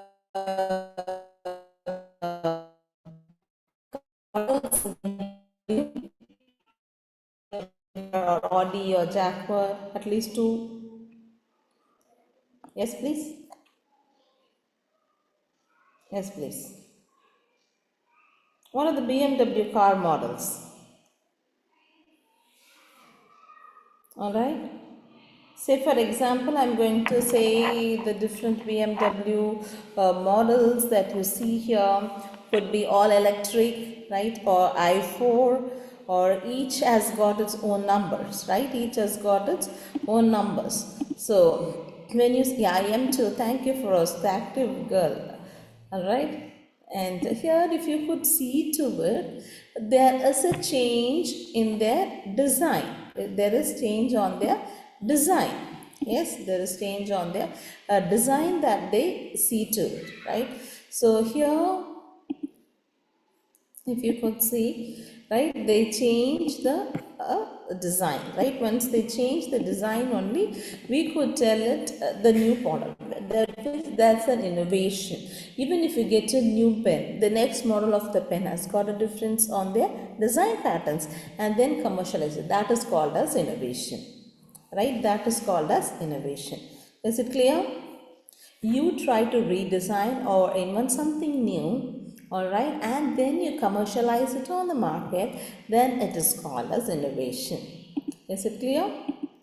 Answers on chat. Why is it clear and it is not clear? So innovation always is invention multiplied by commercialization. All right, am I audible? Now you are able to understand every model of BMW car has changed on their outer design, the engines inside the seat, which means they invent and then they commercialize the product. That is called innovation. Yes? Yes, no? Thank you, Bhuvaneshwari ma'am. Now, UN has given 17 sustainable development goals, right? So you can read through it as I put onto the screen, and it's always available on the website, right? It's from no poverty to zero hunger. So I was able to listen to a few of your papers. Always try to connect that technology, what you have tried, maybe in cryptocurrency or predictive analytics, make it applicable to answer at least one of these goals, right? You can visit the website of UN SDG goals and you're trying to get what are the opportunities they have for students, faculties and researchers, right? So try to address even as faculties or students, right? If you come into innovation, the industry, innovation, infrastructure, or your technology is going to give affordable and clean energy, all right, the responsible consumption and production, the clean water or partnership for the goals, so whatever it is, you can think of it and try to map it on. Furthermore, if you're going to develop any projects or products, try to apply it to address any one of the goals, right? And when you see AI powered business analytics, learning machine lead the way, right? You know, many of the things are being done by machines. All right, faster computer makes a bigger difference. All right, AI in the real world, AI revolutionizes, right? AI revolutionizes the process, the ML, the machine learning and the natural language processing. All right, and the Gen AI, you know, Gen AI is something that is more predominant now, and that some of you are using probably ChatGPT or so much and so more. All right, Gemini, right? They are good tools, but how you are going to use the tools plays a vital role, right? One of the most effective way to foster sustainable innovation. So when you're going to innovate, first I started what is innovation, that is invention, the commercialization. Then I showed you the sustainable development goals.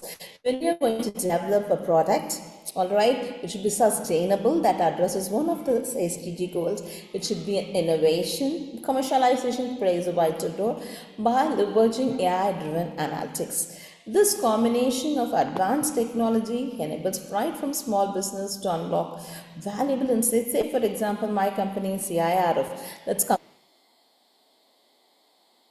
Computational Intelligence Research Foundation, right? So when I have done a Google Analytics for my webpage at cirf.co.in, so every day from that I can find how many people are visiting my websites. Right? That's an analytical tool. I'm not always going to be awake, but it tells from which location, from which country, from which devices they are trying to optimize and trying to see how much I'm reachable on it, right? How much of my company is reachable. That terms the long-term goals and competitive advantages. So AWS, the Amazon Web Services, all right, of AI for data analytics, all right, they started with for business intelligence and warehouse. You can make a note of the tools and try to explore on the Tableau. Exolo, Domo, Click, TIBC and Snowflake. Alright, for consulting partners, they use Providers and Interbox. For business process automation, Workart and Pega. And for business application, Anaplan, Casualty, Link and Amplitude. Right? And then moving on to business intelligence, right? Innovation, because intelligence is something that's very important to work in any business. Furthermore, that refers to the power of data analysis through business intelligence.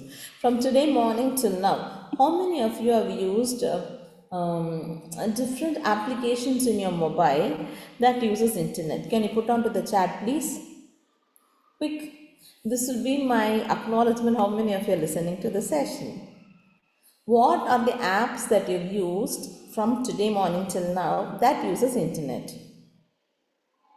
For everyone, the common answer could be Zoom. And what are the other apps? Fast. 5 apps. Insta, WhatsApp. Thank you, Hazir. WhatsApp. Good. I'm happy most of you are responding. Bhuvanesh, ma'am. Thank you. YouTube. Next. Only 3 responses. Others. What are the Instagram? ChatGPT. Thank you, Minam. Alright, Insta. Thank you, Pungadi. Yes. Fast, please. Yes. So most of you I could see in Instagram, ChatGPT. I hope everybody should have put Zoom, right? Well, now you are using Zoom that uses the internet. All right. So these tools either they push the data into the internet or they pull the data out of the internet. Thank you, Padma Devi, ma'am. Right, Gmail, Google, right? So the business tools should be able to find out, right? They should be able to find out the real-time analytics, right? And leveraging to identify creative, innovative solutions, right? So if I'm going to show you about the Google Analytics that we have done, so you'll be able to understand how people are able to, because it's such a way that you could figure it out, right? Such a way that you can figure it out. So once I log in,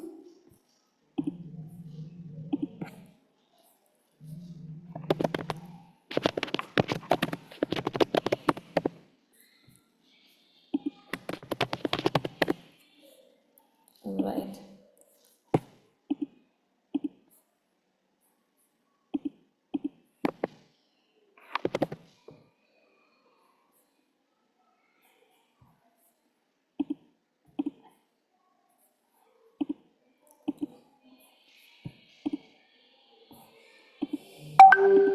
All right, yeah.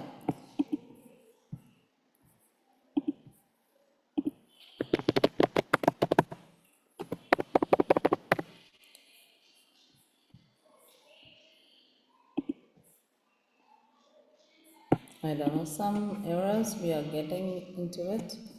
Let's not waste much time into it. So there I'd be able to see the entire analytics, right? How things are working, how many people are viewing my websites, all right? I always say expect the unexpected.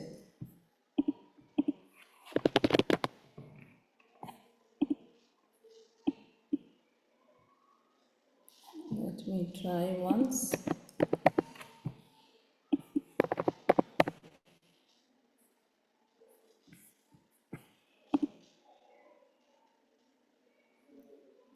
This marketingplatform.google.com, you can make a note of it. I'm trying to log in through this. All right, yeah, I got it. See, these are my products that I have, right? What I have set it up. So I'm going to show you on analytics. Here we go. All right, until it is getting loaded, let me move on to this, right? You know, it's uses of tools, the technologies and strategies that helps, right? So what is business intelligence? You need to collect the data, right? Store the data, analyze the data and reporting. This uses data engineering and these uses BI tools, right? This uses intelligence, this uses the BI tools. So here, let me see what has been done for CIRF. So this is my company's website, cirf.co.in. All right. So here when I'm going to see, I can see last 30 minutes how many of them are active users. All right. This shows me the analytics for the last 7 days. Can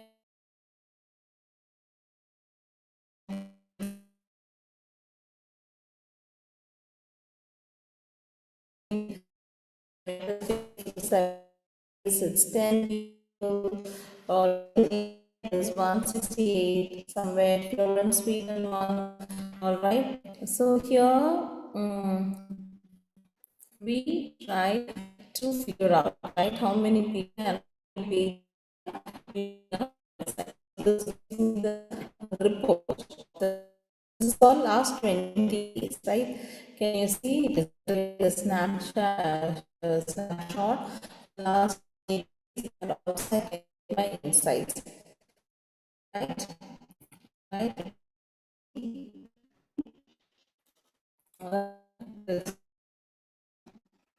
And this is how these business tools helps us to work on, right? Helps us to work on. So I can see for the last 28, some one day the spike is on, right? 249 and some 25. All right. And also I can see is it on organic search or a referral search. If anybody is seeing using real time, then I'll be able to see it here. If you're somebody are going to try on real time, I can see this one. I think it could be mine that I opened it on the home page. All right, as we traverse through, say for example for the courses, right, it takes the next 30 seconds, it moves on to course, then you can see the change here itself. Can you see the session started? This is real-time analytics. This is real-time analytics. And if you somebody are going to try also, you can see to it, right? Which page people see. I came to courses. Can you see the same courses are reflected here? All right, this is one simple example of real-time business analytics, right? So these are the tools. You can make a note that Tableau, Power BI plays a vital role. Google Data Studio, these are free tools. Power BI, Google Data Studio, Quick Link Sense, Looker, right? SI Sense, Zoho Analytics, Doma, IBM Cognos Analytics, and Clipfolio, right? As we don't have much time, I'm not going deep into it. And these are some tools that you can use it for your business intelligence, especially for the beginners. So the company X reduces cost by 20% with optimization. I would like to all of you to go and find how Unilever, Unilever as a company, and I'm just going to Google search and let you know to find how it uses intelligence analytics tool, right, on its business. All right, on its businesses, right? And you can get the real case study. You can see Unilever Analytics, Intelligent Analytics business focuses on leveraging AI and data because they use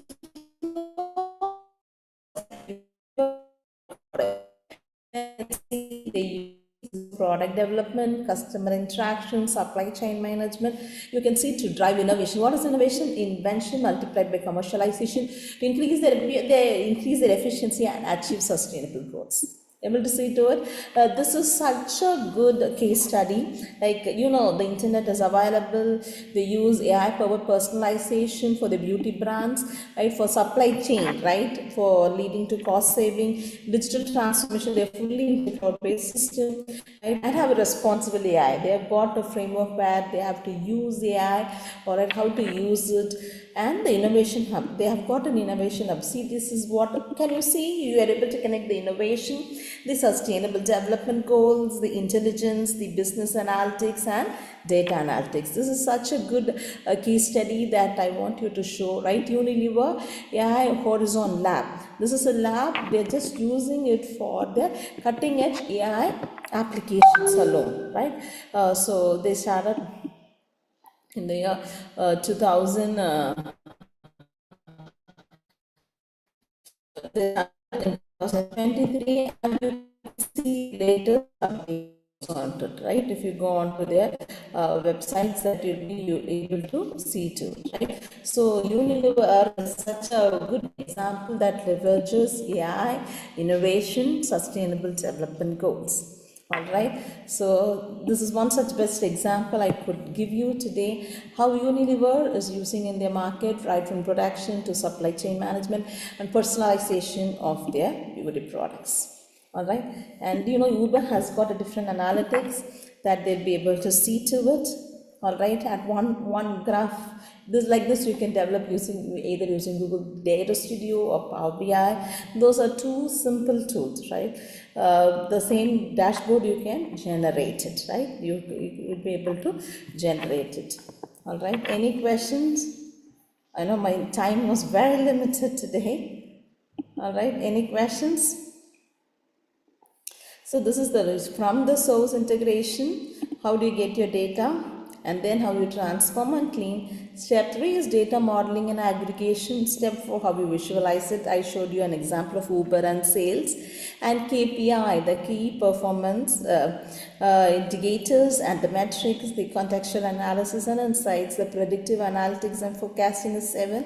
8 is security and access control. 9 is narrative storytelling, and 10 is feedback loops. All right.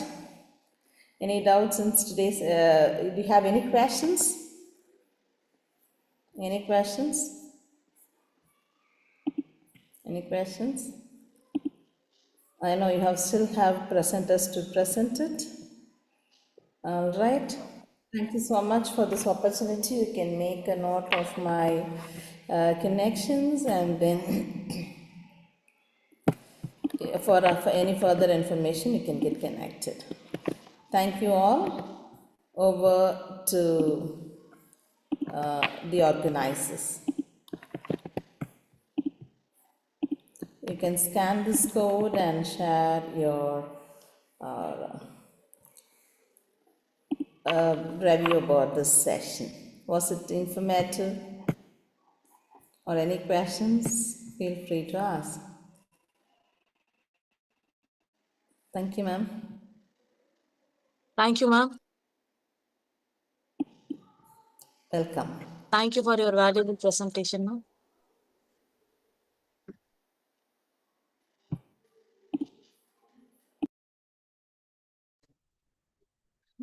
Thank you, ma'am, for sharing your valuable insight and expertise with us today. Now, the feedback form link will be posted in the chat box, so participants kindly fill the feedback form.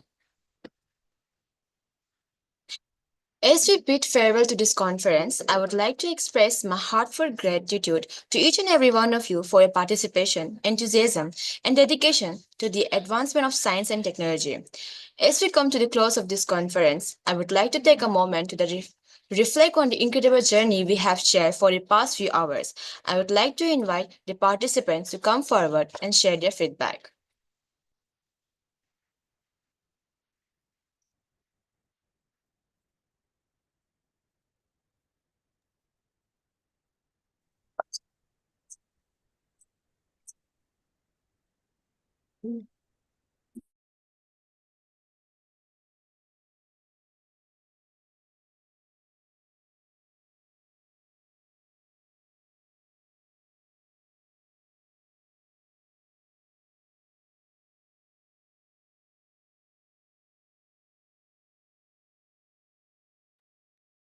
So presenters, kindly share your feedback.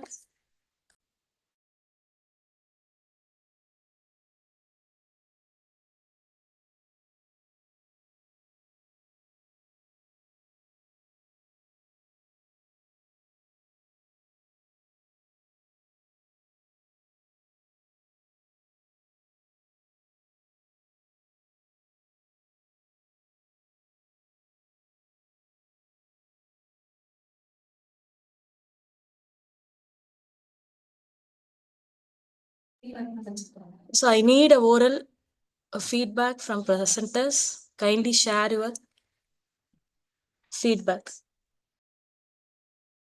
I request the presenter to unmute your audio and share a few words about the conference and the presentation of the resource persons.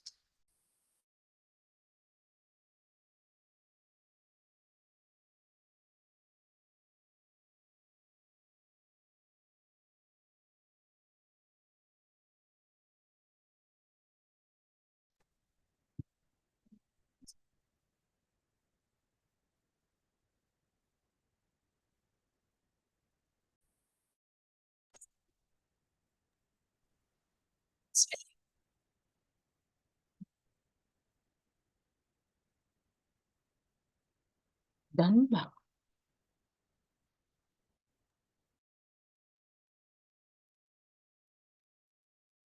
Now, I call upon Mrs. T. Vijay Lakshmi Ma'am, Assistant Professor, Department of Computer Science, for giving the overview of the conference.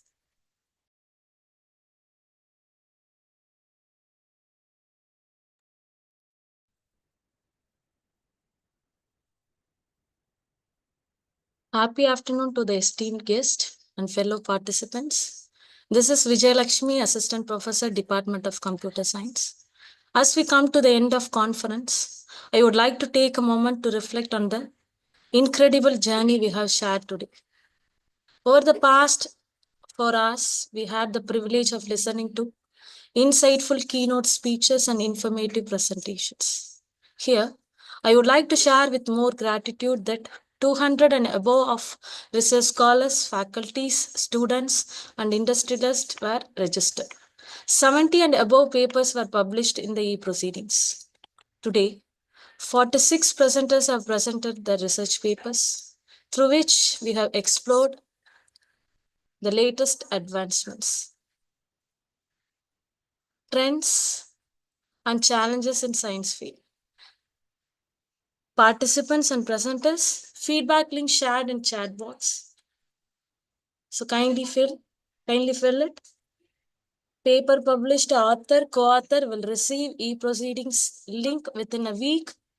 All presenters and registered participant will receive a certificate within a week. Thank you all.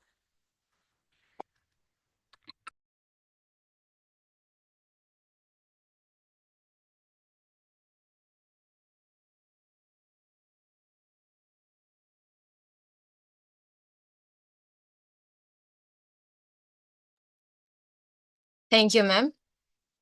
Now, I request Mrs. V. Sujata ma'am, Assistant Professor, Department of Computer Science, to announce the result for the best paper presentation.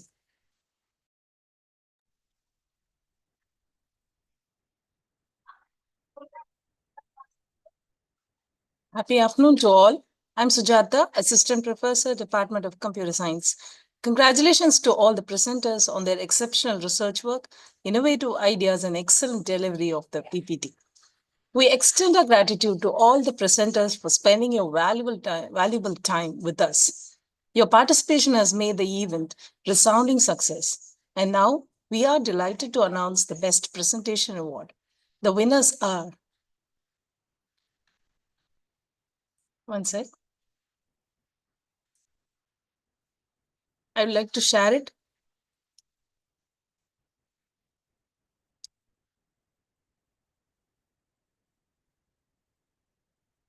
The best paper presentation, Ms. Shaina MK, research scholar of Vistas, Chennai. Her paper name is AI for Software Engineering. And Ms. Ganga TG, Assistant Professor, Research Scholar, Nigri College of Arts and Science, Talu, Enhancing Institution, Detection in Vehicular ADHOC Network, using a hybrid neural network model is her paper. The next paper presentation, Ms. Sushma PS, a student, MCA student of College KGISL, and her paper name is Prediction of Different Medical Plants. The next paper that is of the presenter Harini KB of MCA, and of the same college KGISL, Institute of Information Management, Coimbatore, and her paper name is Timely Medicine Alert for Independent Living to Look After Elderly People. And the next paper, Mohammad Azir, AG, MCA, B.S. Abdur Rahman Crescent Institute of Science and Technology, Vandarlur, and his paper is Development of an Application to Find the Missing Person Using Artificial Intelligence. And the next winner is Mr. Arif Khan, Assistant Professor, Computer Science Department, Muthiamal Memorial College of Arts and Science, Rasipuram, and his paper is Smart Grids and Smart Cities, the Future of Sustainable urban development. Thank you all the winners and congratulations to all. Each winner will be given a cash prize. Thank you.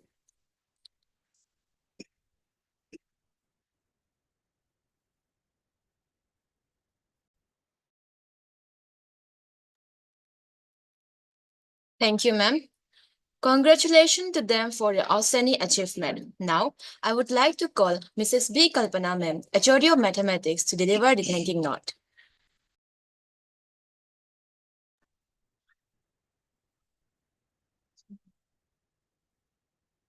Happy afternoon to everyone. I am Mrs. B. Kalpana, Head of the Department of Mathematics. It is my privilege to extend a heartfelt vote of thanks on behalf of Vidyasagar Women's College at the conclusion of this enriching international conference. First and foremost, I extend my deepest gratitude to our esteemed chief guest, keynote speaker, who have shared their invaluable insights and experts with us. Your contribution have truly elevated the discourse and broadened our perspectives. I would like to extend my deepest thanks to our management member and the principal ma'am for their unwavering supports. A special thanks to our organizing committee, faculty members, and volunteers who relentless effort and meticulous planning made this conference a grand success. Your dedication and hard work are truly commendable. To all our participants, students, researchers, and academicians, thank you for your active engagement, thought-provoking discussion, and enthusiasm. Your curiosity and commitment to learning are what make events like this meaningful. I also extend my appreciation to our technical teams who played a crucial role in ensuring the smooth execution of this conference. Once again, I thank you all for your time and presence.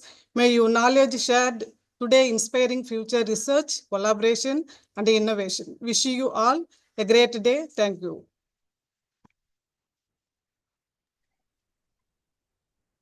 Thank you, ma'am.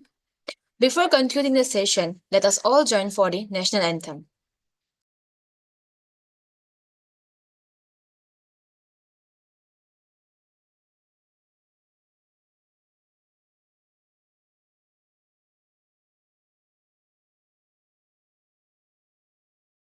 जनगण मन अधिनायक जय हे भारत भाग्य विधाता पंजाब सिंध गुजरात मराठा द्राविड उत्कल बंगा विंध्य हिमाचल यमुना गंगा उच्चल जलधि तरंगा तव शुभ नामे जागे तव शुभ आशीष मांगे गाहे तव जय गाथा जन गण मंगलदायक जय हे भारत भाग्य विधाता जय हे जय हे जय हे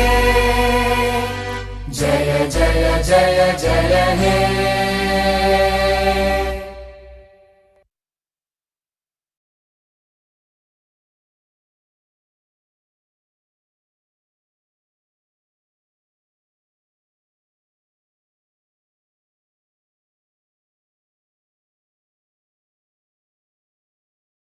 So all the presenters and participants kindly fill the feedback form.